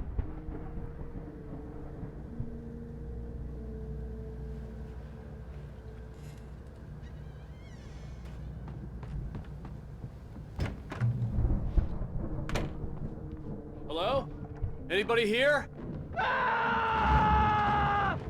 Barry! No! Danny, you're not! Please! What are you? No! Don't! I'm sorry!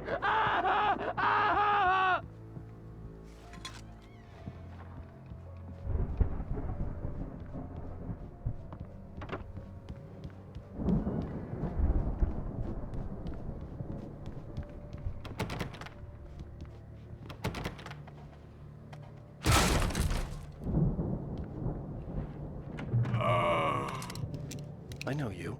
You were in jail the other day. I went to the farm again for the moonshine, you know? It makes you see. They're not gonna miss it. They're in the loony bin. But my buddy, Danny, I lost him. Something's gone wrong with him. It's not him.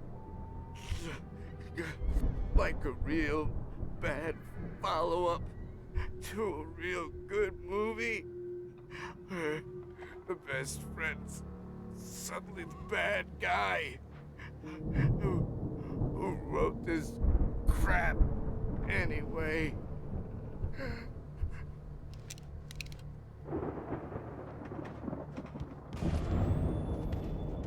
I've run through every possible course in my head.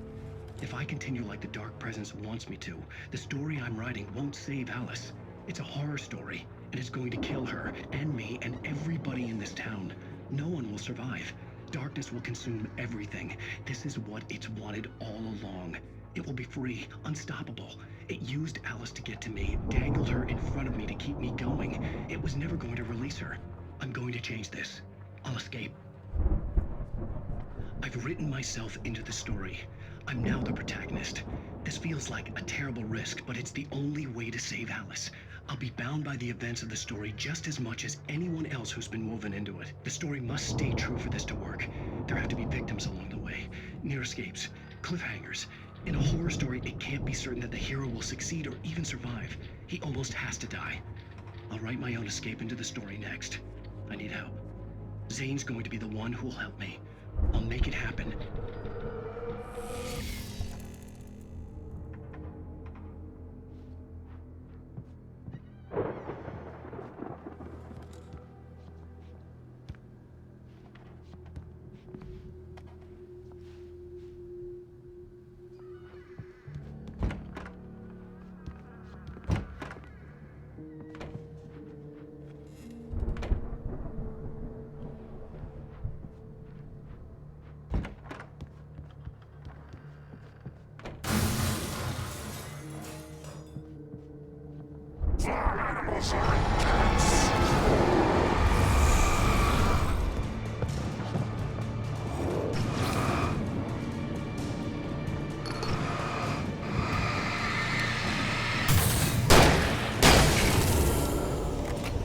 Let me guess. Danny, huh?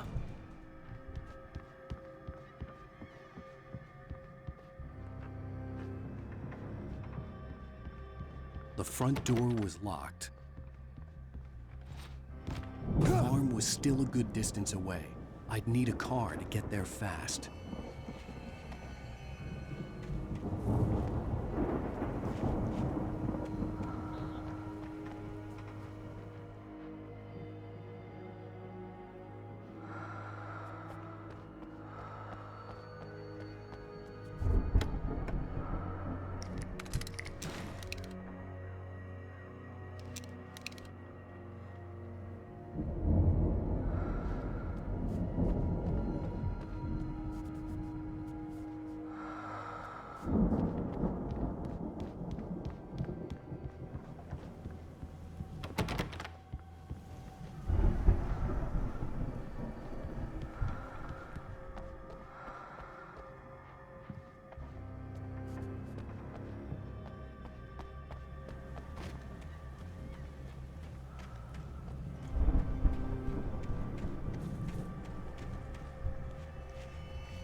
For a moment, Hartman considered strangling the idiot.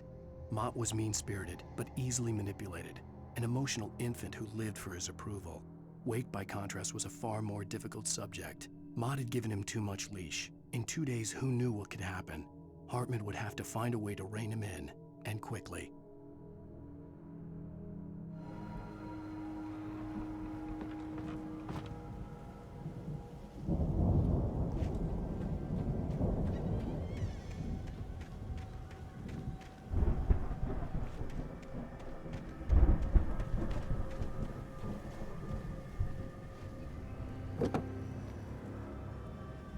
If Barry wasn't up here, he was probably in trouble down at the farm. For a moment, I felt bad for doubting him. After all, I made it this far myself. But Barry was Barry.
Well, as I'm sure everyone's noticed, that storm we all felt coming is finally here. The boys at the Weather Service reckon it'll last until morning at the very least. Pertaining to that, let me read that missing persons alert again. The Sheriff's Department's still looking for a Caucasian woman, 30 years old, slim and blonde with blue eyes. She may be lost in the woods, and it's possible she's been injured in a car accident. If you see her, please make sure you get her indoors and call the sheriff.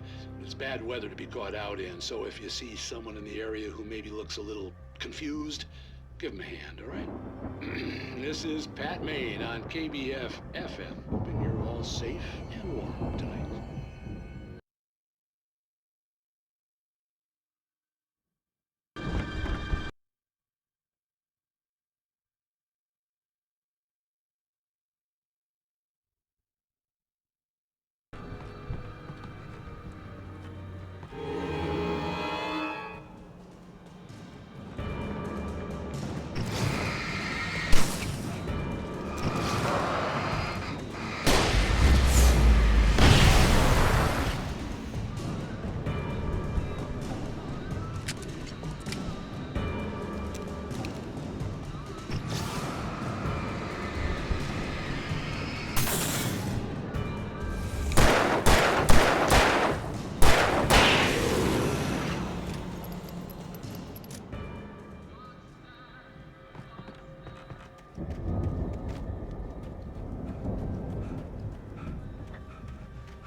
from my daughter!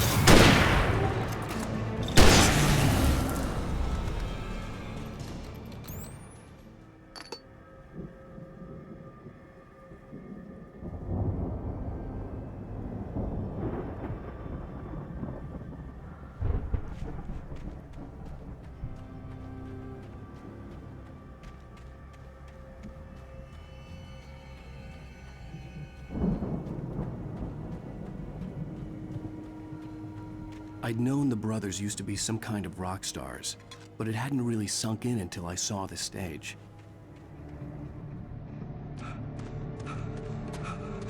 Ow! Run! Incoming! There's too many of them!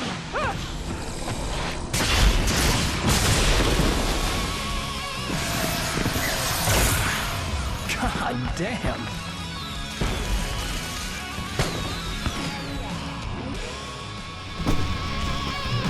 I'm so glad you decided to go it alone, Mr. Bronson. Shut up and shoot! Ow! We have to fight them off! I can set off more of the fireworks from here and help you out! Hey, Al! Did you notice there's a lot of ammo and stuff around? Al! Hold on! I'll try to get the stage lights on!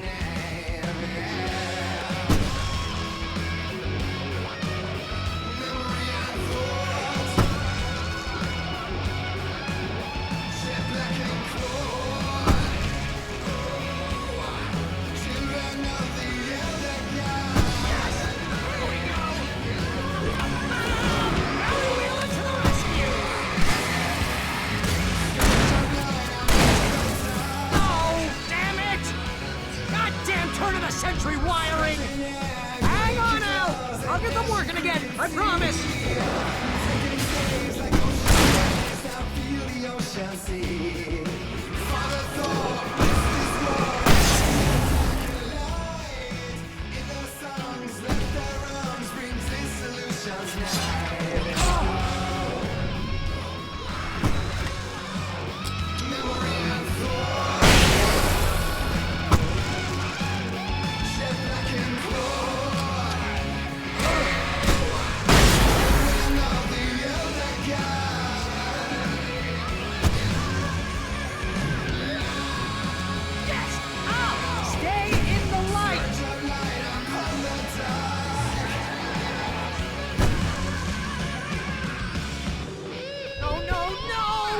Keep doing this to me!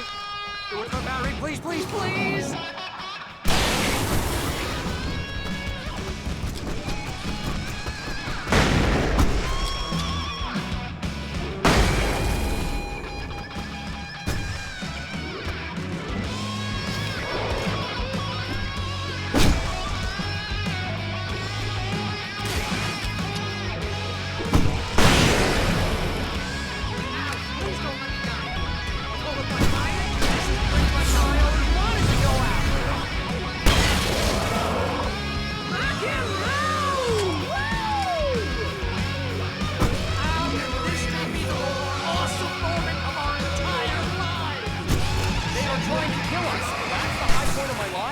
Really? Children of the Elder God! Enjoy it! God damn it!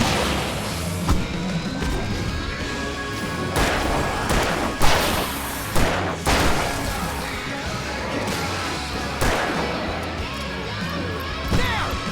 Back in the game! Yes!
Hey, Al! This way to the farm!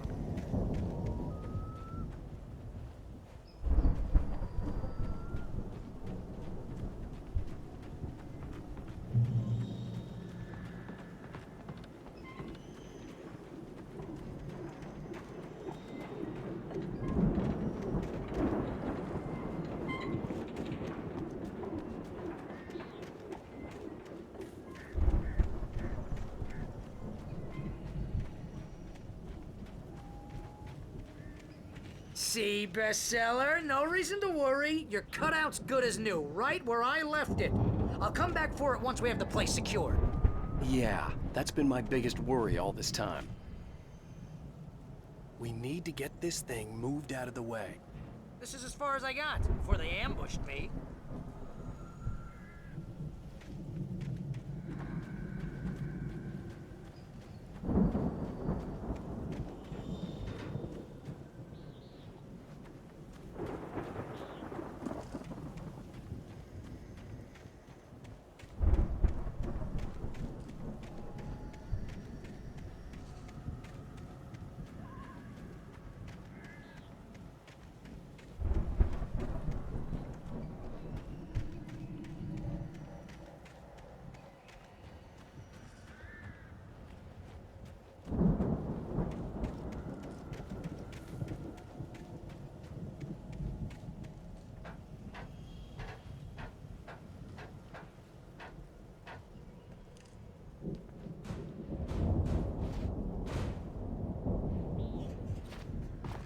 I think Alan Wake here has something to say.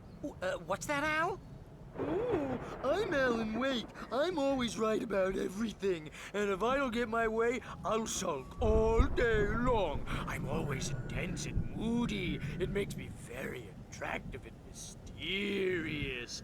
Right now, I'm just standing here because I need my best friend Barry to carry me. But that's okay. I can just take him for granted. I think I see what you did there. Yeah, it was pretty good. You want me to do my imitation of Barry Wheeler? No?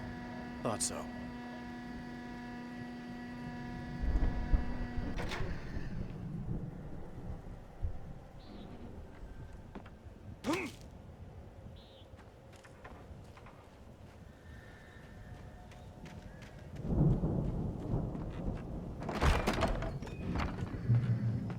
Wow! You look at that thing, Al! They really went all out with this Viking crap, didn't they? Look at all this stuff. They must have done okay for themselves, so how come I never heard of these guys before? And this from the guy who learned about Ozzy Osbourne through reality TV?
It's 1976. Madness reigns at the Anderson farm.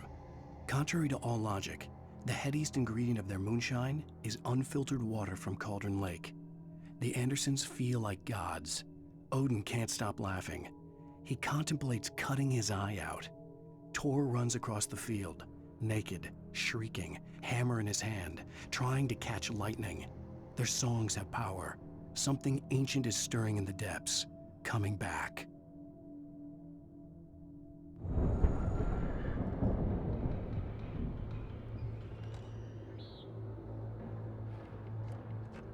The Viking boat looked imposing, almost like a battering ram.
all spend a third of our dreams in its soft embrace, somewhere between fantasy and oblivion.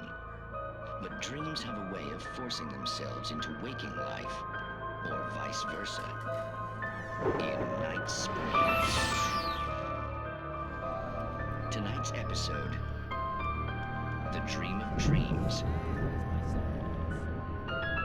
We join Mr. Jones as he explores the endless dreamscape, only to be brought to a sudden stop by a decidedly mundane situation. A long line of people. Hey, Jones, right? Listen, we're gonna have to wait until His Highness over there is good and ready. Oh, wow. Who's that? You don't know him? What are you, new? He's the guy dreaming us. Well, not just us. He dreams everything. All of this. But wait, no. I'm the one who's dreaming. I'm asleep. Isn't this my dream? Oh, yeah. Sure. Get real, pal. You're just another dream. I'm a dream. You're a dream. The weirdo in the diving suit is a dream. And the girl made of smiles and sunshine is definitely a dream. But I'm pretty sure I'm dreaming this. Well, maybe you're a really confused dream. What am I, a shrink? All I know is I'm going with the smart guys, and they say that's the guy doing the dreaming. Right there. I don't know what that means. It means we keep him happy. No sudden falls. We make sure he has his clothes on when he goes out in public. No chases where the monster is nipping at his heels and he runs like crazy, but his legs don't seem to get him anywhere. None of that. Because if he wakes up in a cold sweat... Yeah, precisely. So we wait till he wants to move on. Keep things nice and calm. Hey, something's happening here. Yeah? What's that? What? Can't you hear that? Oh, God help us, it's an alarm clock. Oh, it's you, isn't it? Please, man, I got a wife and kids. Please don't wait.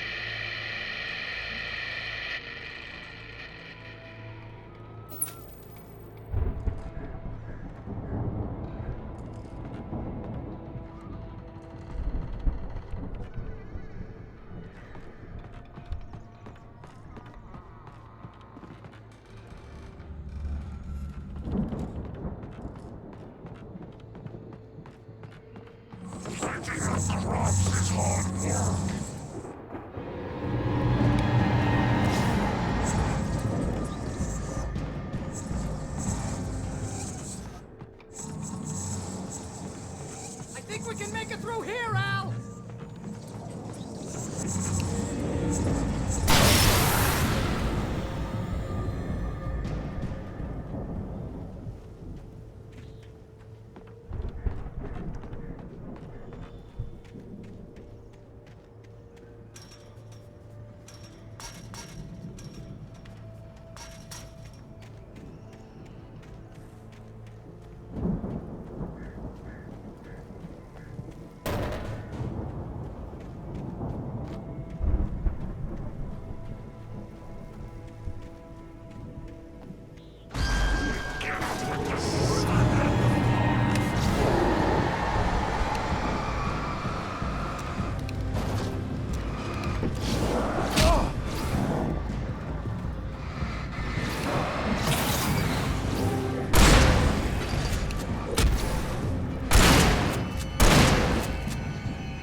Those geezers had quite a production going on. Ooh, you know what, Al? If we make it through this alive, I'm gonna start representing them. Yep, sell this stuff online, maybe get a reality show going, release a new single. Good luck with that, pal. Hey, you find us a way out of here, okay? I'm gonna take a closer look at this stuff. Be careful, Al!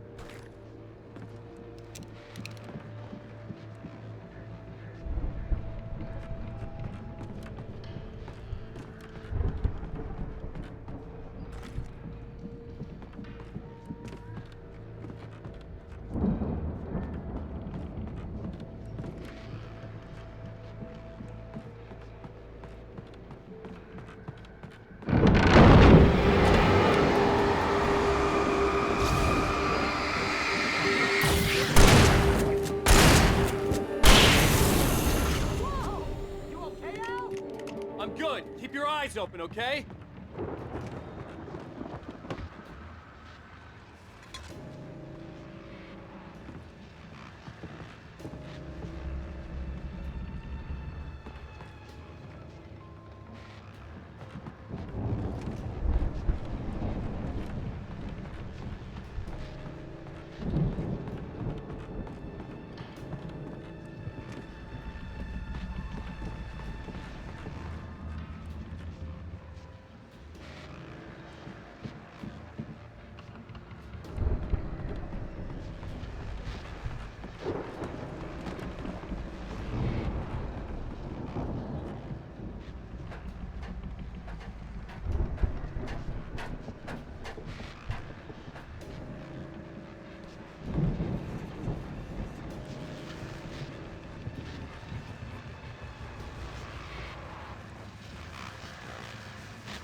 As you regular listeners know, I tend to work through the night, but I'm not the only one.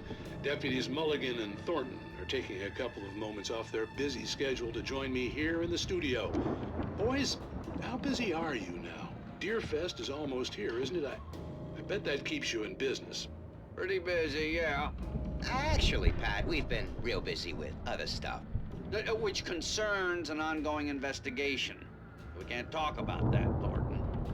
I wasn't gonna say anything. I was just saying we got, other irons to fry. And how would you compare your workload to last year's? Things have seemed relatively peaceful to me, but people do tend to get a little wild this time of year. Oh, it's wild, Pat. It's pretty wild. There's been all sorts of trouble this year. Vandalism, fighting, public disturbances. A lot of people gone missing, too. Yeah, it's pretty much the usual stuff, Pat. Just, a lot more of it. Now, is it just me, or does Deerfest get wilder every year? People seem to be more drunk, at least, or they start earlier and younger. Oh, it's definitely not just you, Pat, but... Definitely, Pat. Hey, I'm talking here, Thornton. Oh, shoot, I lost my train of thought. Not just me. Oh, yeah, it's wilder, Pat, but actually most of the trouble seems to be coming from grown men. People who ought to know better, Kids are doing fine this year. Well, that's nice to hear at least. Boys, I want to thank you for stopping by. I'll let you get back to your patrol. Sure thing, Pat. Yeah, sure thing, Pat.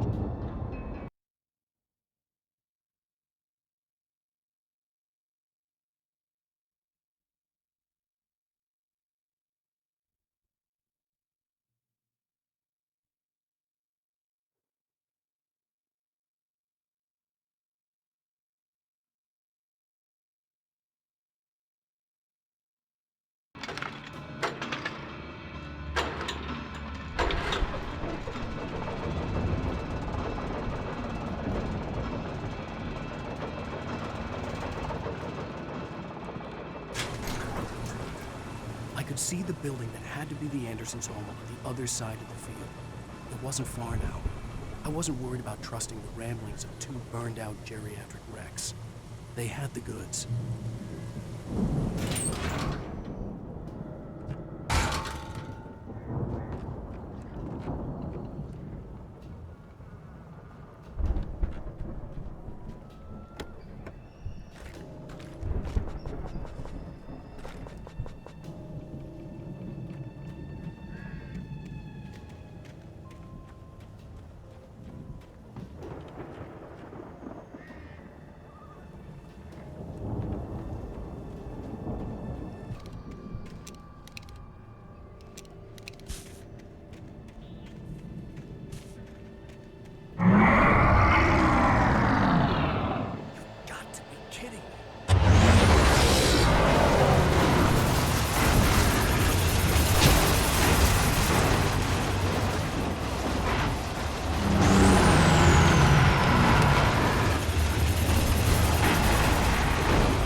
that you out there, buddy?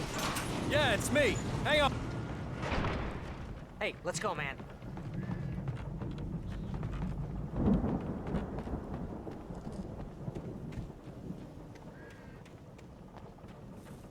I think we're gonna have to work together to open this gate, Al. Looks pretty heavy.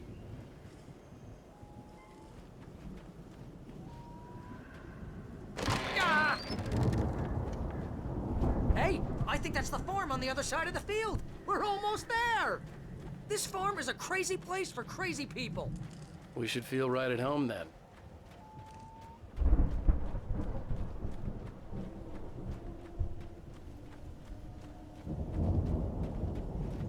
Come on, one more gate. Let's do this thing.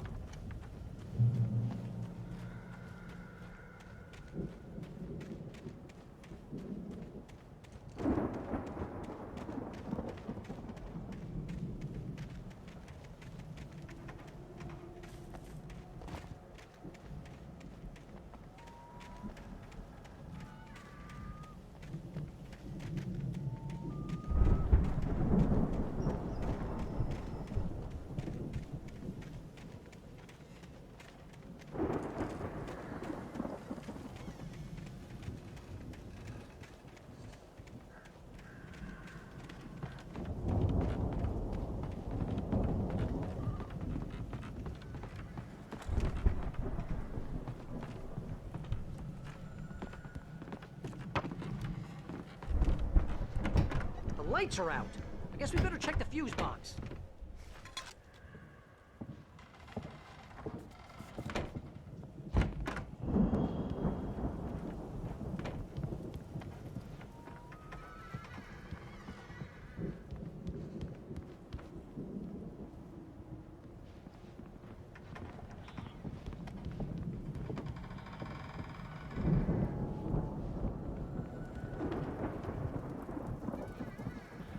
The power downstairs was out, but I was sure I could fix that at the fuse box.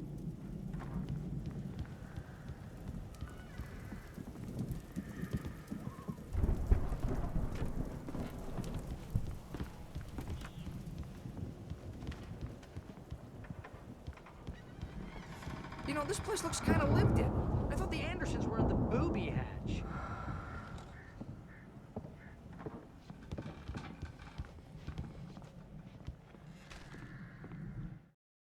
Again, Alice's screams rang in the stillness of the night. I saw myself run toward the cabin, flashlight in my hand. I followed my past self. I was an out-of-body observer, a time traveler in a crazy drunken dream. This was the beginning. The night Alice had disappeared. The mystery of what had happened during the missing week was about to reveal itself.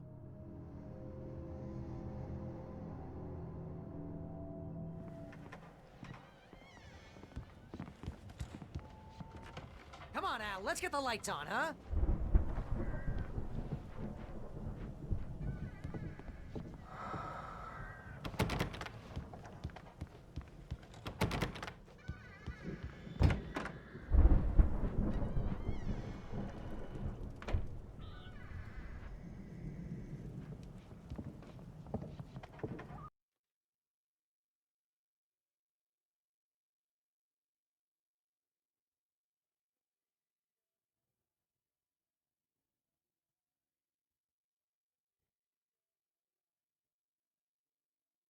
Can you hear that, Al? Music? Of course. We need to find where it's coming from. That's the message the Andersons talked about. That's the whole reason we're here. Lady of the Light? Oh, that's gotta be... What's-her-face, the crazy lamp lady from the town. Cynthia Weaver. Right. Must be.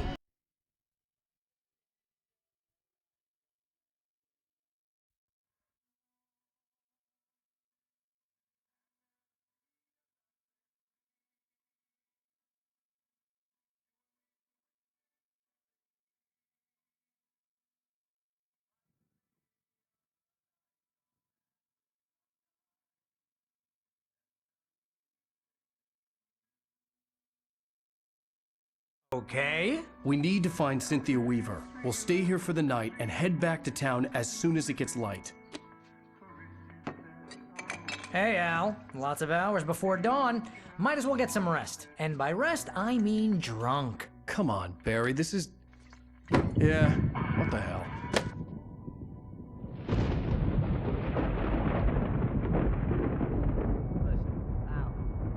I'm sorry about Alice. No, seriously, because I know we don't get along, but we're gonna find her, right? And even though you're a crazy bastard, I'm gonna stick by you, no matter what, ever, Al. Sure, like a brother. I'm a writer, goddammit. Correct. If I just wanted to, I could write 10 books a year. And they'd be the best books that year. No, you couldn't. That's right, I couldn't. But I could, because I'm a writer. What? What do they put in this stuff? I feel like my brain is coming out of my nose. I'm gonna get the recipe off those coots and be a booze millionaire. I just miss her, Barry. I just want her here with me. I know, Al. I know. It's gonna be okay. We're gonna make it okay.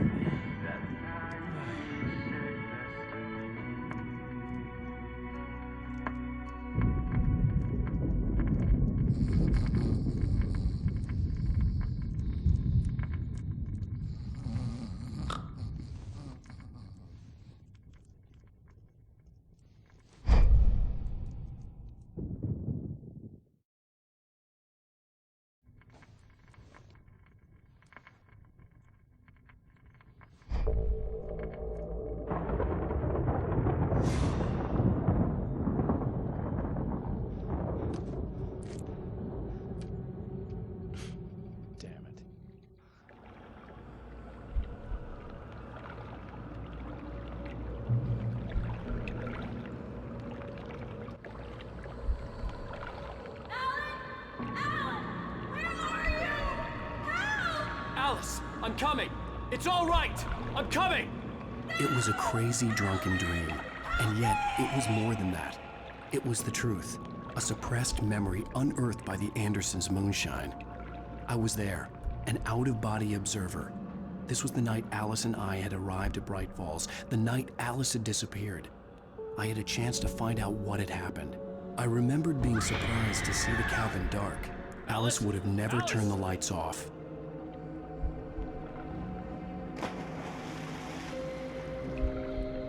I remembered thinking I caught a glimpse of her form underwater, sinking into the darkness. Beyond this lost memory, there was nothing.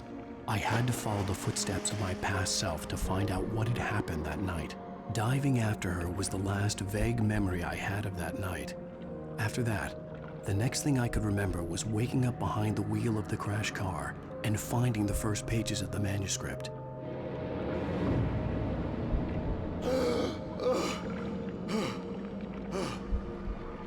I couldn't find her in all that blackness. I must have thought she drowned.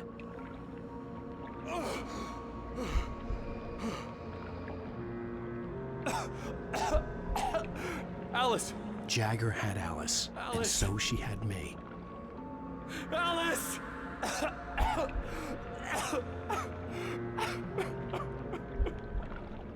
I'd been easy prey. Look at the cabin. Is there someone in the window? Alice? Maybe she didn't drown after all. Maybe she's inside. Alice! Yes.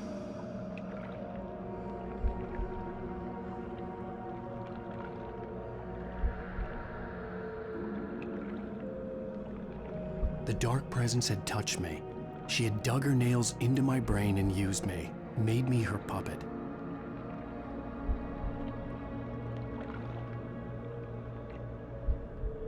She must be here somewhere. Maybe upstairs in the study. Alice! Yes, that's where she is. You can apologize. Alice! You'll laugh at the whole thing together and put it behind you. Alice? She's not here. You were foolish to think so. No, she's dead. She drowned. No, no, no! It's your fault your wife is dead. You are guilty. All she wanted was to help you right. You killed her. Oh, hush. There's still hope. Cauldron Lake is a special place. Here, you have the power to change things. She wanted you to write. I will tell you what to do.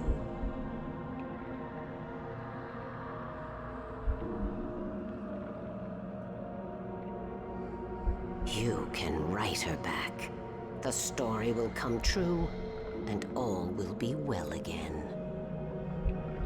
She had Alice, and the manuscript was the ransom for her.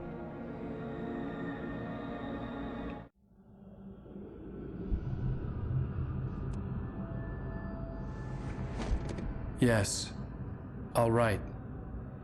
I'll fix it. I'll bring her back.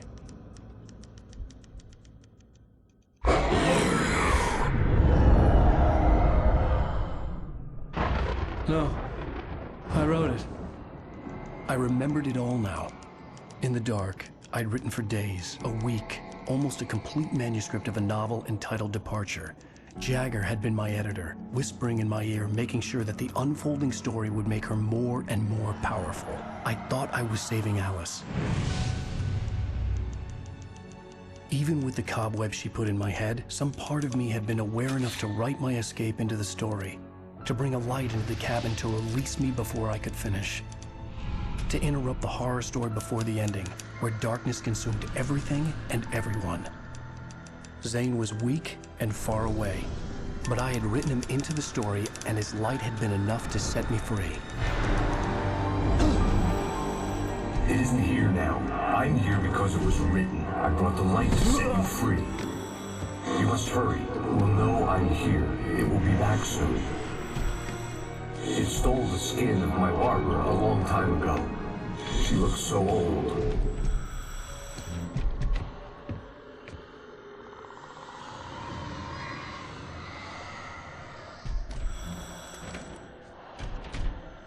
I'd woken up, confused and groggy, my mind consumed by darkness and fear. All I could do was to escape.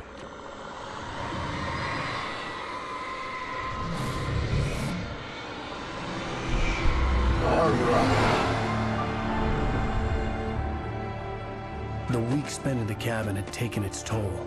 I was barely conscious, and fading fast. It had to have cost Zane terribly, thrown him even deeper into whatever dark place he now haunted. But he had managed to weaken the dark presence, kept me safe that night.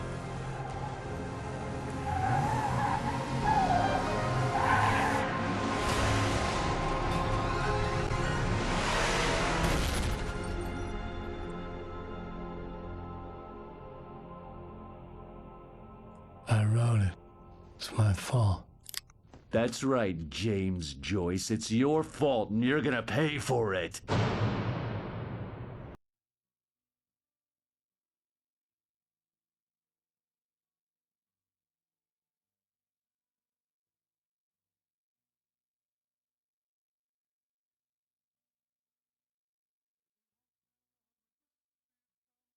Previously on Alan Wake. Under the influence of the dark presence, I wrote a horror coming true. Jagger had been my editor, making sure that the unfolding story would make her more and more powerful. Some part of me had been aware enough to write my escape into the story. It does come true. My Thea Weaver It's your fault. Pay for it. Well, we're expecting a rule from the neighboring counties. Naturally, we hope to break the record set by last year's Moose Fest in our neighboring town, Watery. Ladies and gentlemen, some people have asked me, what's the big deal about Deer Fest? And I think that this sums it up. It's about friendship and community. We've got a great party coming up, but let's try to hold it in until tomorrow and get through the night in one piece, all right? I have it. Someone will come for it when the time is right. Thomas said so. He wrote it. The key is insurance. It's my job to keep it safe. Safe in the light. Always in the light.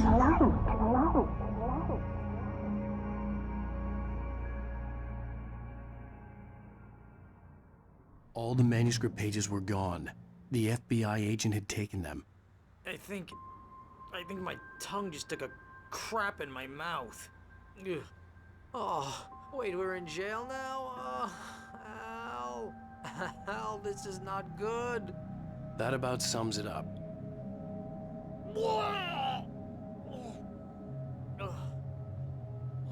Oh, I am never drinking again.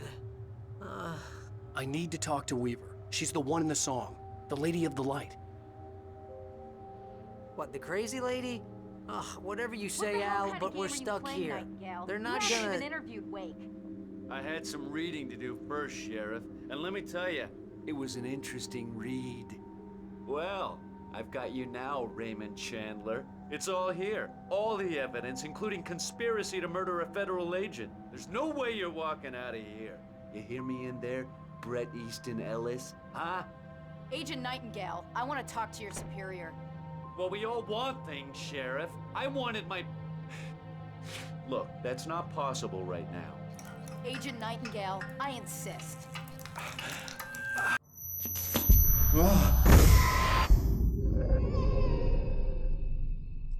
Wake, what's wrong? Lady, are you stupid? It's a trick. It's an obvious trick. Okay, I've had enough of this crap. Wake, I'm gonna trust you with this. You're joking. Agent Nightingale, your opinion would matter more if you were sober and if I actually believed you were here on official business. Whoa! Get back in the cell, Stephen King. The only way you're leaving this place is over my dead... Wait a minute. I know this... Oh my God!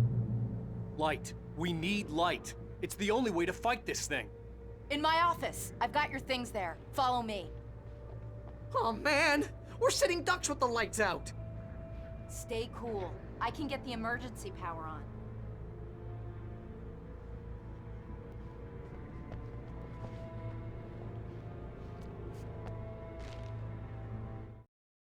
Nightingale felt the situation veering out of his control, but the gun at least felt steady in his hands.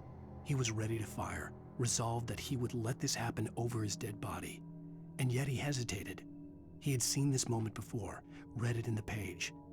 He was transfixed by the déjà vu and the horror that he was a character in a story someone had written. Then the monstrous presence burst in behind him and dragged him into the night.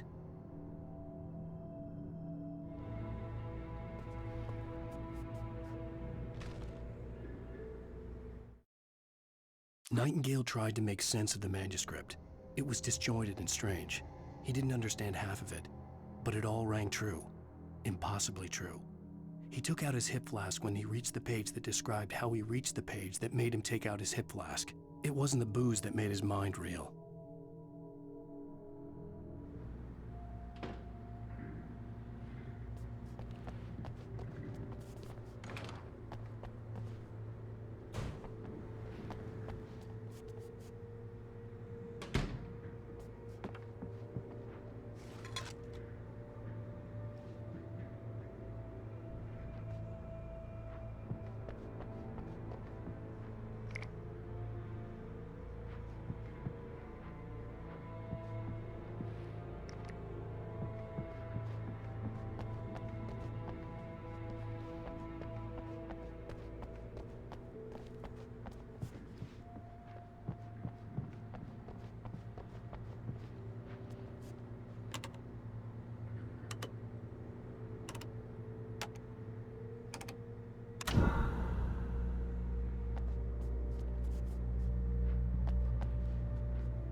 Here are your things. Wake, what do I need to know? What do you need from me? They can be hurt in the light, only in the light. And I need to find Cynthia Weaver. She can... Light. Check. Cynthia. She lives in the old decommissioned power plant. I can get you there pretty quickly in the rescue chopper. Come on, let's get back to your friend. Wheeler, I need you to stay here. What? No.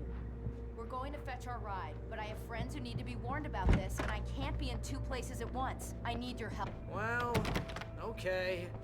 Here's a list of people and phone numbers. I need you to call them and tell them you have a message from me. Night Springs, okay? They'll know what to do. Night Springs? Like the TV show? God, who's Frank? He related to you? My dad. Hey, is this like a secret society? Can you do this? You'll be safe here. These guys need to be alerted, just in case we don't come back. You'll come back for me though, right? Hey, let's go. Pizza. I could order one out?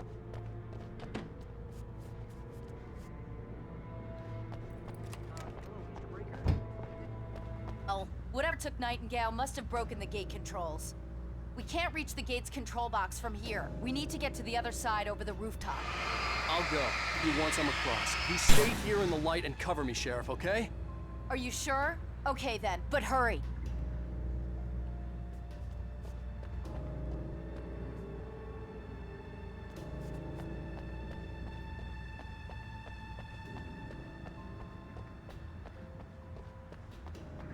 Well, the one you'd most likely be familiar with is Alan Wake. I needed to reach the rooftop to get to the other side of the broken...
Hey, Sheriff! Your password. Night Spring? It's a joke we have. That Bright Falls is the show. This town, you have to open it for me. I couldn't leave without the sheriff. She was my ticket to Weaver.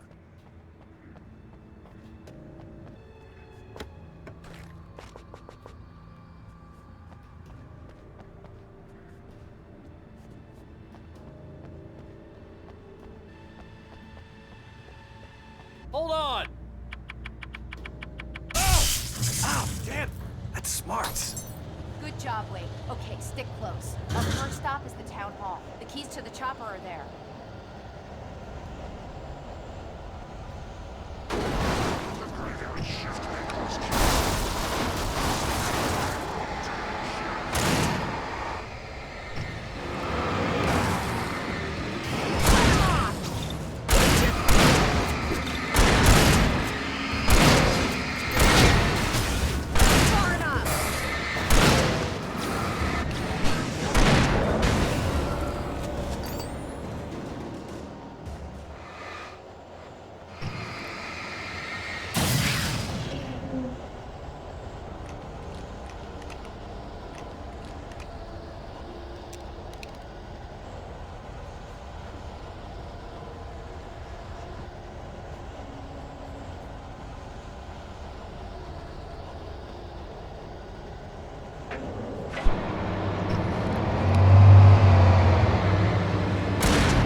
I'm gonna want explanations, you know.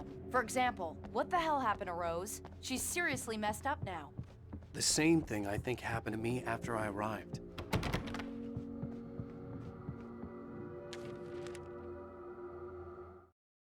Barry was in his element, making calls, making things happen, even if he didn't entirely know what those things were.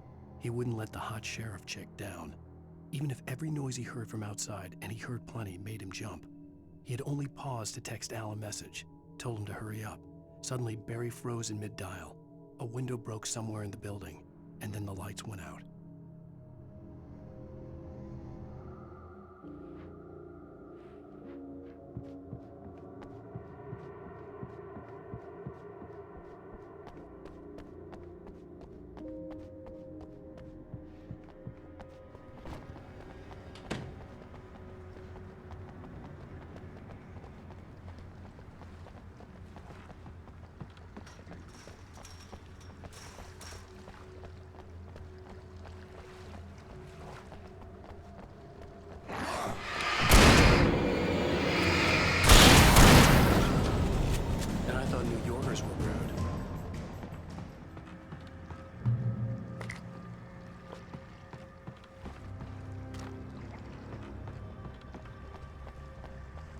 You have the right to remain.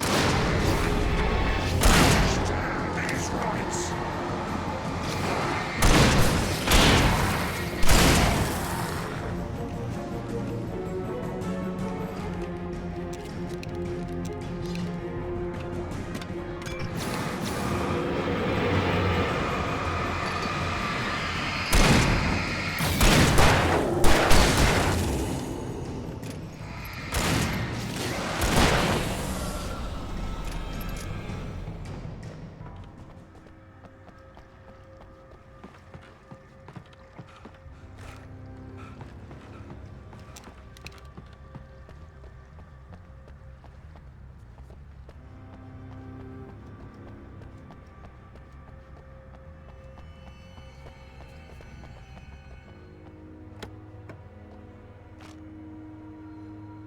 So far, so good, Wake.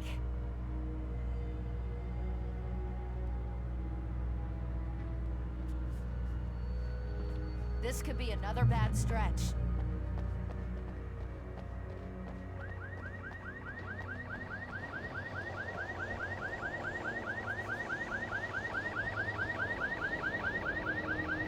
Wake, over here! There's light!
Watch my back, Wade.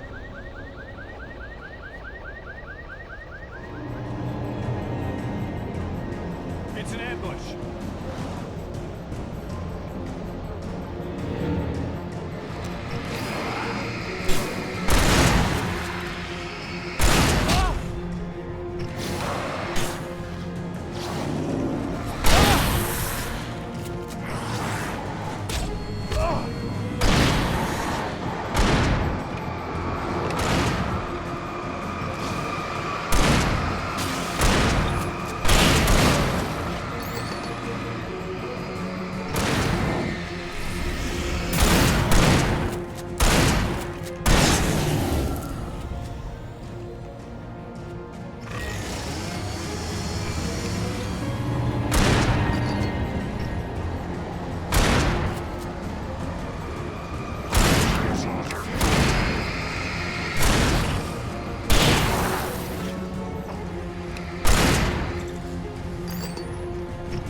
Let's go, Wake.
Okay, someone's messed with the fuse box here, but you should be able to jury-rig it while I find the keys. I already got electrocuted once today.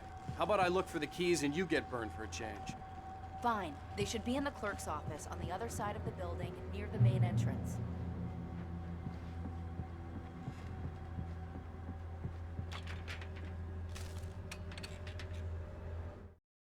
The darkness that wore Barbara Jagger's face was furious.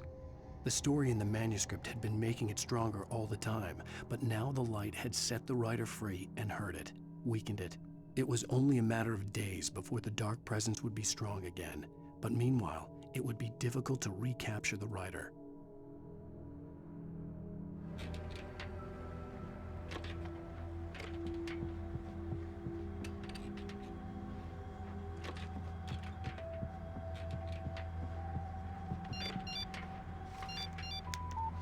The message was from Barry. He was getting worried at the station. He wanted us to hurry.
The keys aren't upstairs, Wake.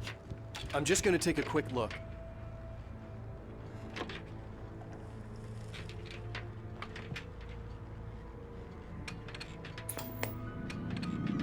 Freedom. A fusion of vigilance, conscience, and uncompromising clarity of vision. A need so fundamental, it permeates our very being. And yet, a man may be brought to his knees in a single heartbeat. In tonight's episode. Taken in his prime. For young Manny, the night hasn't been kind. He's a marked man, selected for a lifetime of servitude after answering an ad in the newspaper. But first, a little field surgery is required. Well, well, look what I found. Please, no! Yeah, I think you're just about ready for it. Best if you don't resist this, kid. We gotta beat it out of you. What? I don't understand. What did I do? I just wanted to get a job in the service industry. Wow, you're gonna serve all right. Please! There it is! It's coming out now. Right between the self-esteem and the childhood traumas. What are you doing to me? It's ornament. There, I got it. Believe me, kid, this free will thing is more trouble than it's worth.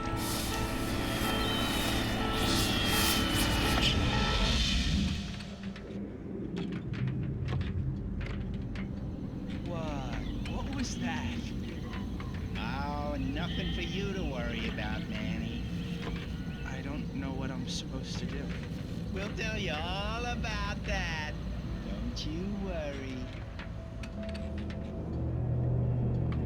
Another vacant worker ant, birthed in fury and violence for the pleasure and convenience of ruthless and malicious men. Stranger things can happen in Night Springs.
Okay, Sheriff, I got the keys.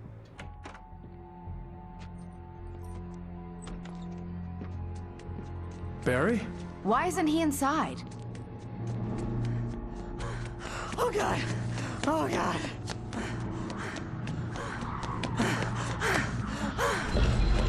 Barry! Look out! Barry, move!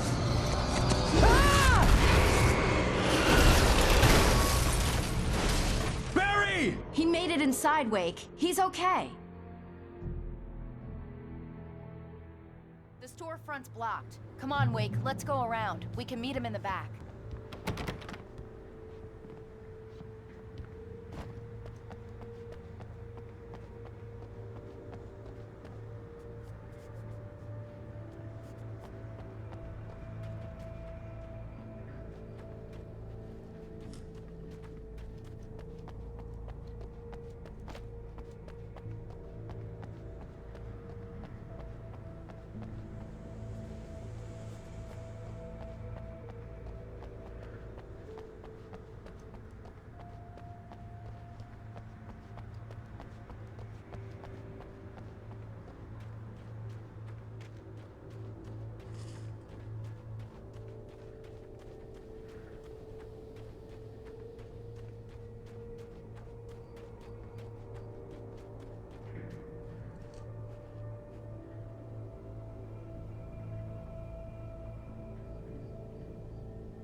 We can make it through the bookstore. Wheeler should be wrong waiting with for you us in the people? backyard. Get the hell down or I'll call the sheriff. Oh, hi, Doc. I've got it. Don't worry about it. Sarah, about time somebody showed up. All this shooting in the air is idiotic. One of these days they'll kill somebody. And over Deerfest. I know. Go back to bed. He's got a point, Wake. Look, this town can't take this. It's me they want. The sooner I get out of here, the sooner you can all get back to life as usual. I hope you're right. Come on, let me get this door open. Wait, you got the keys to the bookstore? Perks of being the sheriff. A girl needs to get around.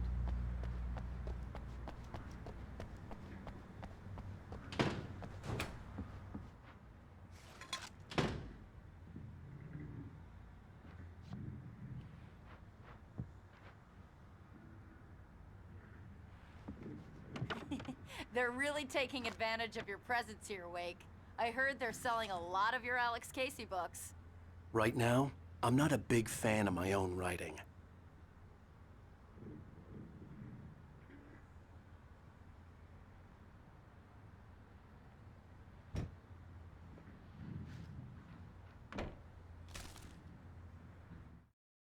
Cynthia Weaver worked hard, following her obsessive rituals, sometimes fighting them, always giving in to them in the end.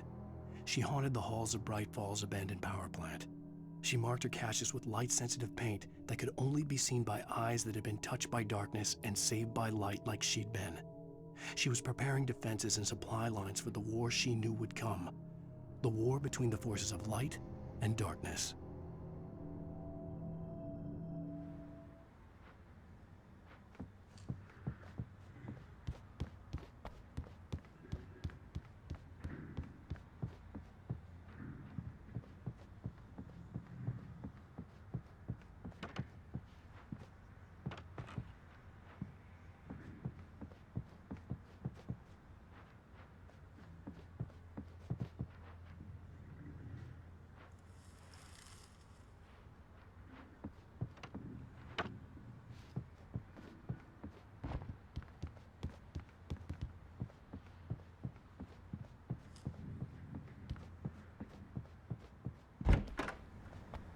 I don't see Barry.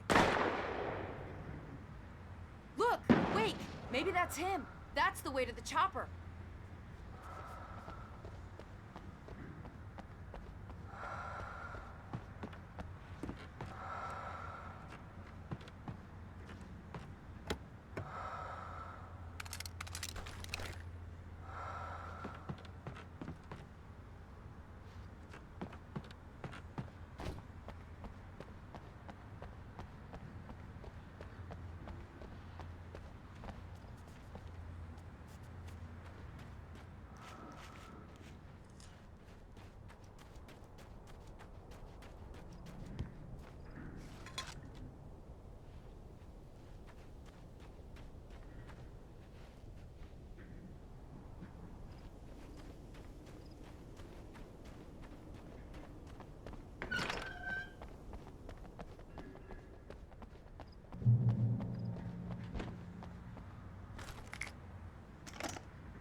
Barry got back to his feet inside the Bright Falls General Store and dusted himself off. Right next to the cans of baked beans was a locked case filled with flare guns, and yet here was a conveniently placed barrel of crowbars. Barry's smile widened as he realized that this was the classic movie scene where the hero had to gear up and arm himself to the teeth. Barry threw himself into the role.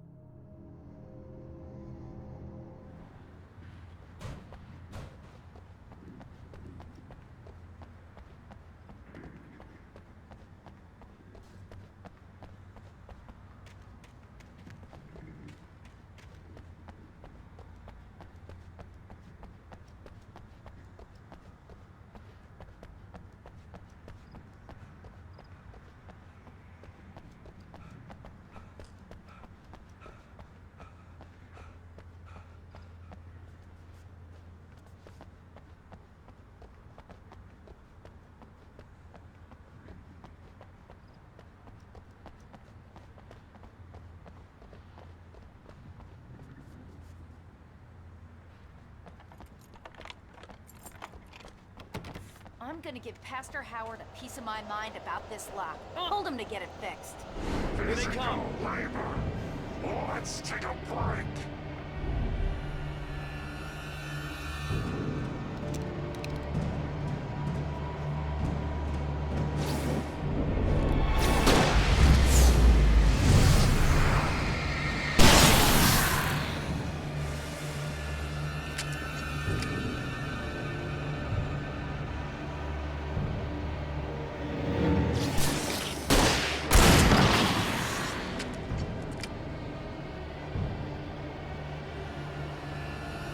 Omega-3 fatty acids are good for your heart.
Okay, it's open. Let's go, Wake.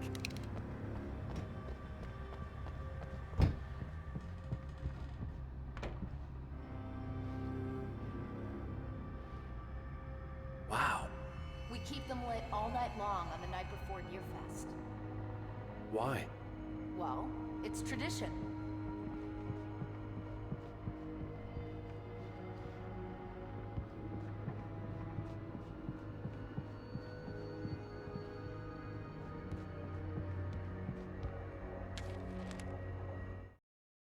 For it to be free, the Dark Presence needed the writer to finish the story. Again and again, the story let it get frustratingly close to the writer without letting it capture him. It was bound by the events depicted in the manuscript, but it could pursue the writer indirectly, put others on the task, and stop those who would help him. It took over everything in its path, made them its puppets, and sent them after Alan Wake.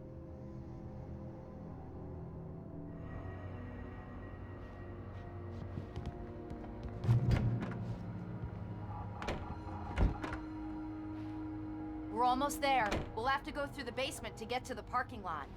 Yeah, there's no way going through the crypt will turn out to be a bad idea.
Did you call 911?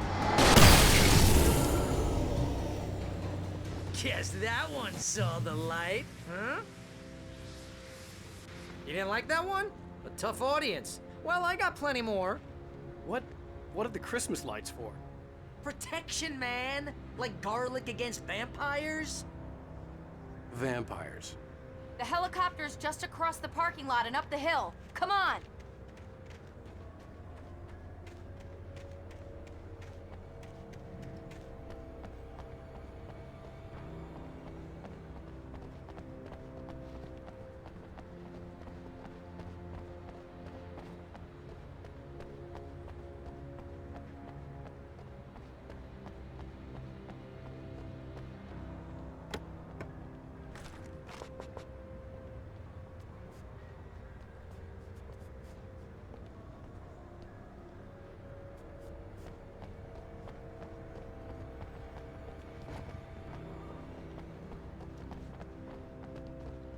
The Bright Falls General Store is now my favorite place in the entire world. See this headlamp? It's like a superpower. I can just look at one of those things and they die. It's my flaming eye of Mordor. I wish I didn't say that. Yeah. Hey, I want a headlamp. Last one. Bastard.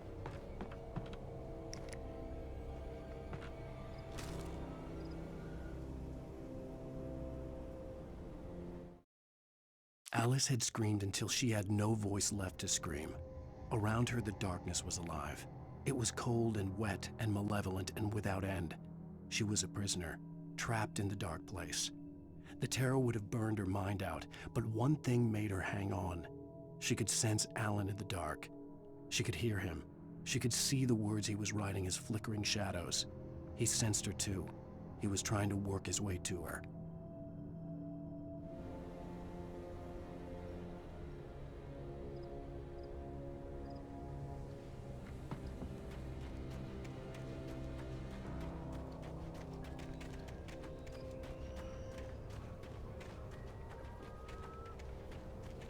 Someone throws a damn school bus at your head and you're about to take a helicopter ride with someone who may or may not have a pilot's license or cleared for departure to Night Springs.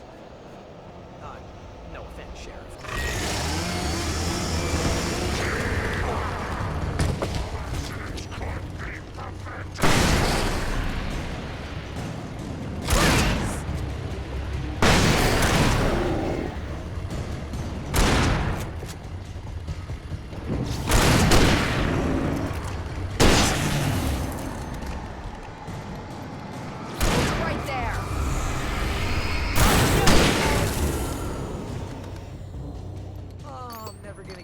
This.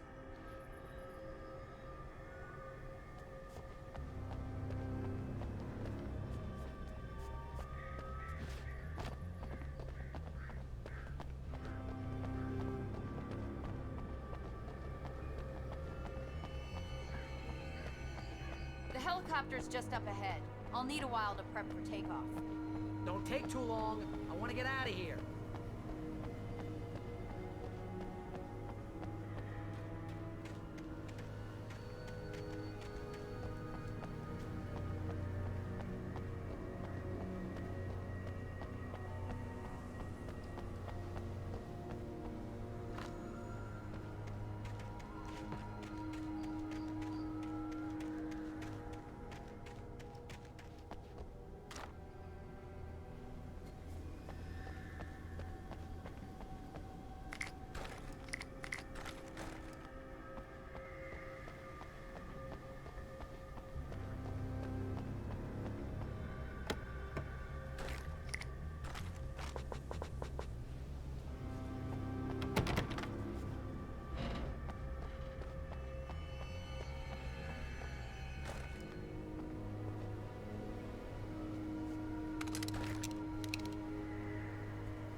better put an end to this. Just get me to Weaver, Sheriff. You're taking a big chance on a local crazy lady, Al. I hope you're right about her, or we can kiss this town goodbye.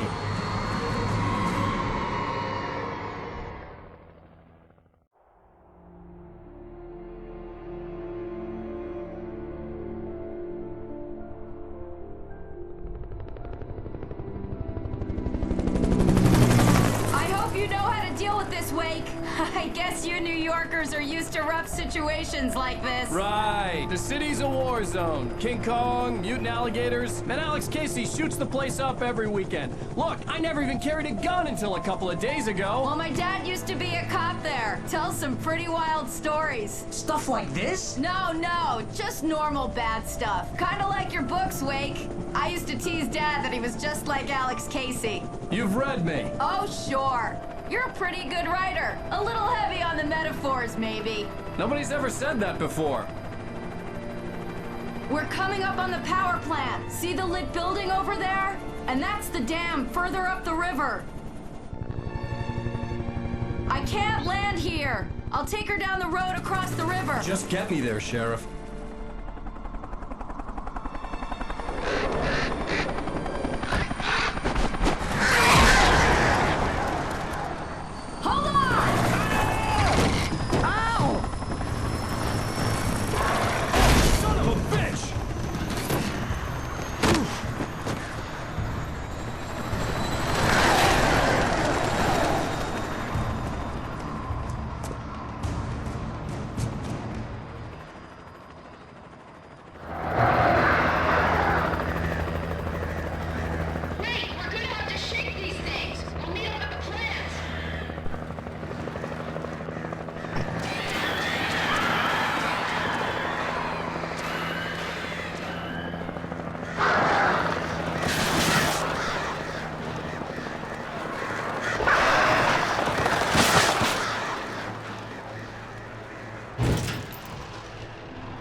I had to do something about the chain for the door to open.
And here's a new song from a band that they always remind me of our local rock legends, the Old Gods. I couldn't tell you why. I guess it's just, one of those things. Anyway, here's Poets of the Fall and their latest single, War.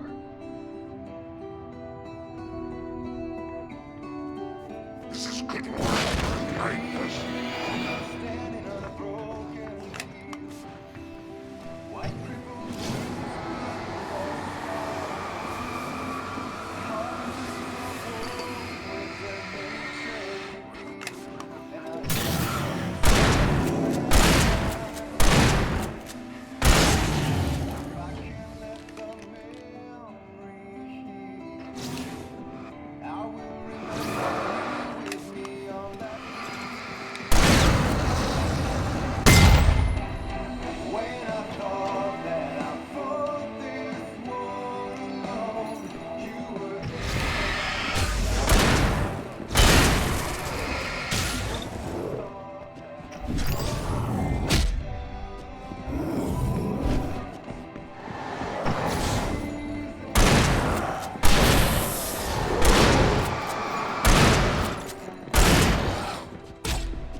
The power plant glowed in the night. It was close, but I had to find a way across.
Making her way through the water pipe alone, Cynthia was angry at the writer.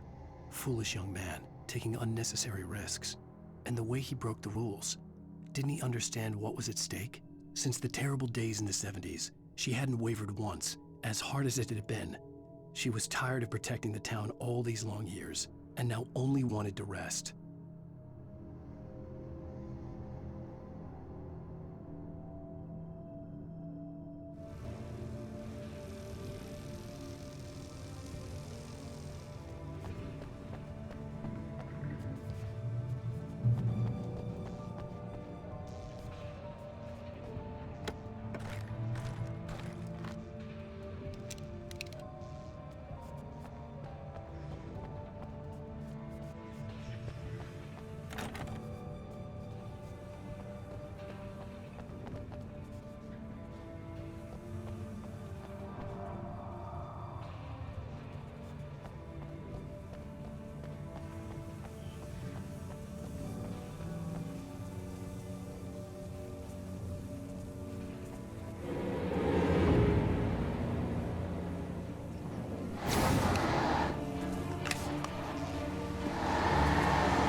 The story I had written in the cabin had come true.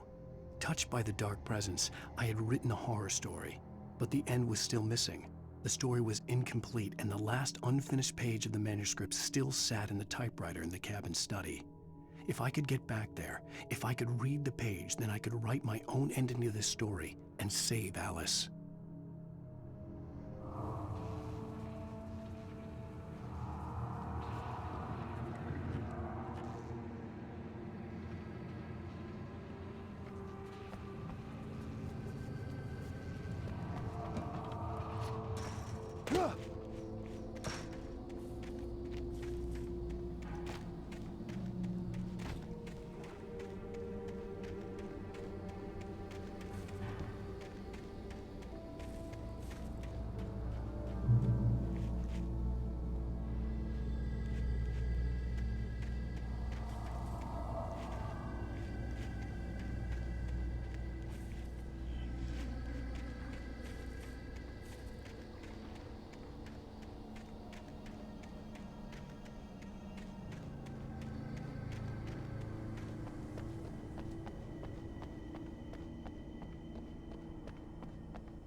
or burn.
Or butterflies that dream of being men.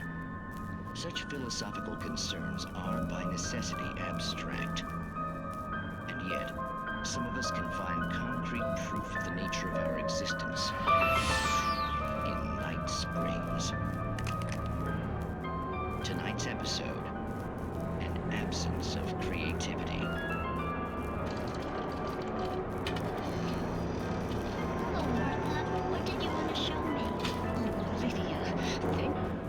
Here. Please, it's in the basement.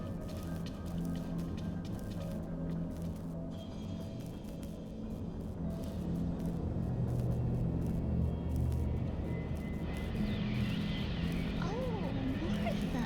Oh, that's amazing. Isn't it just? I found it here this morning. It's like it isn't there, but oh, I can't look straight at it. Yes, I'm sorry. How did you get here? Well, I'm trying to work. Did you put this thing here? In a way. To be more precise, I put everything here but that. Really? But what is it? Oh, I guess the temptation is to call it a hole, but it's really an absence, a profound lack of reality. In Martha's basement? Yes, I was doing so well, too.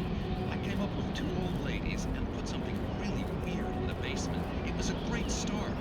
I'm completely blocked now. I can't imagine what I was up to. Well, surely it's just a basement. Is it? Why did you call your friend here, then? Well, I don't know. Oh, well. Couldn't you just ignore it? Oh, no, I couldn't do that. It would probably turn into a plot hole. Might be one already. Could sink the whole enterprise. Oh, my. Listen, ladies, not to be rude, but I'm really not at all sure where I'm going with this, and you're just not helping. You should just go back upstairs for a cup of coffee while I try to figure out what I'm up to. Well, if you think that's best. Maybe I should just stop here. Or is that too moronic? Is that too moronic?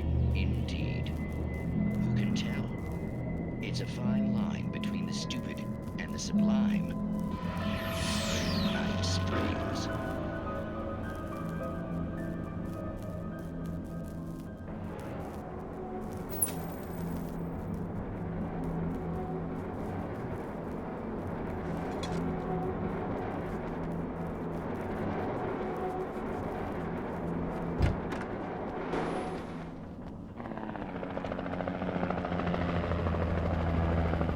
We managed to lose the flock. You're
I recognized the logo on the power plant sign.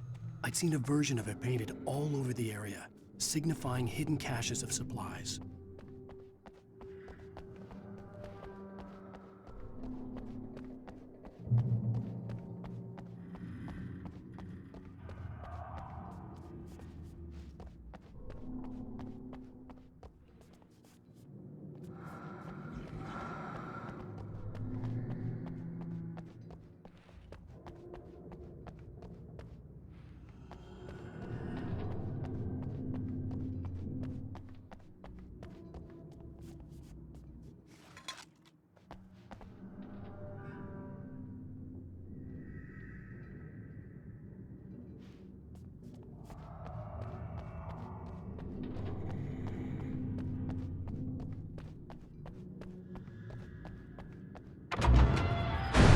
Hold it right there! Miss Weaver! Cynthia! I'm a friend! Prove it! You knew Zane! Thomas Zane! You're the Lady of the Light in the song! You can help me! About time! Young man, I've been waiting a very long time for you. It's in the well-lit room. Excuse me? What you need to drive the darkness back. The well-lit room is at the dam. I built the room to keep it safe. Will it help me find Alice? Will it get me back to the cabin? Fine, let's go. I can get my friends to come back with the helicopter. Oh, we won't go outside. Never at night. That's rule number 1. You've been breaking the rules, young man, and where has that gotten us, No, I have a secret route, a lit route, an old water pipe.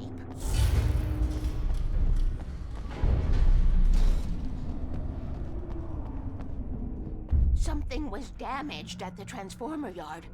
It's draining all the reserve power. Without it, the pipe will go dark. The power to the yard must be cut.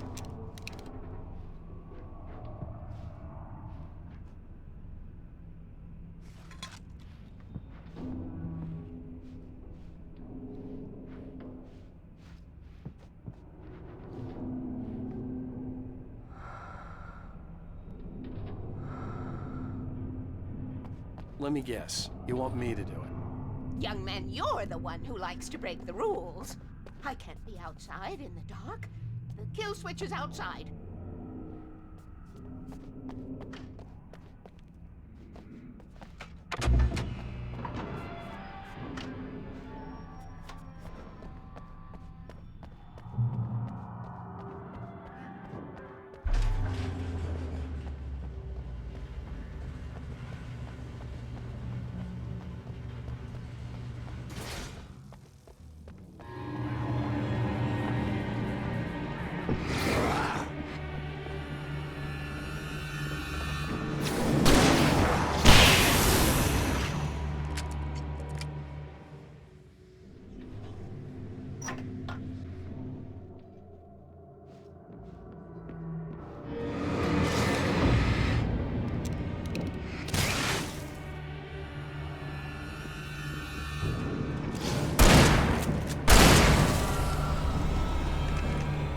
Weaver had sent me to cut the power to the transformer yard. I was willing to do grunt work for her to get her to help me. I hoped Weaver was dependable. I'd stumbled into this crazy world a little over a week ago. She had been living this insanity for decades.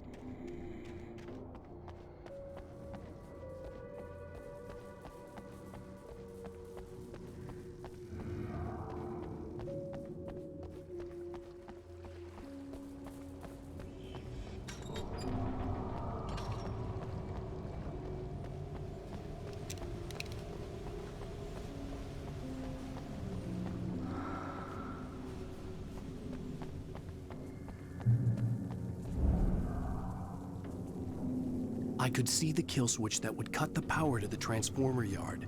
Now I had to find a way to reach it.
Transformer Yard went dark and dead. Weaver's water pipe passage should now be good to go.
This way, young man. Follow me. Come, come. The pipe's empty now. We're ready to go. This way. We need to go. I knew them both, Tom and Barbara. I had such a crush on him. Such a beautiful man. I was jealous. There was a part of me that was maybe a little glad when she had the accident. And then Tom started writing and woke the darkness up. He tried to bring her back, but you can't do that. There are no free rides like that. I'm starting to realize that. In that case, young man, perhaps you're a smarter man than Tom was. The witch looked like her, but it wasn't. Barbara was sweet. He didn't understand until it was too late. He tried to undo it, wrote himself, her, everything he'd ever written out of the world. Oh, he was so famous. And afterward, no one knew. Oh, Tom. He left only one thing behind in my care, in case it happened again. Insurance. He trusted me. Or perhaps used me a little. Tom knew how I felt. Knew I wouldn't refuse him. I built the well-lit room and put it there. It's been waiting for you. We are characters trapped in a story you have written, and none of us will survive to see the end of it if the darkness isn't stopped. She'll twist the story to her own dark ends. How do you know all this? Tom, that's the way he wrote it.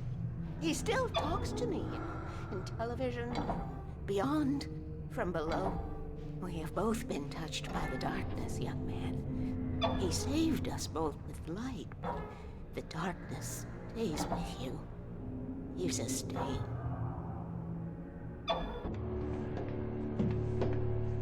This pipe will take us directly to the well-lit room. Okay, I need to call my friends, tell them where we're going.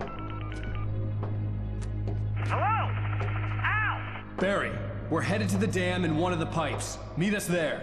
Okay, I'll tell Sarah. It's Sarah now? Whoa! No! For the sweet love of... Barry! Barry! We gotta go see if they're okay. They're probably dead. You must reach the well-lit room. This is no time to be a selfish idiot. That's my best friend!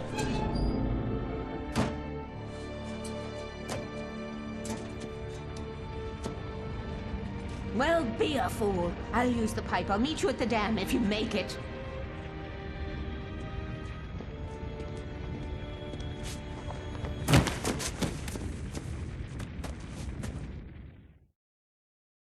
At least I didn't have to worry about her. She knew how to stay safe.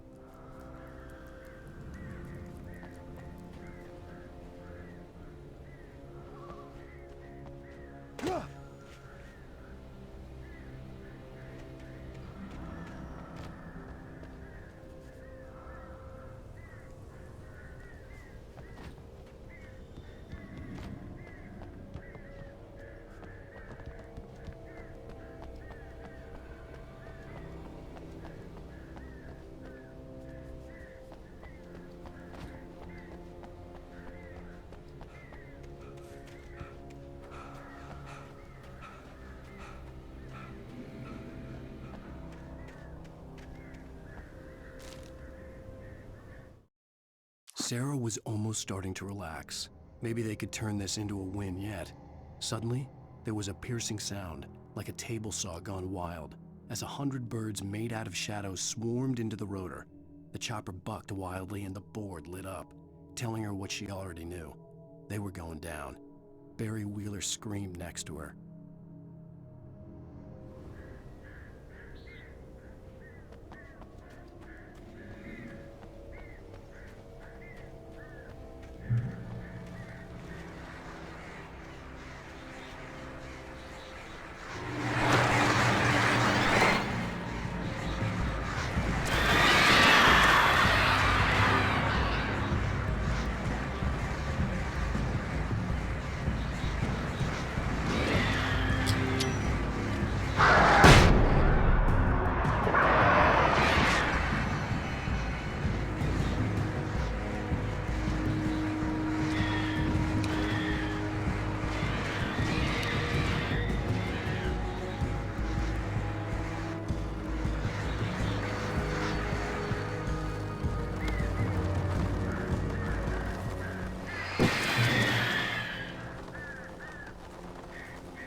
Sarah! The crash site looked bad, but as far as I could tell, the wreck was empty.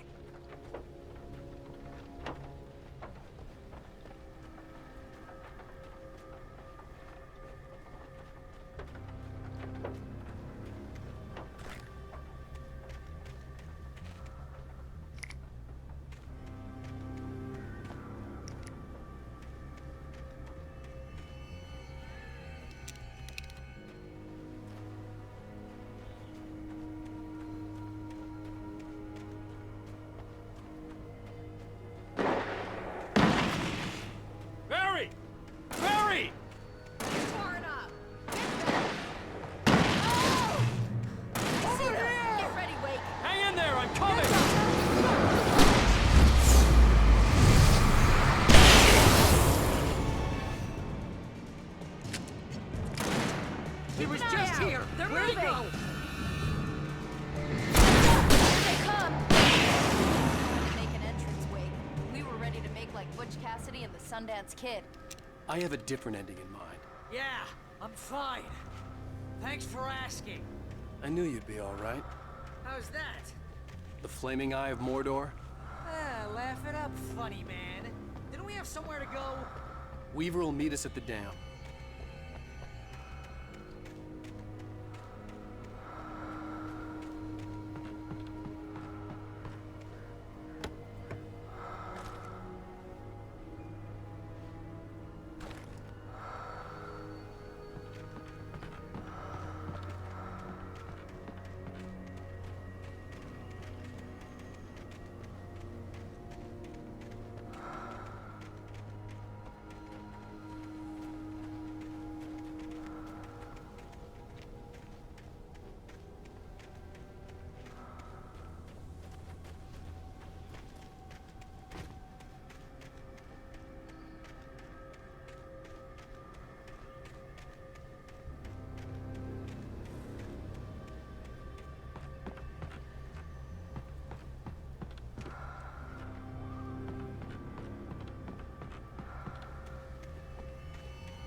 when you spend most of your night running uphill while the crazy bunch of demon hicks try to take your head off with an axe.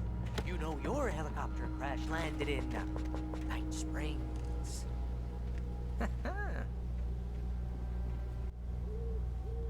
Oh, I should have kept that gym membership. You see those lights? That's the elevator we need to take.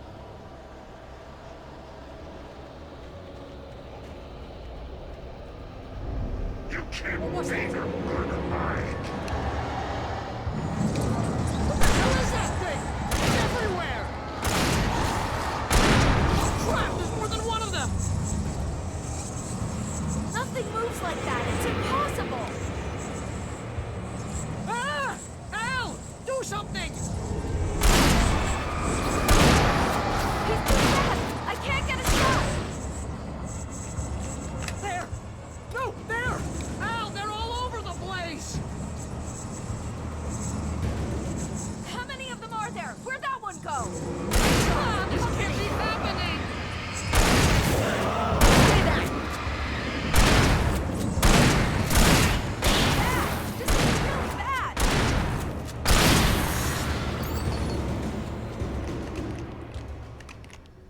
Was that it? Are we safe? That was... wow. I think we're okay. Let's take a break, huh? Come on, Al, couldn't we just wait here? Please? Wait, call the elevator. I'm keeping watch. I think I hear something moving around.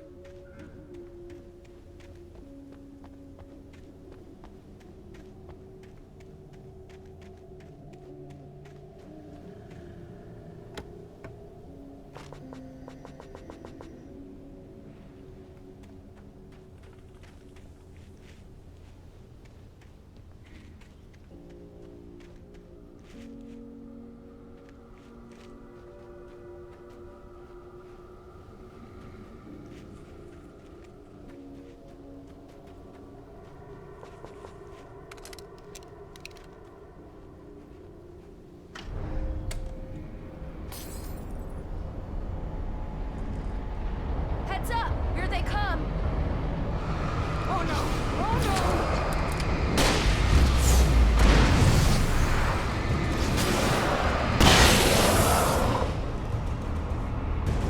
They're coming! We have to hold them off!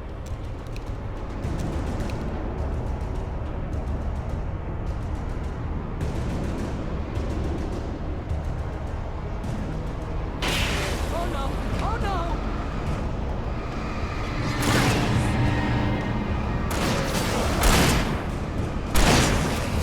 Right there! I swear this is the slowest elevator in the world!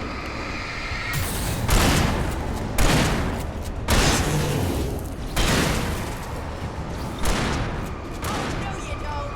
It's almost here, Wake. Just hold on! Right there!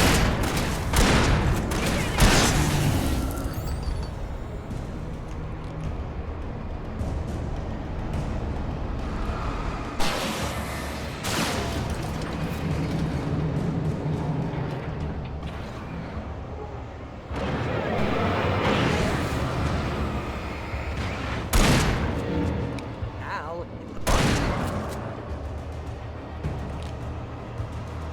Get...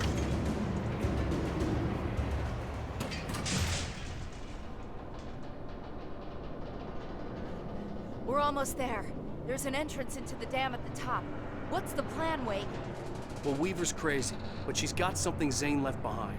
Something to fix this. Gee, could you be a little more vague? Thomas Zane? Seriously? Might as well be Paul Bunyan or Bigfoot. Yeah, well, he was real.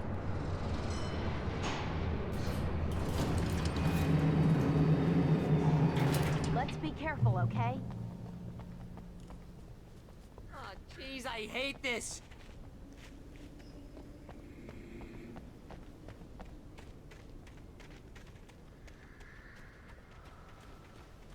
Okay, Wake. There's a button over there that opens the door.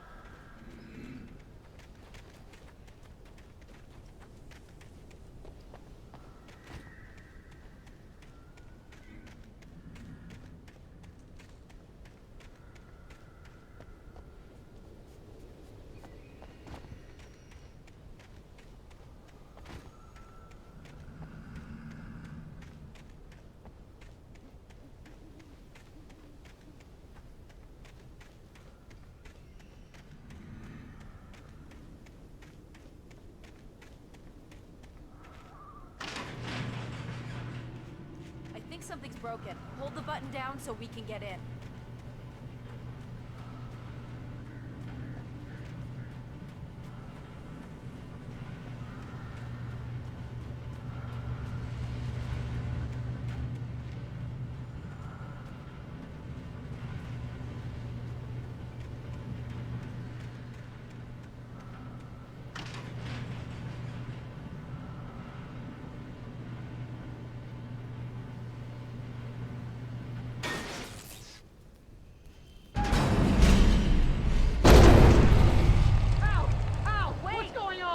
To the dam through here. What's happening out there? You guys go ahead and find Weaver. She should be in the dam now. I'll have to make it alone through the top. Okay, wait. Good luck. Don't get yourself killed. Ow! Please, be careful.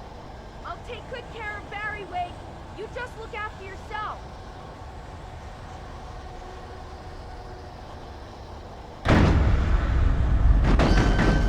You gotta be kidding me.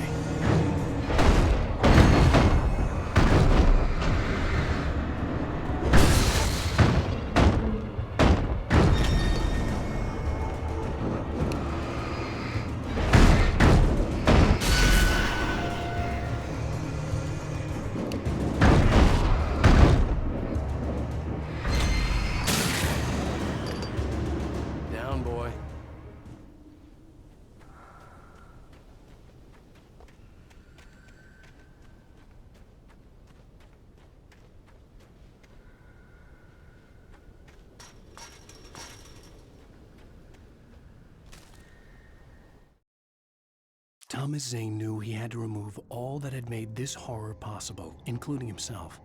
That was the only way to banish the dark presence he had unleashed and now looked at him through the eyes of his dead love. But he also knew that despite his best efforts, it might someday return. So even as he wrote himself and his work out of existence, he added a loophole as insurance, an exception to the rule. Anything of his stored in a shoebox would remain.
I was ridiculously outnumbered. The searchlight could even the odds.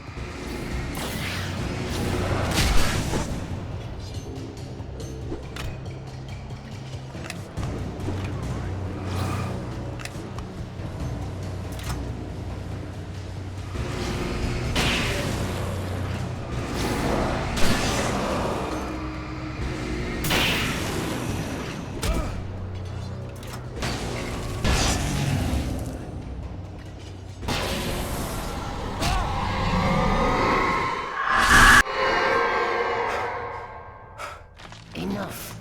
You will go no further.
chance to take.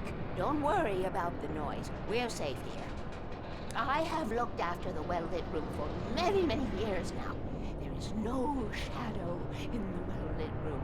The power is fail-safe, and all the bulbs are numbered and changed regularly based on their make and model. Right.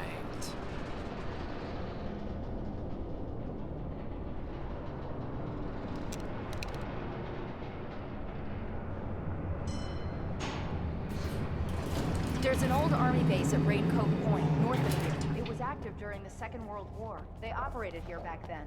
They must have built this. Yes, they did. It's my place now.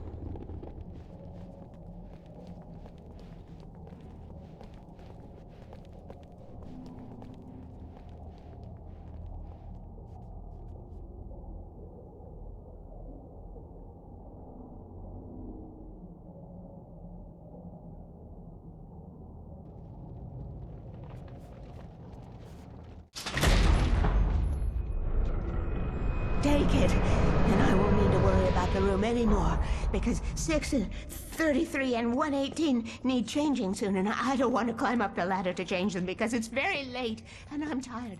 And if you take it, I won't have to do that anymore. The page was autobiographical, a memory from my childhood. But I didn't write this. It was a page written by Thomas Zane. None of them were supposed to exist anymore. Alan, 7 years old, would fight sleep to the bitter end. When he did sleep, he soon woke up, screaming, the nightmares fresh in his mind. One evening, his mother, sitting by his bed, offered him an old light switch. She called it the clicker, and flicking the switch would turn on a magical light that would drive the beast away. To imbue the talisman with all possible power, she added that it had been given to her by Alan's father. Alan never knew him, and anything of his took on mythical proportions in his mind. With the clicker firmly in his hand, Alan finally slept like a baby. Now, almost 30 years later, Alan thought of this as he stood on the rim of Cauldron Lake, the clicker in his hand. He took a deep breath and jumped. My mind swirled. I'd given the clicker to Alice, yet it was here. Zane had written it into existence in a story I had written. I can get to her now. I can finish this.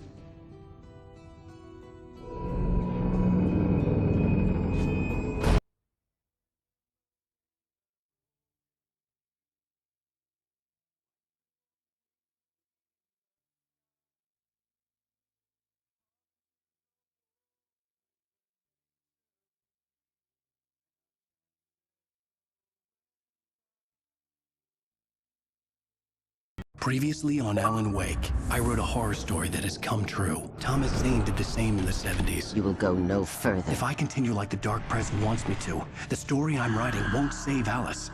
It's a horror story. No one will... On the rim of Cauldron Lake, the clicker in his hand, he took a deep breath. I can finish this.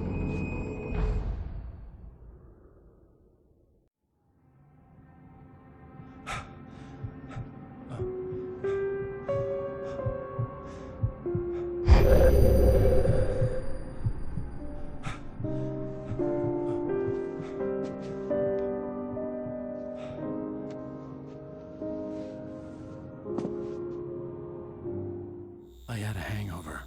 My head was about to explode and the light hurt my eyes. I needed my sunglasses and painkillers to dull the pain. In one of my finer moments of self-deception, I swore to quit drinking.